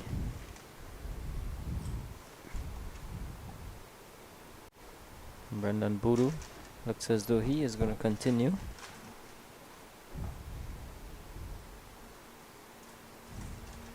And again, we used to see this a lot in the secondary schools.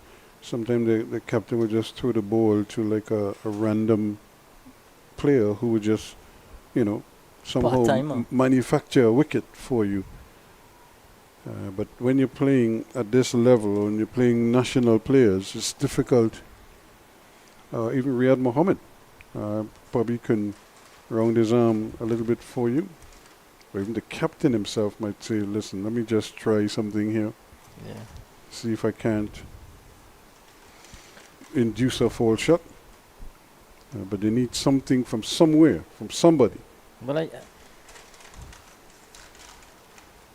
the field sets though is suggesting that they're just allowing the batters to just getting to the line, and if we see some catches on the offside, some close-in catches, it will probably pose a different threat to Murray and the Fontaine. That's a good delivery again. Just a slight fall shot there from Murray, who's probably trying to drive it, turn it on the onside, but it ended up going on the offside. So again, generous flight. And bonks there as well, as that one jumped a little bit. So there is something there. It's how do you line it up properly and consistently. Not a quicker delivery. And he's ready, like he's just deciding, none of this slow stuff. Let me just whip this one through. But again, Murray's probably seeing the ball as big as a beach ball right now. Just plays it in the onside to end the over. It's still 87 for 2 at the end of it. Made an over from Brendan Boodoo. 3 overs, none for 4. Yeah, I think for Rizali, could probably tinker with the field a bit. Get some close-in catches. Just to put something different in the minds of Murray and the Fontaine. At this time, they're going relatively easy. Both batters. Murray well set. It's been there now for 69 deliveries. Fontaine 49. They've put on 31 together. And this is, to me, this is where I think Trinidad and Tobago has to be a little more sort of enterprising. You can't just let things drift. You have to, become that team that looks hungry, looks like it wants to get wickets here now. We know you want to get wickets, but the movement in the field, the body language has to be a lot better. And just as we were suggesting, the captain has decided, hey, let me see if I can get this breakthrough here today. Gonna bowl his medium pacers. Yeah, for Rizali, replacing Eden Ratcher from the southern end. So he's coming in for his first ball of this innings. And for Rizali.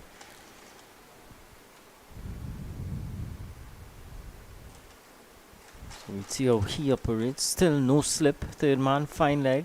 Backward point. Extra cover. Mid-off.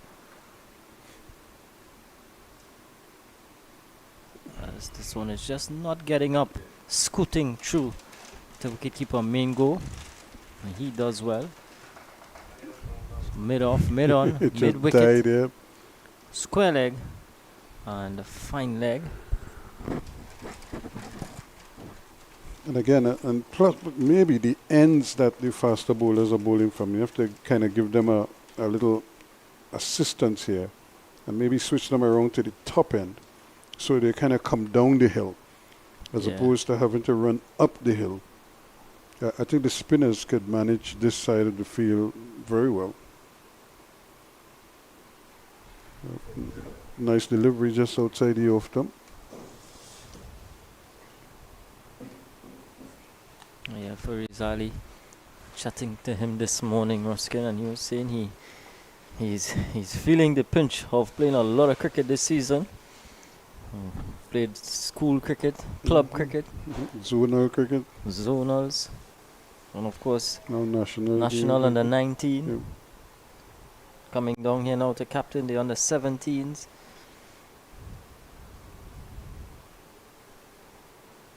Definitely a bright prospect is for Rizali.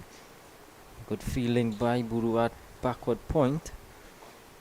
This might be another ploy, Ruskin, where you could just sort of dry up the runs by just operating just outside the off stump, just allow to build some pressure, and maybe it might tell in a big shot.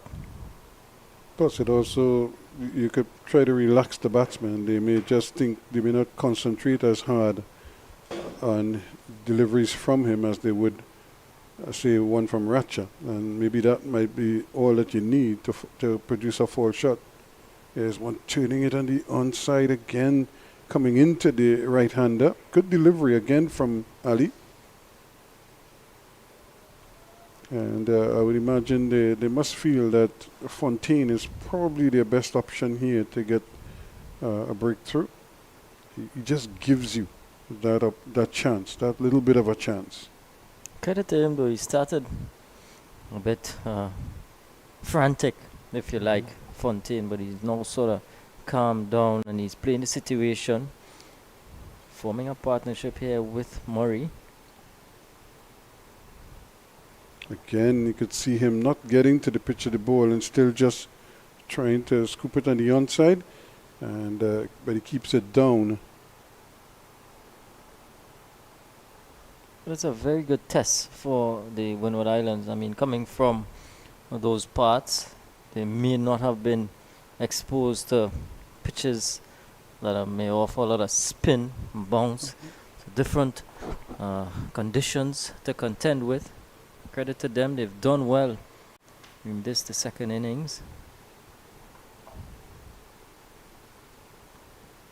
Another delivery is bang on target, but very well played in the end by Fontaine. He remains on 11. Murray is on 30. It's 87 for 2, another maiden over. So back-to-back maiden overs here from Trinidad and Tobago as they try to build some pressure. 12 scoreless deliveries. Again, both openers falling. So far, Khan Elcock and Theo Edward. And that graphic showed you there that Fontaine is his 11 runs have come off 55 deliveries. Yeah. So he's soaking up a lot of balls. 70 for Murray, so his 30. 70 balls. Yeah, again, it's all about playing the situation. And here is Murray getting another easy single down to long on. He played that well. Again, just covering the ball and then just going through, not really trying to hit it too hard. Just place it, but he brings Fontaine on strike now. And again, if Boodoo could just line one up just outside the off stump, but I think that's where Fontaine is probably going to be, if there's anything, induced into maybe having a go at him outside the off stump. Yeah.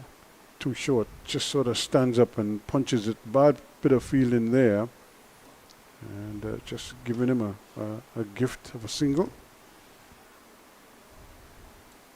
Maybe another ploy could be to bring mid-off and mid-on up inside. And Fontaine, they were up at mid-off and mid-on for Murray. They've gone back now to long on and long off. So maybe he could think about bringing those two fielders up and just ask him to, if he wants to attack, go over the top. This time he's just milking the field, just getting those easy singles. Kurt Murray.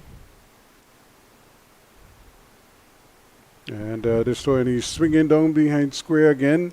They were going for one, and that's all they'll get. There was probably ample time there for them to get a second run, but Fontaine didn't seem too keen on coming back for a second run. So he was happy to get the single, just to get off strike. 4 singles in the over so far.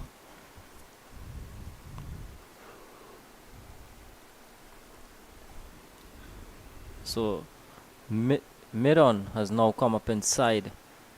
Mid-on, long off is back. And they get a single to that same mid-on fieldsman again. It's a shot he's played time and again, just kind of closing the face of the bat. And because the man at mid-on is so deep, he's able to complete a comfortable single. 92 for 2 now, 40 overs completed. So it's hard work for the TNT bowlers. Just 2 wickets. And so far, Windward Island still 37 adrift of that 129. So it looks to be another bowling change. Ismail Ali is coming back into the attack. Just the 1 over from Captain Fariz Ali. Probably saying this is hard work. Running up in hot sun. I mean, he had a bit of an issue with some breathing problems. And he said that he's not asthmatic, but it just might be the dust that's affecting him. I'm not sure if he's 100%, not up to 100%, yeah.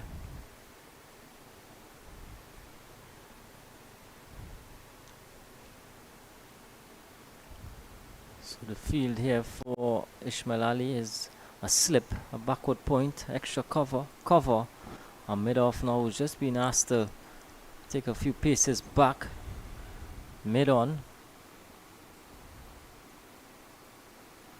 short mid-wicket, a deep mid-wicket, and a man at short fine leg.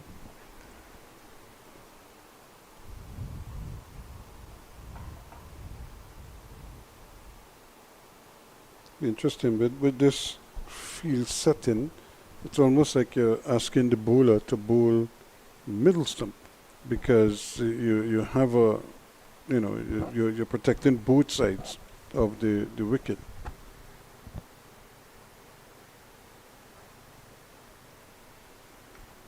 This time he's cutting away and he's gonna get another single here, Murray. And just a Sonny was probably a bit on his heels. Again, Murray choosing his opponents.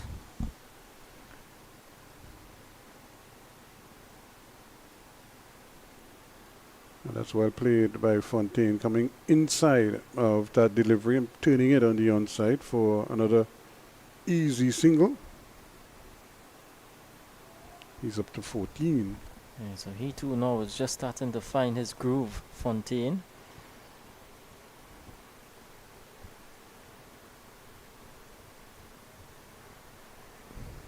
Murray long forward, smothering any spin there from Ali. So they're making the Trinidad and Tobago bowlers work here, the Windward Islands batsmen, and keeping them out as much as possible and not taking any risks at all. The end of another over, 41 completed. It's 94 for 2. Hard work here from the TNT bowlers. It's not as straightforward as they probably might have thought it would have been. I think the wicket has changed on them. The wicket is really unresponsive. Yeah. It's not really giving them any kind of prodigious turn and bounce. We have seen one or two bounce, but they bounce outside the off them. Yeah. And this is something that I'm sure the cricket authorities is probably going to have to look at. A lot of these wickets, even when they deteriorate, they don't deteriorate to the point where, it becomes difficult for batting. It deteriorates, but it's so slow. Yeah, slow Even if turn. it get turned, it's so slow Yeah, that batsmen can still survive on it. yeah.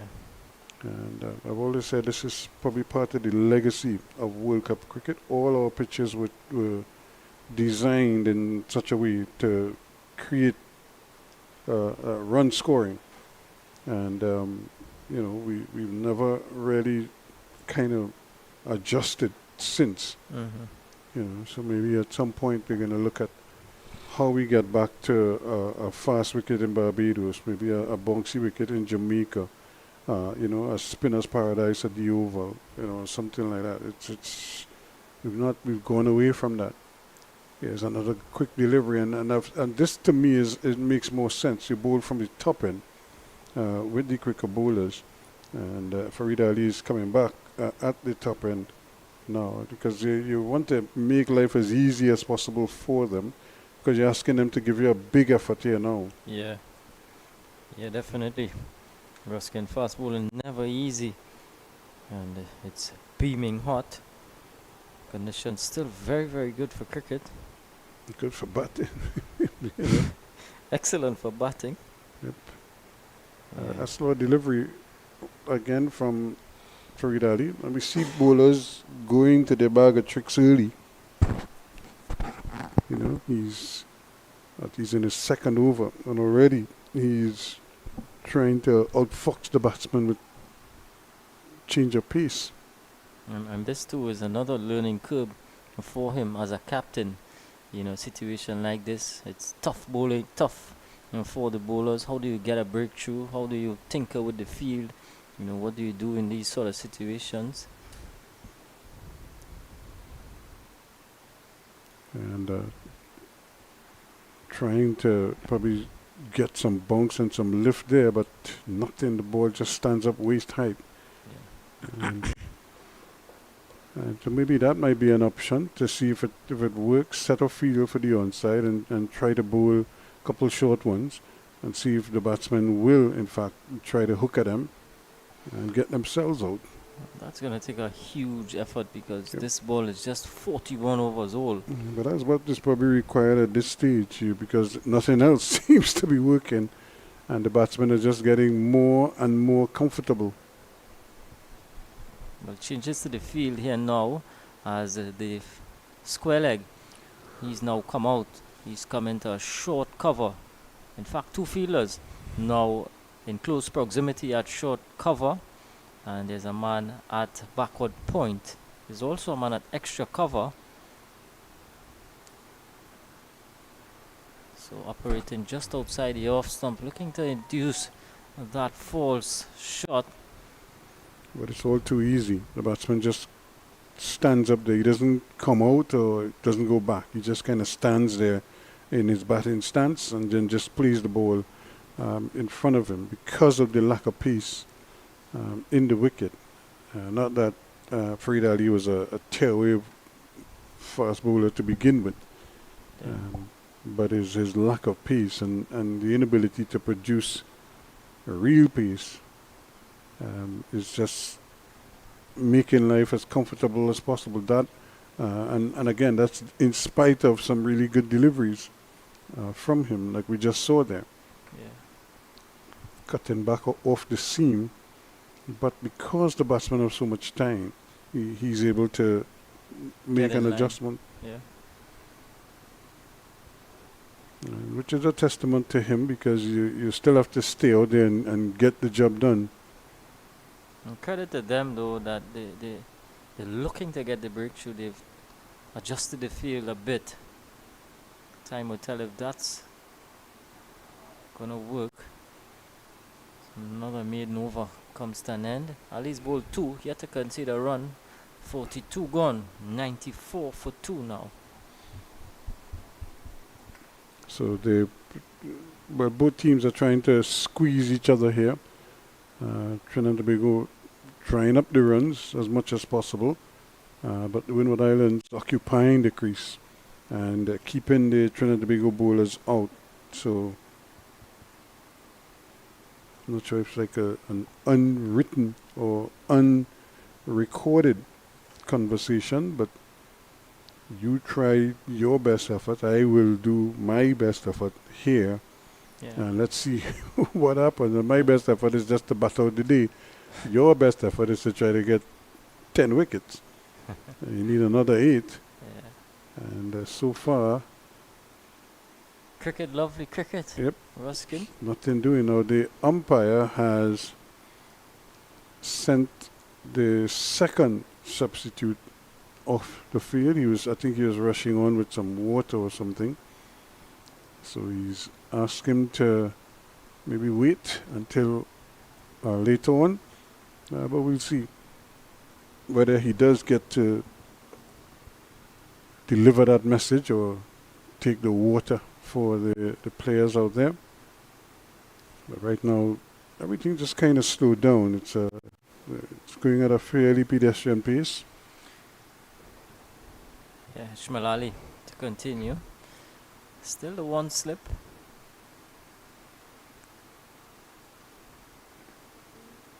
And they're going to get a quick single again, just nudging and running. Good, smart, sensible cricket. No need to take risks now. Yeah, it's becoming all too easy with those singles, especially for Kurt Murray. He's been there for quite some time, and he's just able to pick those gaps. With Fontaine on strike, mid-off and mid-on a bit tighter, as opposed to when Murray is on strike.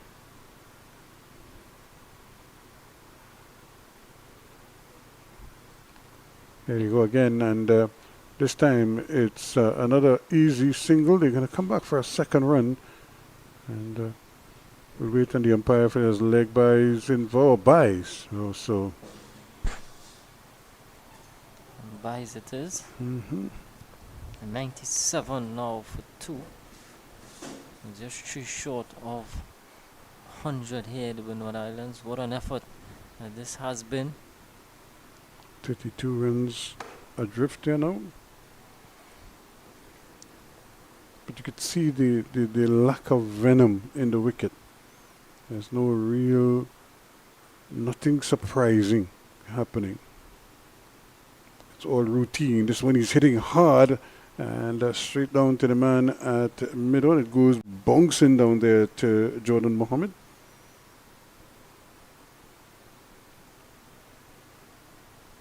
When the Windward Islands bowled this morning, it was apparent that there was something happening in the surface, but as time's gone on, the surface has just become a lot flatter and better for batting. There's another over. Comes to an end. 97 for 2 now. And these two continuing with this splendid little partnership. Happy coach of the Windward Islands team. So this partnership, Ruskin, currently worth 41 from 122 deliveries. So they've certainly batted time. Mm-hmm. Hit a lot of balls. Which is just what the doctor ordered for the Windward Islands. You can't win the game, but don't lose it. Yeah. Maybe this might be a last-ditch effort, last game of this particular tournament. Get a half century, something. Get 100 if you can, or get 9 wickets.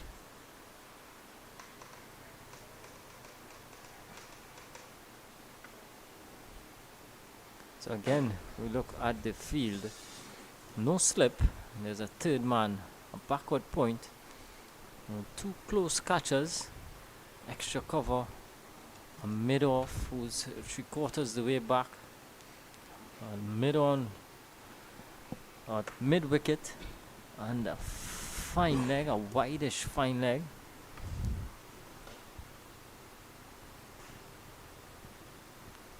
Again, just playing that ball, just kind of riding with it on the onside, trying to maybe sneak another quick single. We've seen Murray do that time and again.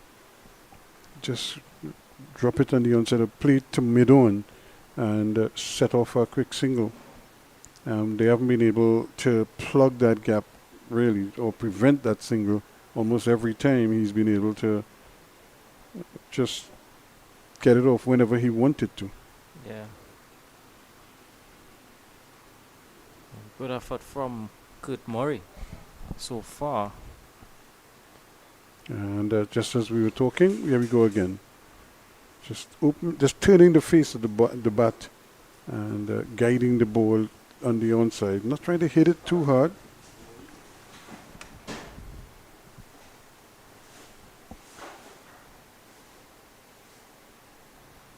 So 98 for 2. Now just 2 away from 100. Windward Islands brings Fontaine on strike. He's 14 from 70 deliveries. I mean, from based on the scores that you gave me earlier, if Guyana bats out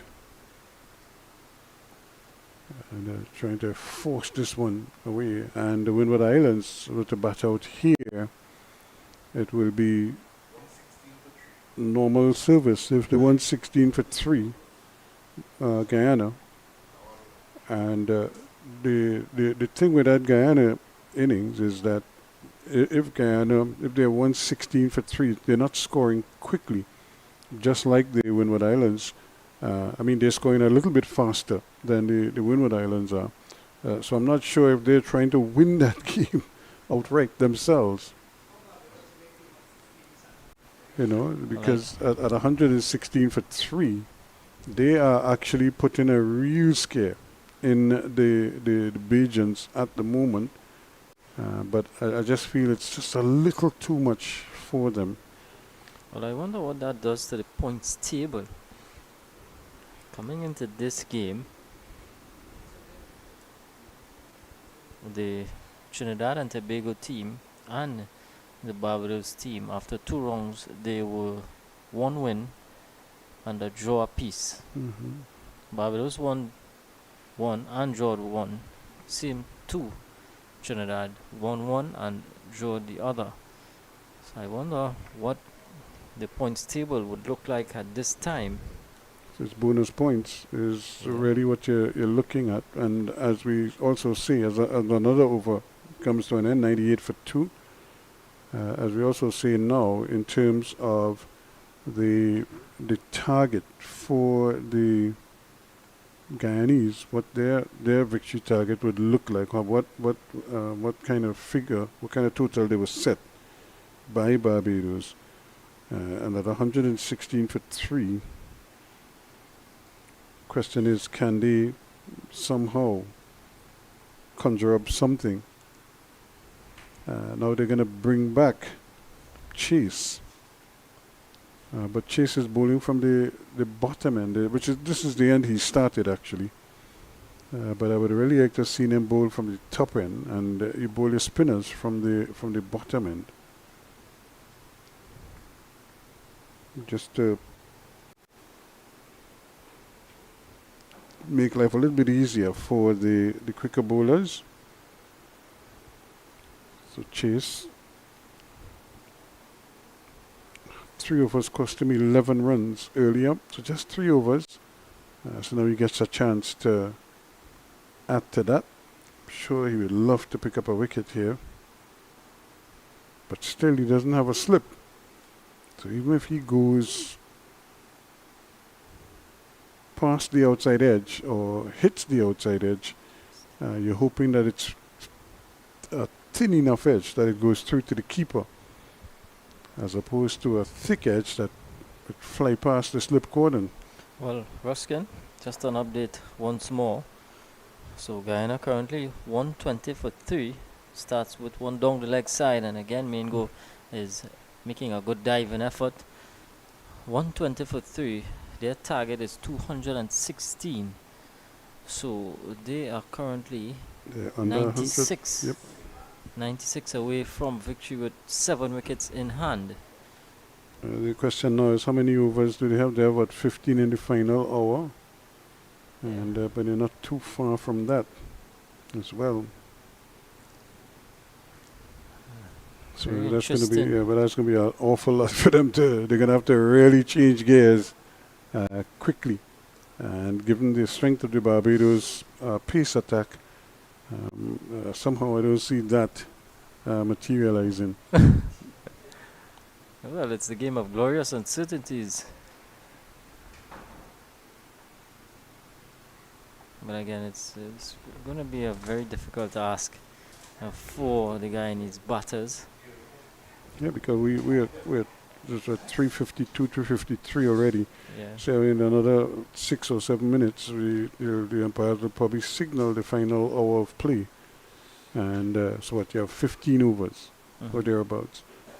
To get to another 90 runs, you got to score at 5 and over, roughly. Or even higher than that to get to that 96 runs, you know, that they need. Well, Chase looking to effect a breakthrough here for Trinidad and Tobago. The 3.3 overs, none for 11. And Kurt Murray stands in his way. Murray, excellent game so far. Can he cap it off with a unbroken knock here for his team? Driver, well, he's going to have to hurry here. The return is, well, he misses at both ends. He was probably giving himself a bite at both cherries, both stumps. But he missed at the non-striker's end. And he also missed at the striker's end. But the one run, I thought the run was always on. It's going to be difficult to execute because he played it and started to move right away. So that is the scenario here. Now, the question is, in terms of points, where we are with points now to see exactly what is going on here and how if both matches ended up as a draw. How does that impact one another? Trinidad and Tobago just ahead of Barbados. The bonus points might actually loom large. Yeah. When it's all said and done. But remember, Barbados, they have found ways to also accumulate bonus points as well. So it will be interesting to see when it's all said and done where both teams stand. You might very well come down to a situation where in the 50 over format, where it came down to just points of a point. 0.2. Yeah. and again, that's because fast bowlers got their wickets. Yeah. And they got those points as a result. So another over completed. So Or is it that they're changing over for the... Yeah, it's another over that is completed here again. 99. So one away from that coveted 100 mark. And the 30 runs adrift now. Spin be northern end. So he's replacing Ali, Fariz Ali. So he too might be an option. But you feel though that from here, the Windward Islands would really have to capitulate if TNT would have to go on to win from here. In both games, the Guyana too will have to really suffer a dramatic slide. And it's a similar thing for the Windward Islands here. They would have to really lose their way badly to gift Trinidad and Tobago a victory from here. Not impossible. We've seen it happen so many times.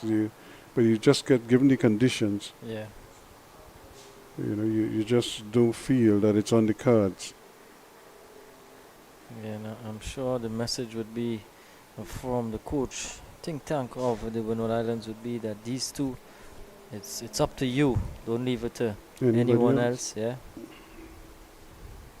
He's in the air, simple catch, he's out, just like that. And you know, we've always said all along that Fontaine was the one that was going to give you the chance.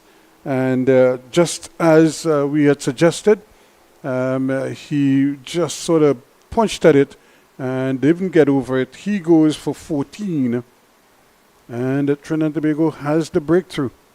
Yeah, Ruplal being reintroduced and providing that much needed breakthrough for the TNT as he gets the senior Fontaine for 14. Again, that field set, those two close catches on the offside proving to be the downfall there for Fontaine. But TNT celebrates. It's 99 now for 3. And now here comes the captain, Kirsten Murray. Yeah, one Murray is going to be joined by another Murray. With that, I think we're going to have a break in play here for some refreshments as we have another look at it. Dejected looking Fontaine. He soaked up a lot of deliveries. He's not happy. And he makes a slow walk back into the pavilion. Who had the slowest walk you've ever seen when they got out like that? When they got out at any time? Darren Bravo. Darren Bravo? Yeah. He was slower than Phil Simmons. When Pip out, Pip, it was like a, it was like a drag. You got to drag him off. You know, Yeah. Pip anytime. From since the youth days, Pip was like that. When he got out, it was like, oh my God, the world is gonna end here. You know, it's like he had all this stuff on his shoulders, and what did I do? You know, and he would just crawl off like one today, one tomorrow. You know. Oh my But God. that, who knows? Maybe that is the breakthrough that Trinidad and Tobago was seeking. But you get the impression here that this pair is really the pair that could very well deny Trinidad and Tobago the rest of the way here.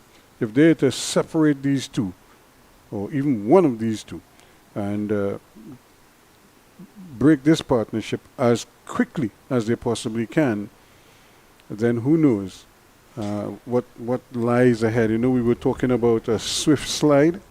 Yeah. You know, the innings could really subside quickly. But they have to think in terms of getting a wicket here and not letting the captain settle at all. But it's a timely breakthrough, you have to say, Ruskin, with just about, I would say, about 18 overs or so in the day's play. It's 18 overs, it's a long time. Murray, though, Kurt Murray, he's well set.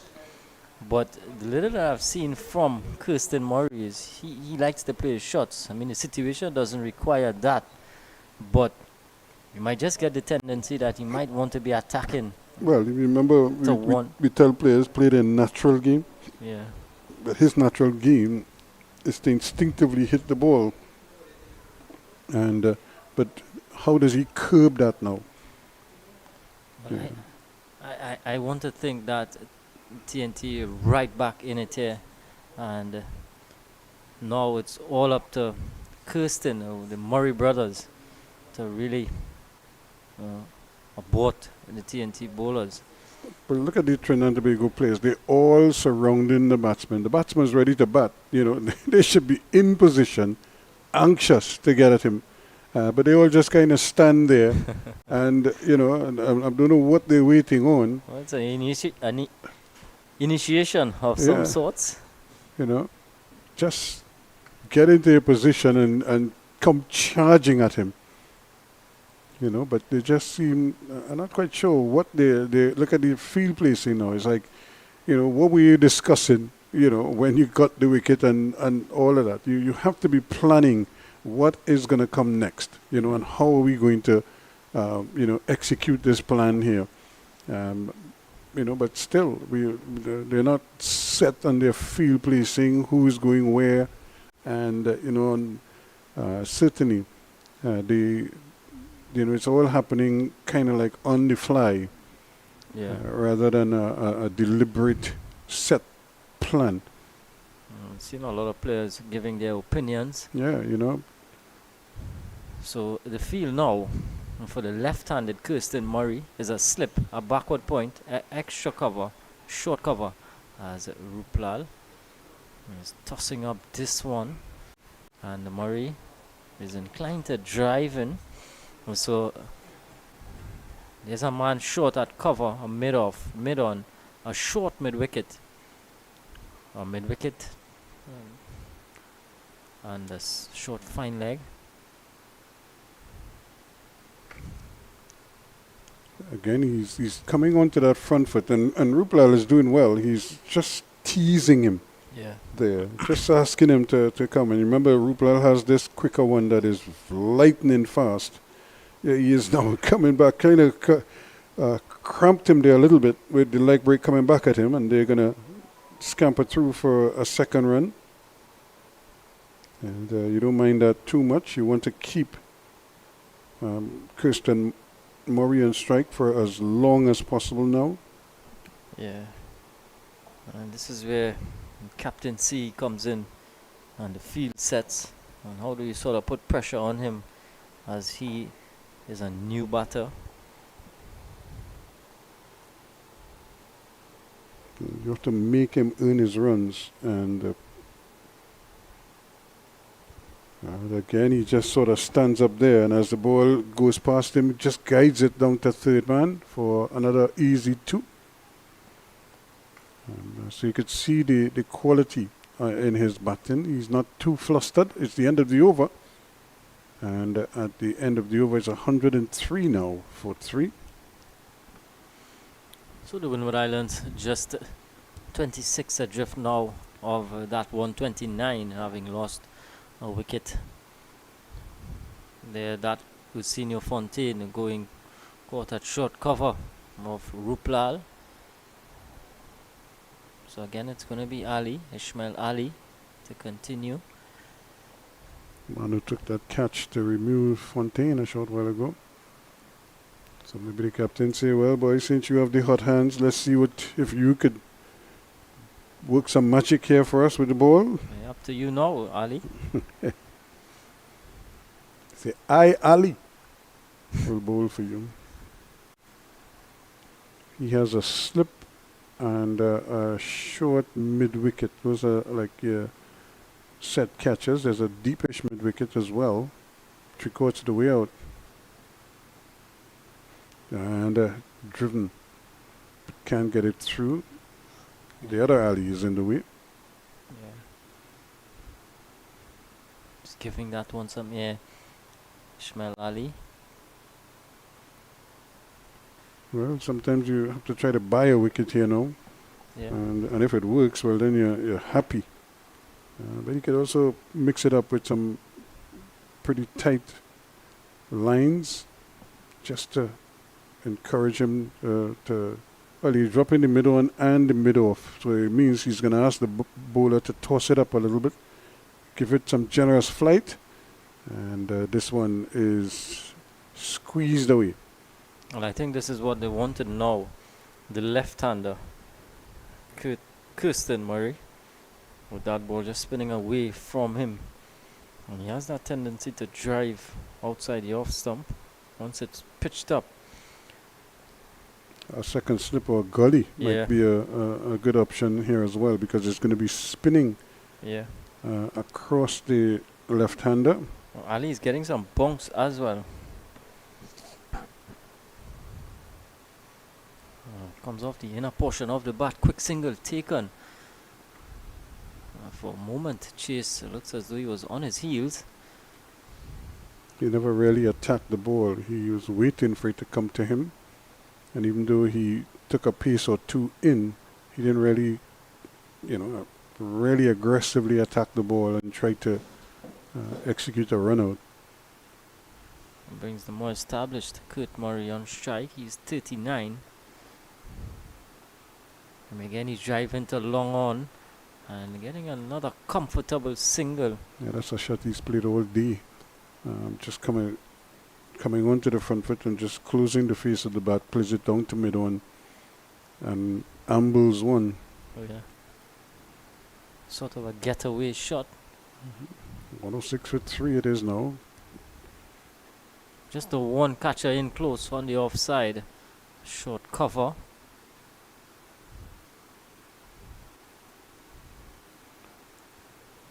he's done enough to prevent them from getting that single, but it ends the over at 106 for 3. Kurt Murray is 40.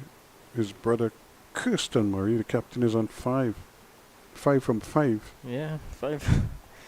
So he's showing no tendency to back down. 106 for 3. He's 23 away. More importantly, TNT need 7 wickets. Anil Ruplal, who made that crucial breakthrough in his previous over, he's going to come back from that northern end. And again, captain and vice captain, along with Sonny, just having a discussion.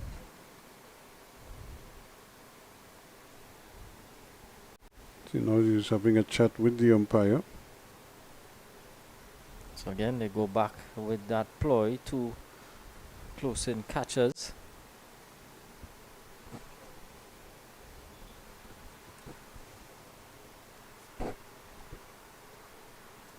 Ruplal 7 overs, 1 for 20. And that's a gift. And really just got it on the full. And then there's nobody out there. And he just had to just place it away from the man at mid-wicket. He was never going to miss out. Kurt Murray was well set and picks up another boundary and takes his score up now to 44. 110 for 3. And we have a player down in the field. I think he's back up now. Is that Sonny? Looks like he's badly hobbled. Sonny, he's been in the wars. Yep, might have done his calf or something there. Here comes the sandstorm. Yeah, strong breeze as well. Ruplal, it's where you want to be. He's bowled well. He's bowled enough good deliveries, but every so often he kind of, I suppose you expect that from the leg spinners. Bowls one that is either too short, and the batsmen are able to just pick him off. So it brings Kirsten and Murray on strike, left-hander. So field is gonna change.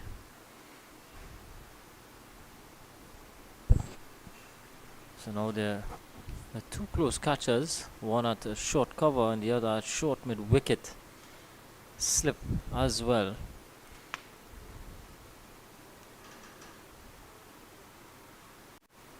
Going across him, trying to force him to come outside the off stump and get him. But he doesn't have like a deep cover for protection there, so he has to be careful. That's where he wants to bowl. He has to hurry, but again, the fielder not interested in coming to get the ball, waiting for it to get to him, and give them more than enough time to complete a single. 112 now for 3. 17 runs adrift. 7 wickets in hand and another comfortable single.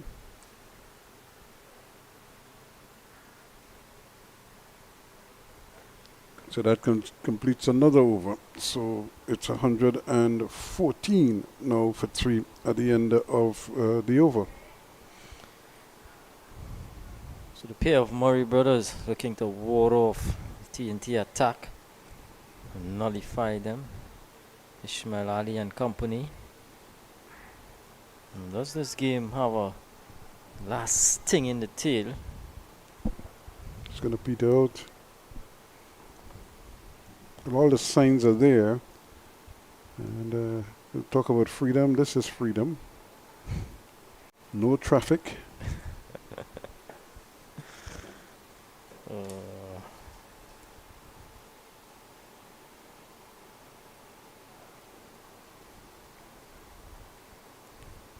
So Ishmael Ali operating with 1 slip, backward point, extra cover, mid off, mid on, deep mid wicket, A mid-wicket inside the circle and a short fine leg. And again, Murray is able to just close the face and get another easy single. And again, how many times have we seen him make that shot? And it's up to now. Trinidad, they haven't really adjusted to it. no. It's almost as though they're giving him up that easy single.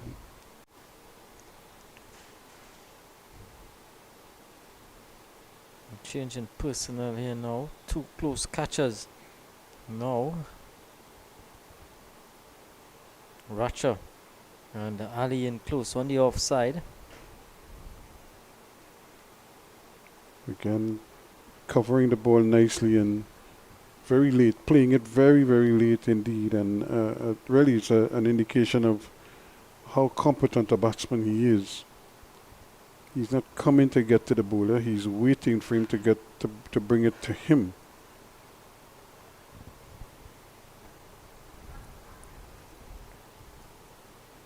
Oh, And- badly.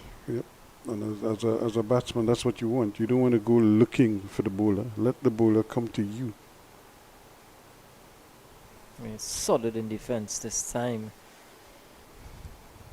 Definitely now has all the signs that it's just gonna fizz out.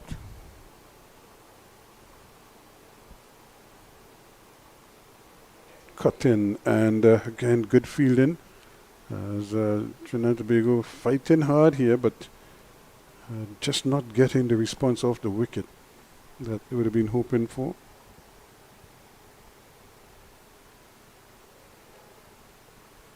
Again, solid in defense is Kirsten Murray, as 49 overs has been completed. Windward Islands 114 now for 3. And I'm looking at the umpires. Is this where they signal the last hour? Yeah. Right. So that signal coming there from the umpire. So that basically it's another sort of milestone now. So you know you're working within these confines here. Yeah. And do you bowl all 15? Do you bowl just 10? If you don't get another 2 or 3 wickets quickly, do you bowl 10 of those overs and say, guys, this is not happening, you Yeah. know? Let's call it off. Yep. Yeah. How do you do it? Now we have a change in the bowling. Mohammed is back on Jordan Mohammed, who this dove here is taking up a vantage point, enjoying the scenery. Indifferent spectators. Yeah, probably worried that they have all these spectators under the mango tree where he would normally position himself at this time of the evening. So it's Jordan Mohammed, and back from the northern end. Maybe they feel as though he could pick a wicket here, Jordan Mohammed, and maybe he might tempt one of the Murray brothers in trying to induce a fall shot. And again, the long off is called into play. In the meantime, the batsmen have another comfortable single. So one more to Kurt Murray. He's up to 47, is it? 47 now. Or 48. So he's 2 away from a much deserved half century. Yeah, inching ever so close, Kurt Murray. What a game it's been. 9 for 80. And if he could get to a half century here, a match saving knock. Kirsten Murray though, comfortably in behind it. Just standing there, not even going forward. Just standing in the crease and allowing the ball to pitch and then just dabbing it in front of him. I'm anxious to see if he will go after him. But he, again, showing real restraint here.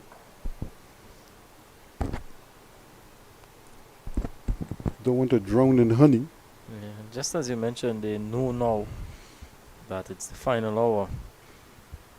So they're really going to have to slide if they're to lose this game, the Windward Islands. Playing the situation well, these two. The good thing about the last hour, a lot of times you could bowl more than the allotted overs because you're bowling time. You're bowling within the hour. And especially where spinners are operating, you could kind of get through your overs fairly quickly. So the spectators, a lot of discussion maybe. Probably not happy that the team can't get wickets as they would have hoped. But it's the nature of the nature of the wicket that is a major consideration here. Plus the attitude of the batsmen. They batted very well under the conditions. Yeah, take nothing away from the effort of the Windward Islands batters so far. You know, it's not easy. The ball is doing something, it's turning.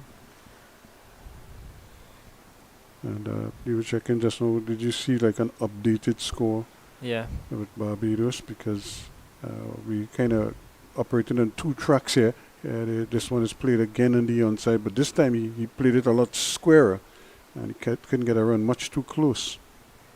Still no breakthrough for Barbados. Guyana 136 for 3. Ramprasad Ramnath 66 not out.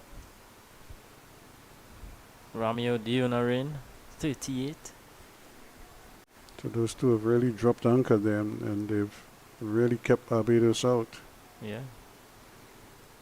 They're just over the highway from here. We say just over the highway, but relatively speaking, and not for the first time, certainly not for the 20th time, I would have to say. He's able to pinch a single down to long on because he's fairly deep at mid on.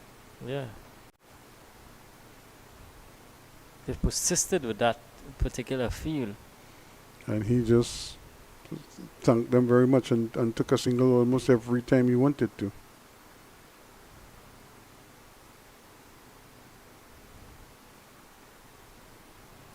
So now the left-handed Kirsten.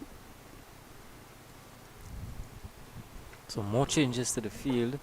Short fine leg has been taken out. He's now gone at just to the right of the umpire, the square leg umpire. Another quick single. Luke Ali, it was at mid-on. But Kirsten Murray was playing and immediately taken off. So good work from him. Good fielding, good cricket all round. Yeah. He hit hard, had to run, did so. And would have been interested had he hit the stumps, what the umpire would have been. But Luke Ali missed. Well, it's Kurt Murray who's on strike, on the cusp of a half century, 49 years. I'm not seeing them trying to even prevent him. He could play that favorite shot of his. No. And there he goes again, just nudge and run. And they're going to get another easy single. So that's his half century. And the 4-4 in his half century. Yeah, excellent knock from this young man, Kurt Murray. He's brought up a 50 of just 101 deliveries. There he is there, just saluting his fellow teammates. Captain gives him a handshake as well. Yeah, good sportsmanship shown.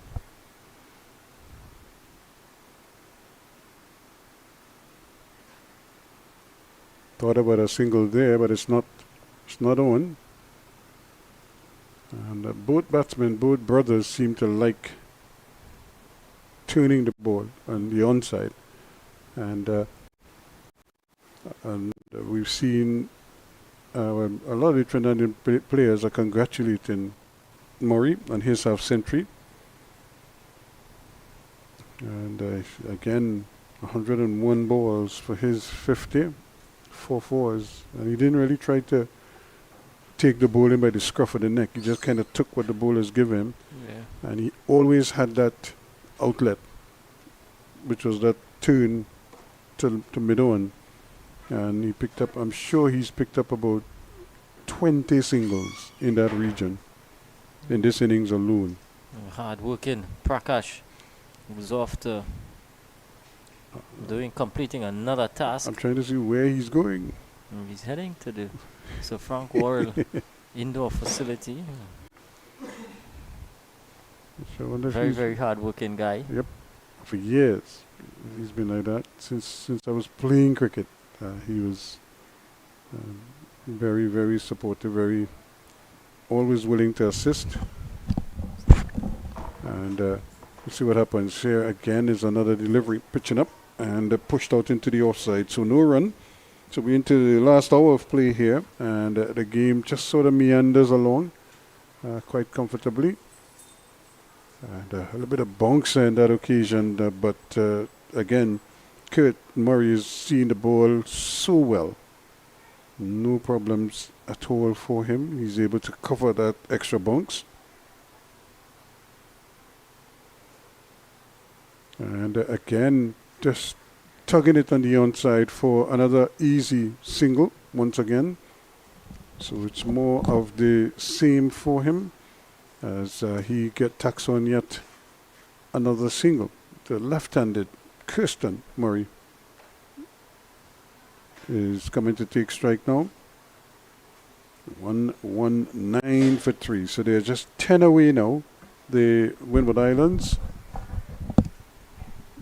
from erasing that deficit. And this one is pulled away. That's a good shot, but great fielding out in the deep. They're going to come back for the second run, and but a good effort out there at long on, having to travel a long way to his left. Yeah, good work from Ruplal. Putting his body on the line, saving a boundary for his team.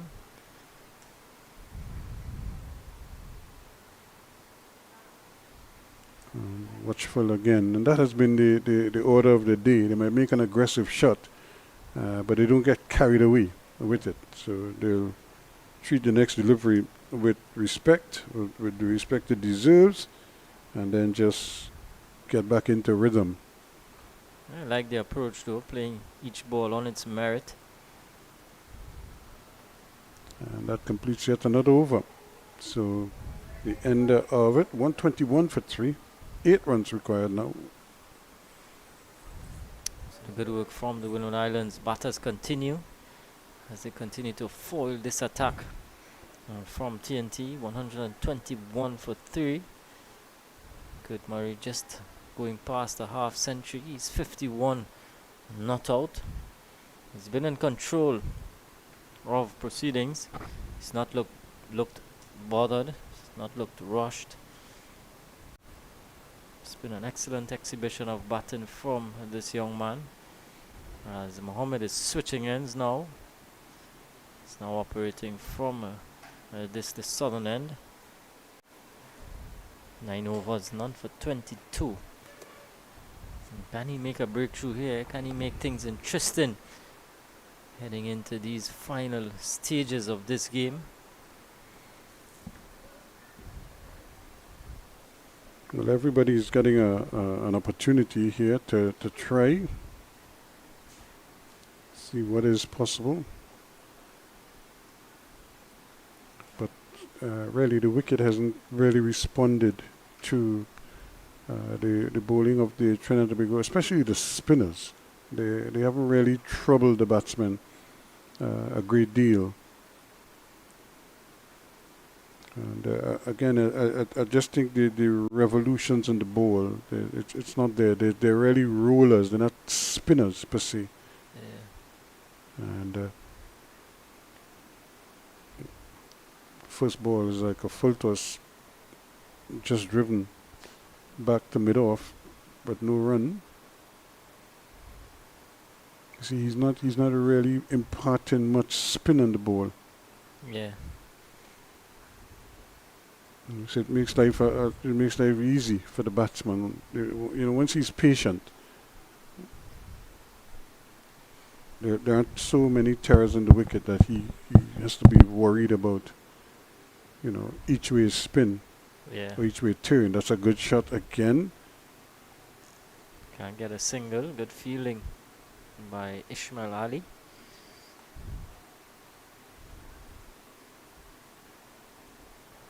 So, but Jordan Mohammed though, he doesn't have much of a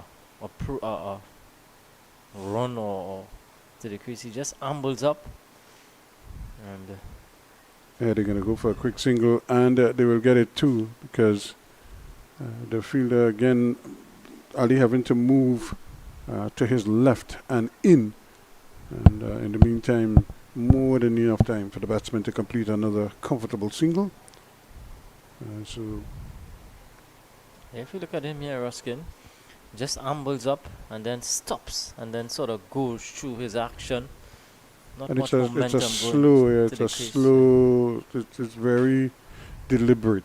Yeah, there's nothing fiery, there's no real change coming. It's all pedestrian almost. And this one played forcefully into the offside, but again, the turn, there's a little bit of turn, but it's so slow. Slow turn, yeah. It's slow from his arm and it's slow off the pitch.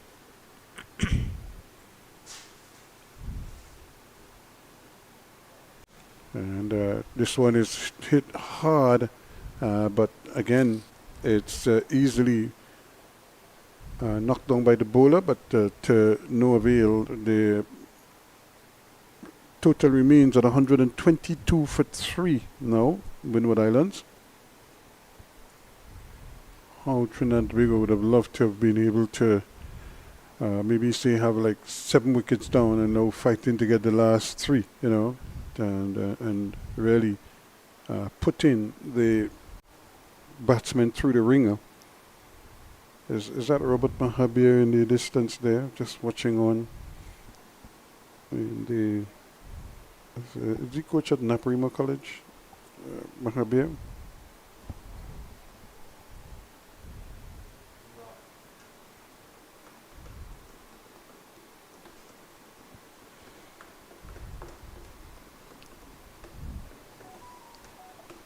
So yet another over completed.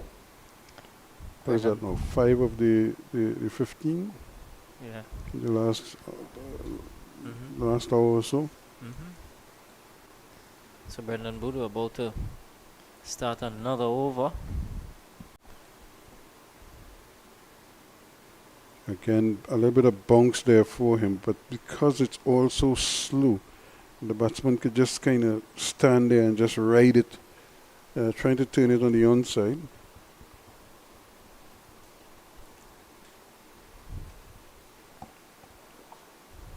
He's on 52 now, waits on this one, and again, no problems at all, easy. Nothing, no real deviation off the wicket, not much, it's not keeping low. Nothing doing. It's just it's going its merry way. The bats, the bowler is trying. It's just not getting anything. The ball is not kicking off the wicket. It's not doing anything for him. Yes. And this time he's driving. At least he's induced an aggressive shot. There goes that quicker ball again. Yes.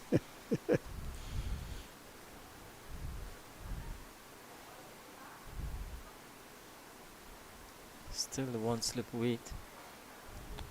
And that is the get out of jail shot there. Just turn it on the onside and scamper through for another easy single. And the two brothers probably kinetically know what is happening. And now Kurt Murray becomes the top scorer in the game, going past the 51 that Riyad Mohammed scored. This is Kirsten Murray now. He gets a short ball and he's looking to hammer it through the onside. Has to scamper to his crease at the non-strikers end, but they're able to get there and get there comfortably in the end. And that brings another over to to an end. 54 gone, 124 now for 3. So again, you can see the wickets at 27, 56 and 99. The 3 wickets to fall. And what that tells you is that every time they lost a wicket, they were able to consolidate and put together a little partnership.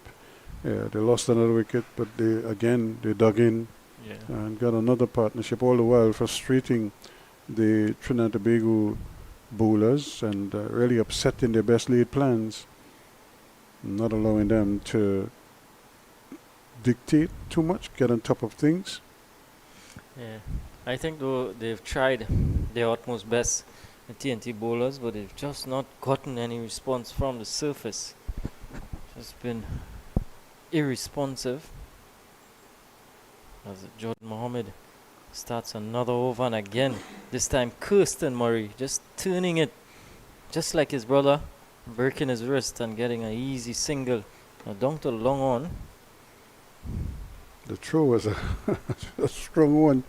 Luckily, Riyad Mohammed was anticipating what was happening there. It went over the head of Mingo, but he was right there backing up. And I remember he was the youngster that I felt was in such good form during the secondary school season. He has another delivery that had the batsman in 2 minds, but because it's so slow, he probably changed his mind about 2 occasions. Go forward, go back, whatever. And still he was able to play the right shot. And just play it right and keep it out.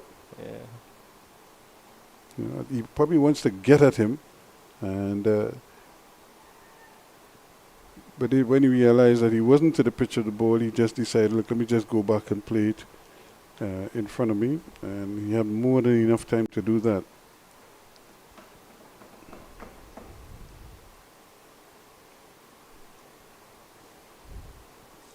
Not interested.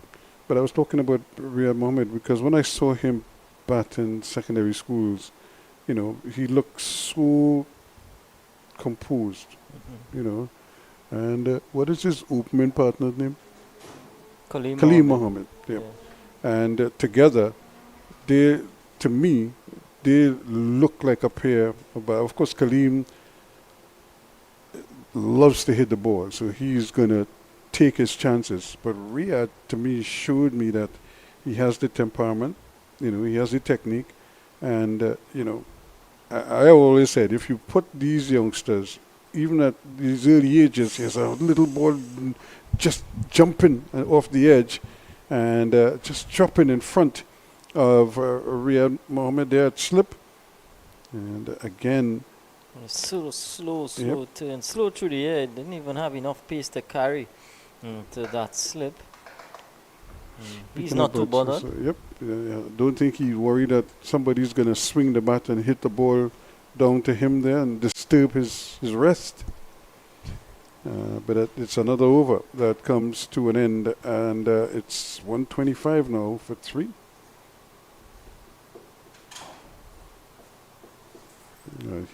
When you see that, he's probably used to sleeping in a hammock. He can occupy small spaces, narrow spaces. He seems very comfortable where he is there. With one like me now, I'd be scared like hell because I'll probably know I'll fall off at some point. Anil Ruplal back into the attack, replacing Brendan Boodoo. And again, cutting away Kirsten Murray. Can't beat Sonny at cover. So not much happening here, Ruskin, and not much happening in the other game either, because they seem to be batting out. There's a short ball that is pulled away, and again can't get it through. So he's showing intent here. He's trying to maybe score a couple boundaries, but the fielder's not cooperating. Here he is again, pushing and running. It's worked every time in this innings. And and I was telling you about Riyad, and I really felt if you put those players, if once you identify that kind of talent, and you put them in a national setup, it takes off a number of years of coaching from them, because when they get up into that higher level, and it just kind of opens their eyes to so many things. They see what the preparation is like. They see the routines that players go through, you know, and they get fast-tracked. You know, we've seen it so many times. I remember somebody say, like Jaron Nixon with the national football team. We had a Shell Cup squad, and we had the strike squad, right? And Jaron does a short ball again, but he pulling it on the ground, and Kurt can't get it through. So that completes another over, and it's 126 for 3. And you know, and Jaron Nixon was kept in the squad primarily for that purpose, because remember, he's left-footed, but Leroy Span was in the team, so he got to see what Leroy Span could do. You know, you had trying to his name just kind of goes away from me now, but he also was Leonson Lewis was also left-footed, you know, so they were like learning from Span, and although Leonson Lewis would have started, Span was just there kind of showing him, you know, in practice how to do what, how to set up defenders, you know, and that kind of stuff, and Nixon was just there kind of observing and learning. So when he got his chance, you know, he was way ahead. He was ready for that opportunity. But if you wait until, okay, 3 years down the road now, when, you know, he gets into his 20s or whatever, and you feel, well, now is a chance to release him, you know, who knows where his interests might be at that point in time. You know, he may never get that call because his interest might wane. Because he's thinking, boy, look how long I'm playing now. Maybe the parent putting pressure on him to try something else. Maybe, you know, she has a ball coming back in and probably striking him outside the off stump. And not out, says the umpire.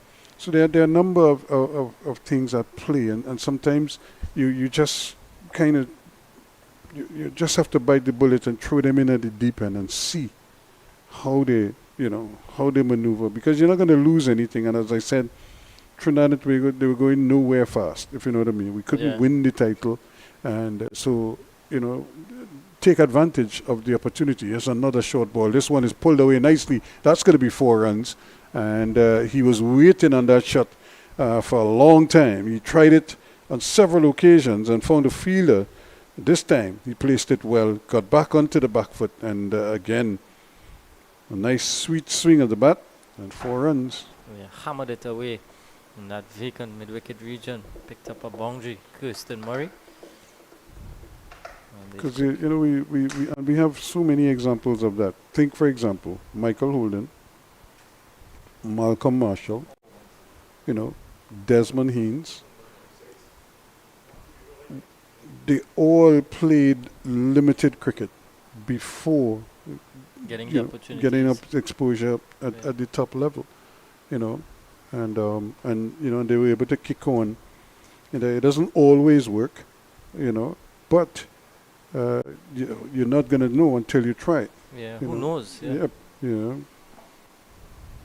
what is going to give. Again, trying that little push and run, and they might still get it. Yes, a little bit of misfield, and it goes. The Guyana Amazon Warriors woman, Sophie Devine, 103, not out. My. And Stephanie Taylor, did she make runs there as well? Stephanie Taylor, she made 22-23 to Susie Bates. And McLean was not out on 13. And the 20 overs is 166 for 2.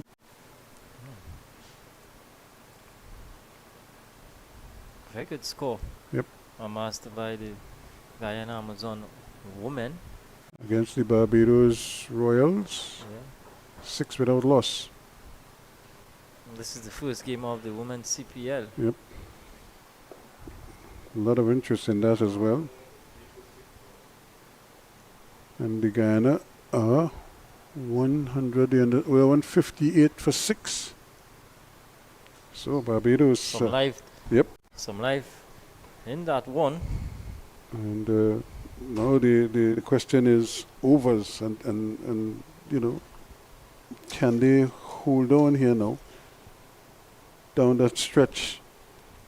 So it's an interesting battle going on here, and that those runs in first innings really looming large here now for Guyana.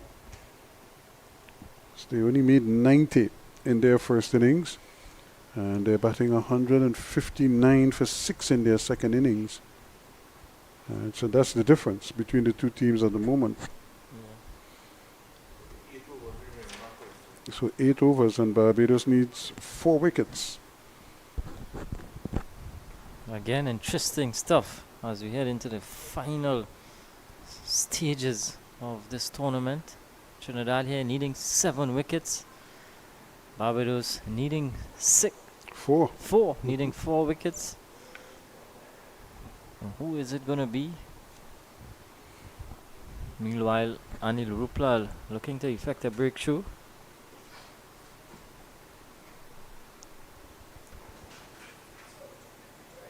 Short ball again. It's a brilliant effort because he was trying to climb there, and that ball just was hit too well by Kirsten Murray.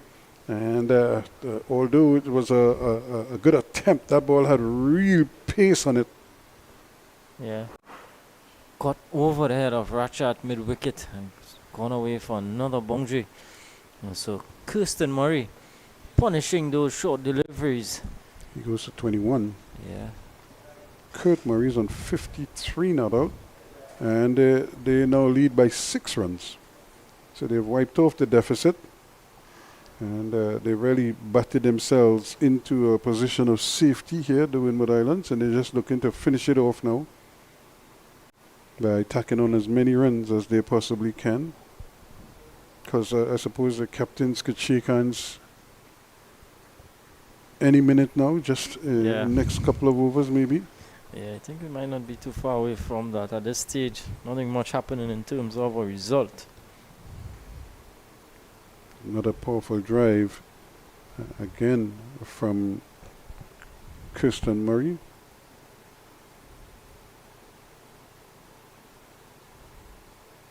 Yeah, he is cut in once more, trying to hammer this one through the offside. But guess who is putting his body in the way? Sonny. Yep. If anyone can, Sonny can. And they're trying to sweep at that one. He might have just gotten the back of the bat, and it didn't fall too far from Riyad Mohammed. He was actually reading the sweep shot. And well, actually his buys, says the umpire. I thought it might have just hit the bat and he tugged it fine. But the umpire said it missed everything, and I don't think that Mingo is a happy man. Yeah, from where we sit, it looked as though it was some bat. Buys is the signal. Brings to the end another over. 137 for 3 now. The umpire is just having a chat there to 2 of the players. Luke Ali. And Jordan Mohammed has the ball in his hands. He's looking to continue. 137 for 3. Windward Islands now lead by 8. This would be what, 8 overs of the I think this might be about final. 10. So I suppose maybe after 10 overs they could probably consider. I think this might be the 10th one since the final over. Mandatory 15 overs or so. Here's In the air and taken. So Kurt Murray right at the end here. He has to go. Jordan Mohammed striking. Sonny taking a catch. And just like that, Ruskin, TNT able to prize out one here. And it's the important wicket of Kurt Murray, who goes for 53. It's now 137 for 4. So So Mohammed finally getting something in the second innings. So might be a bit too late. Yep. Time would tell. As Moransi makes his way out, a well-flighted delivery, Ruskin, and just not able to keep that one down. But who taking that catch again was Sonny. But this is a good effort from the young man. He would be disappointed that he got out so late in the day and he didn't see it home. But I think he would have done enough to ensure that his team couldn't lose from here. Edmund Moransi is a new batsman. So, well, Ruskin. Do we have a twist in the tail? Or is it too late? I would imagine it's way too late because you would lose a couple overs for the changeover. And, it's 8 runs in front. So it means you have to dismiss them. Yeah, you have to dismiss them within the next 2 overs. If you take 2 overs for changeover, it means you only have 2 overs to make whatever runs they give you. It's the left-handed Edmund Moransi, who's now joined his captain, Kirsten Murray. So we look at the field here now for the new batter, Slip. Looks to be a man at a gully. Where is he? Oh, he's going to backward point. So it's a slip, backward point. Extra cover, a short cover, mid-off, mid-on, mid-wicket, and a square leg.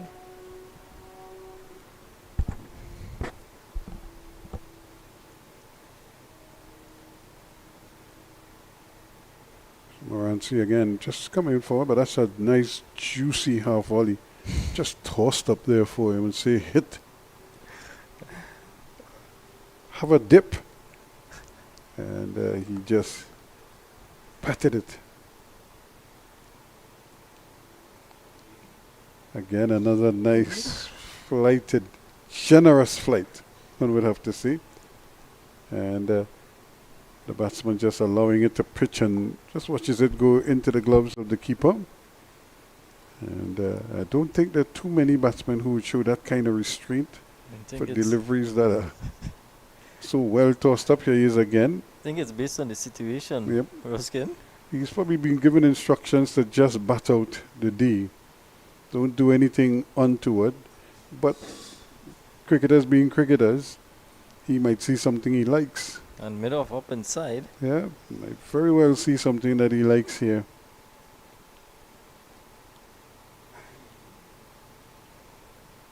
And again, showing enormous restraint here.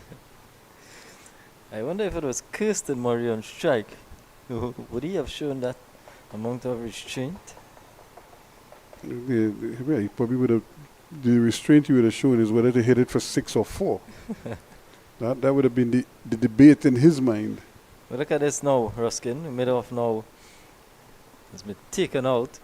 So now it's everybody in the circle. Everybody inside. Mm-hmm. It's even more tempting for Moransi. Yep. Have a go. And he's hitting it, but he hit it straight to the man at mid-off. He's petting it. Yep. Can't get it through. So it's the end of the over. At the end of it is 137 for 4. 59 overs completed. And the umpires are probably just having a look there. Probably, I suppose he'll wait to see what will give. I think they will probably just bowl out the overs. He's having a chat probably with the third umpire or match commissioner, probably dictating what the actual regulations will permit.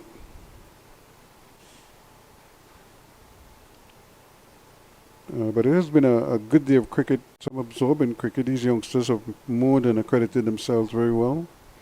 Barbados, meanwhile, Guyana 169, 171 for 6. So they still pushing. Barbados will probably want to bowl out every ball in those 15 overs until it's like 3 balls left and they don't have a chance. Here, they don't have to. This one is cut away nicely. Down behind point, down to third man it goes. And they're going to come back for a comfortable second run.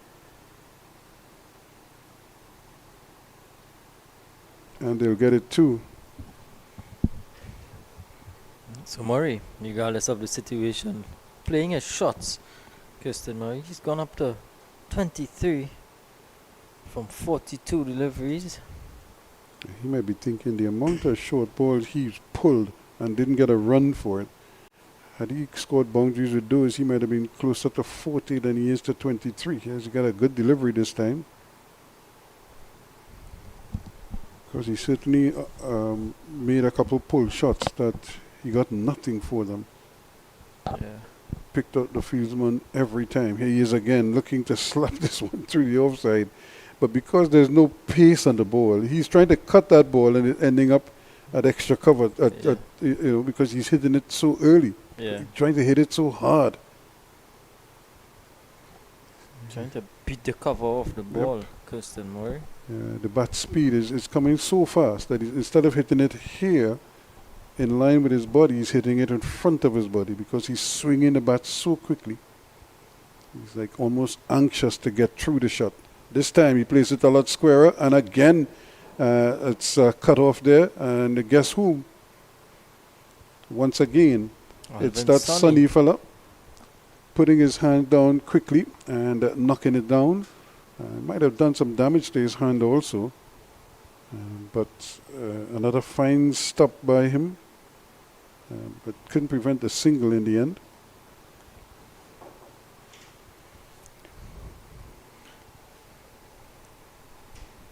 Now Kirsten has made the long trek down to have a word with Moranci. So they're just kind of going through the motions right now. Not worried at all about time. They have an 11-run lead. And they look poised to secure a draw in this encounter. Trinidad and Tobago again didn't really help themselves. They really took very long to kind of get through their overs. Their field placing, just a quicker delivery. This one is an allowed appeal, not out, says the umpire. And I wonder if you got a little bit of a tickle onto that. The umpire signals bat, so he did get a touch. Yeah. Good ball into a quicker one. Moranci was just covering up, and that ball just seemed to squirt through, and just probably took a thin inside edge. 141 for 4. Just coming off the inner half of the bat, Edmund Moranci. He gets off the mark. So, at this stage, Ruskin just about 5 overs to go. Well, I think the umpires now, the umpires could probably look at it and figure out. I suppose if the captain decides that it's okay, the two captains, because both of them are out there, so they could easily speak to each other. And I suppose with the consent of their managers, probably decide that that's it. Yeah, that they can. But hey, when you're playing at this level, you probably want to bowl every ball, face every ball. Because if you get another wicket here, if Mohammed gets another wicket here, he'll be very happy. Probably might be thinking he could get 2 before it's all said and done.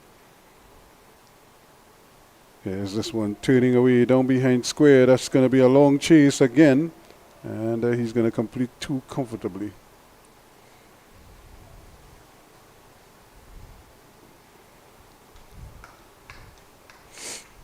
The flip side of that is that his figures could be ruined as well. Yeah. 1 for 31 so far. 2 for 31 looks better. A lot better, yeah. Yep. But Murray, meanwhile, is on 24. Morancy's on 3. All of the fielders up. And Morancy is looking to hit this one through the offside. Took a little bit of a deflection. And he's going to get a single. Morancy's a big, strong man. And but I think he's kind of like under some shackles here. He's probably been given instructions. So he's trying to play that role. Yep. Said Morancy, don't do anything silly. Cut out the overs. Don't leave it up to anyone else. Hamad down to mid-off. They go for a quick single. He's going to have to hurry. The return and just misses the stump. It probably might have needed a direct hit at that stage, but Morancy is quick enough that he might have been safely home as well. And Morancy alive to that run. It was a misfield. You know, they always say don't run on a misfield. And he was chancing his hand there to make it up to the other end. It's Morancy back on strike, and again, all the fielders up.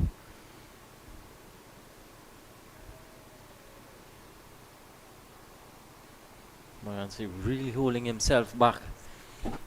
Really restraining himself. Really tossed up deliveries from Mohammed. Sooner or later, you get the feeling he's going to have a dip. Look at it again, just allowing it to go through. Wants nothing to do with it.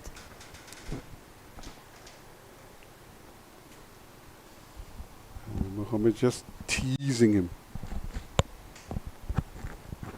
Begging him to play a big one. So if you're named batsman, have a go.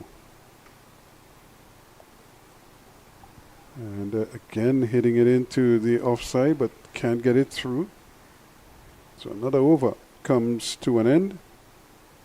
And at the end of it, it's 145 for 4 now. 61 overs completed. So another 4 overs or so left in today's play. And the lead is 16 runs.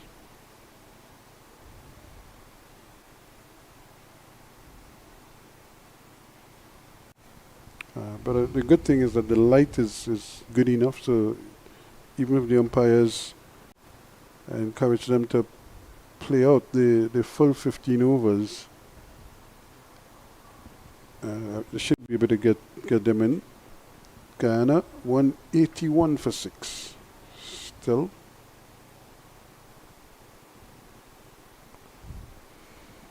So it's Ali continuing. To his 16th over from Ismail Ali, 1 for 27.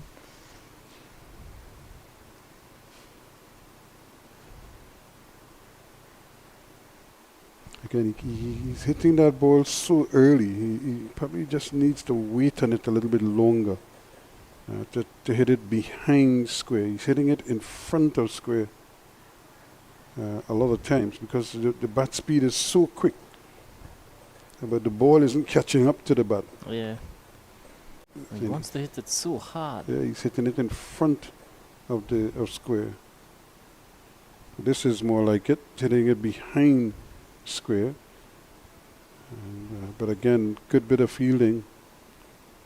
We have Brendan Boodoo at backward point.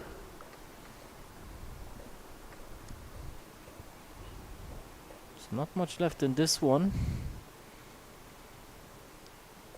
Another big drive, but no run from it. Just about 3 overs remain after this.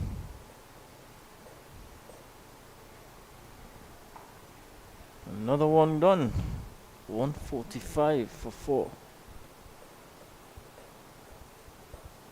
62 overs now completed. Kurt Murray name stands out on our graphic. 9 for 80 and 53 with the bat.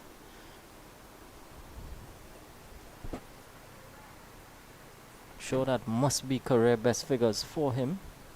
9 for 80. How often you're going to get 10 wickets or all 10 wickets You almost in an did. innings? So I think the umpires are looking at it. You could see Fariz is asking if we have to go through with it, and he's probably decided, look, let's just bring on the fast bowlers. That might prompt a decision one way or the other. So Racha is back into the attack here now. Well, Now that's one way to get the umpire's attention. yeah. Well, if you look at the conditions, Ruskin, it's not sunny, and there is some bit of dark clouds overhead. It's after 5. It's 2 minutes after 5 as well. Might not be the wisest thing to be bowling the fast bowler, but he's able to bowl, as the umpire is just alluding to that. So Racha now coming back here from the southern end.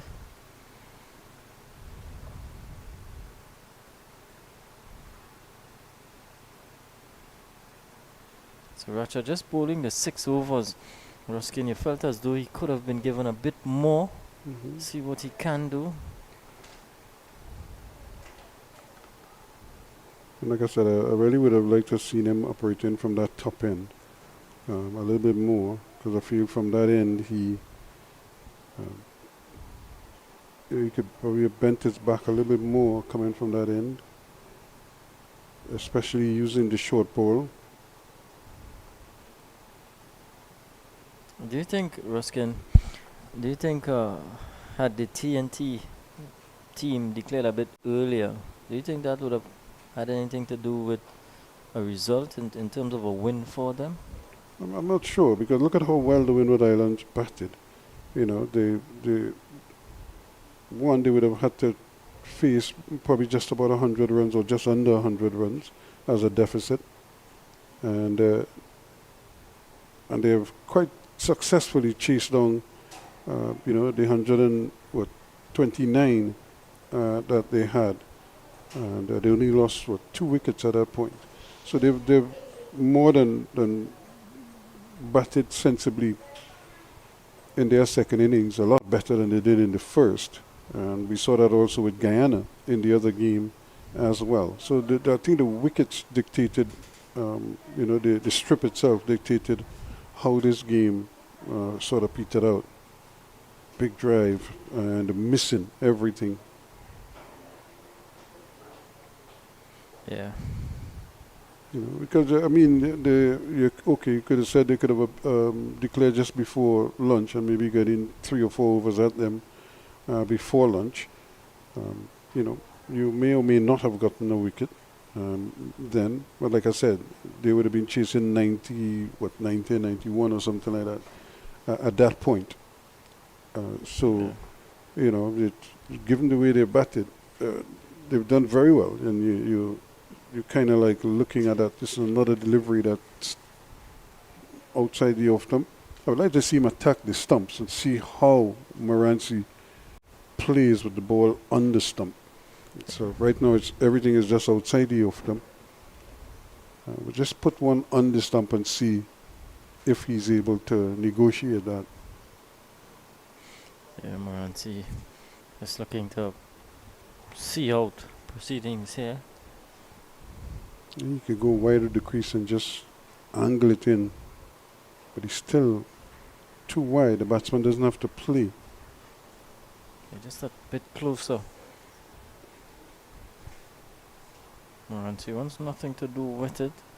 He doesn't have to play. He's under no pressure, no obligation to play out there. Yeah. On the doorstep of a draw. Which is a good result for the Windward Islands. Yeah. Trinidad and Tobago and Barbados, the front runners in the tournament. So to come and get a draw as a result is a big achievement. Still, it's too wide outside the off stump. The batsman hardly asked to play in this game so far. So 145 for 4 at the end of it. And let's take a look at the umpires to see what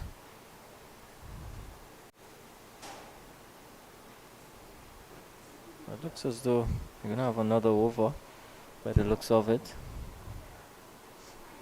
Yeah, the umpires are probably saying, we can. The light is still good enough so they could play out the 15 overs, and I think as players, you just play. You know what I mean? You try to get on with things as quickly as possible, Yeah. and not worry about the things you can't control. Leave the decision up to the umpires. Yep. And the light is good. The light is still relatively good. And when you consider, you think back to 2 weeks ago when there was so much rain and you couldn't get any cricket in at all, Yeah. The shoe was on the other foot, where you were begging for the opportunity to play, Yeah. Yeah. Now you're getting a chance to play. Just play it. It is what it is. Short ball, and he's pulling this one away. That's a gift. And he's cashing in here now for more. Yeah, another short delivery from Boodoo. Back into the attack and greeted with a boundary. As Kirsten Murray continues to soldier on. He's going up now to 29 from 54 deliveries. And he's batted well. He's batted with real intent. He's batted with purpose. Just like his brother, he started slowly. And although he always looked like he wanted to score, to keep scoring. There he goes again. That's another good shot. That's brilliant. That's 4 runs. Straight down the ground. And that's an even better shot than the one before. Yeah, excellent shot from Kirsten Murray. This time a pitched up delivery and driving nicely, beating Ruplal at mid-off and picking up back-to-back boundaries. So brings up the 150 in the process. 153 now for 4. Murray goes up to 33. Gets another short one, and this time he can't take advantage. Because had he been able to just get inside the ball instead of trying to hit it, getting on the other side of it, he probably would have been able to probably swing it towards down behind square. Another easy single. So good cricket on his part. He's not allowing too many deliveries, too many dot balls in there. Just trying to rotate strike. Moranci now. 2 deliveries left in this over. Is he going to try to hammer one out of the ground? You get the impression if he connects, it's going to go a long way. He's just been reluctant to really free his arms. Yeah. There goes that quicker delivery again. This time he's watching it well, Edmund Moranci. Just want to negotiate in this over. We may have one final over after this. There's another quicker delivery outside the off stump and allowing it to go through. So I think we may just get one more, and it's after 5. So I think they started the hour at about just about a quarter after 4 o'clock. So we're approaching that time here again. A quarter after 5. So they're right on schedule.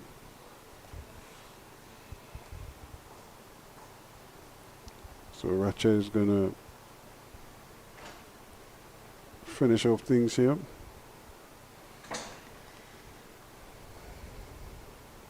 So bringing down the curtain on the 2-day format of this Cricket West Indies Rising Stars Under 17 tournament. And what are your takeaways, Ruskin, from this particular tournament and the addition of the 2-day format to this particular age group, this under 17 age group? But I think the idea is to have the players play more cricket. You're again driving outside the off stump but can't make contact. And again, Racha hasn't bowled a ball on the stump. Moranci has been trying to get at it outside the off stump, but Racha has yet to bowl one on the stump just to see, just to kind of square him up a little bit and see if he plays on misses, as he's been doing outside the off stump. Yeah, and the idea is just to get the kids playing more cricket and probably batting for longer periods. That's the first one on or about the stump, and really asking questions of him there. But to Moranci's credit, he played it well in the end. He looked a little ugly doing it, but kept it out nicely. So I'm all in favor of them playing more cricket. And, even if they can get to the point where some of these players play 3-day cricket, might very well get them into the mood of preparing them for that next level where they try to break into their national senior teams. He is again on target once more. Yeah, I think it was a good addition. This 2-day format, just 3 rounds of 2-day cricket. But yeah, the opportunity to play more and a chance for players to get a bit more accustomed to batting longer, bowling longer spells, and just generally being in the field for long periods. Yeah.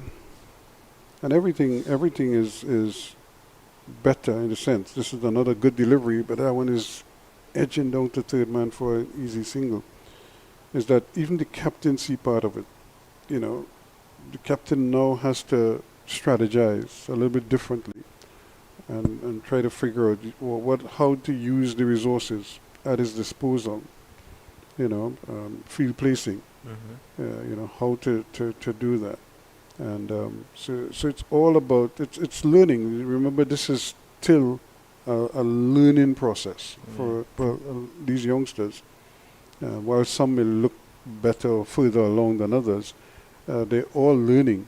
Development, as they go along. So, and I'm sure that's what the managers are probably pounding in their heads. You can't be too worried about it. If you don't have the type of success that you envision coming into the tournament, as long as you grow and you develop, who knows what Ratchet is probably going to look like a year from now, or 2 years from now. What the two Murrays, how are they going to progress? Progress. Well, I'm sure they're going to break into their national team. They play for Grenada or whoever it is, play in that, tournament, inter-island tournaments, and get that experience there, and then think in terms of playing for the regional teams, and push on like that. The Windward Islands get into the senior setup and show your talents there as well. So it's there's so much that they can learn from this experience here, and then they can get better at and understand the game a little bit better. Yeah. Again, just touching down just outside that off stump, and that might very well be that, folks, as they played right through. And 65 overs completed. It's 155.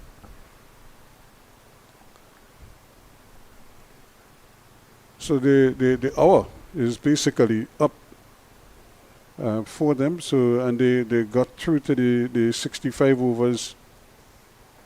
So it's 155 for 4 at the end of it all, with Kirsten Murray not out on 35 from 61. So he's played well, and Moranci is 4 not out. And Barbados, Guyana won 99 for 8. Ooh. On a knife's edge. Yep. So Barbados are pushing right through to the end, as well they might, because they're trying to get a victory. And I'm not quite sure how many more overs are left in that encounter. So certainly Barbados would be pushing hard to try to complete a win there. But here, this game has ended in a draw, and both teams, I think, recognized that that was probably the 199 for 8, 199 for 9 now.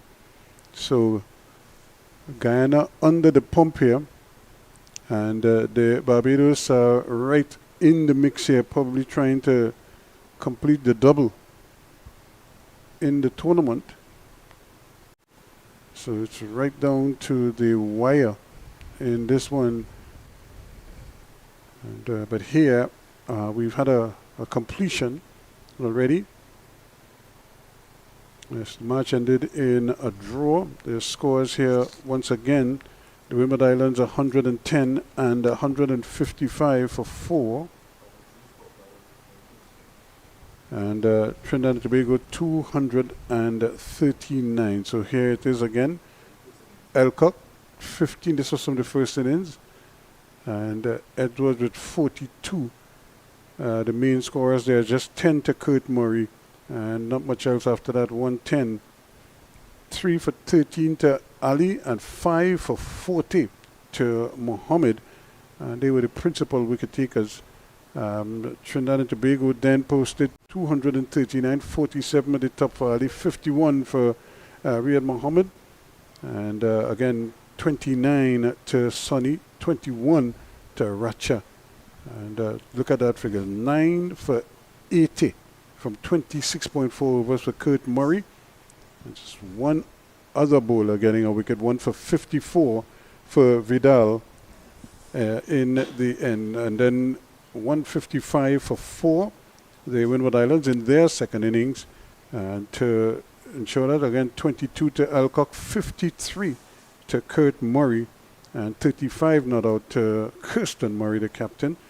And so excellent indeed bowling.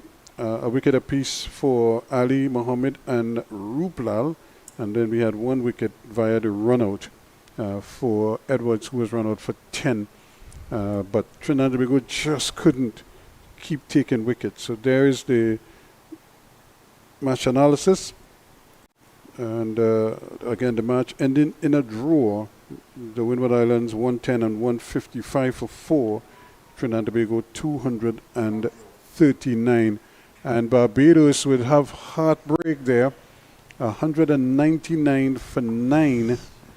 And but again, they got all those wickets. They got 9 wickets in the second innings against Guyana. So certainly they really pushed it hard right to the end as they were trying to get the maximum points out of the game. They couldn't do that. Trinidad and Tobago couldn't do it as well at their end. And that is, as they say, the story of the last round of there was a third game, the one at Gilbert Park, between the Leeward Islands and Jamaica as well. So, but what a finish between Barbados and Guyana, right down to the wire. So both games ended up as drawn matches.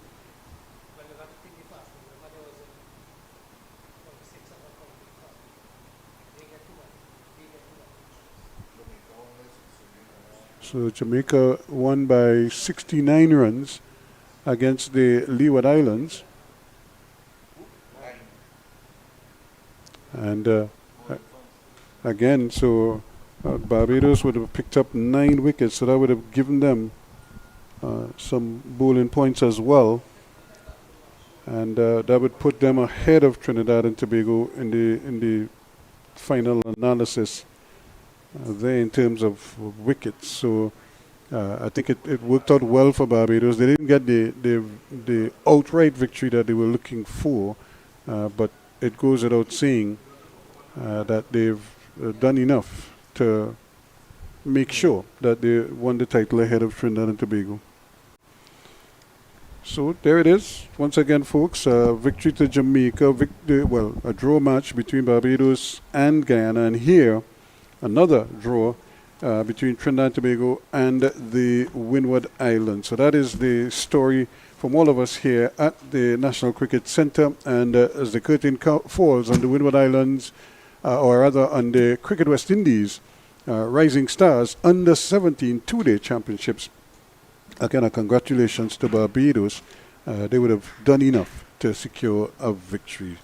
And again, remember, stay with us here on 360 as we continue to cover sport, not just here in Trinidad and Tobago, but wherever. And of course, thanks so much to the West Indies Cricket Board for allowing us to be a part of this coverage. So on behalf of the entire team, we bid you farewell.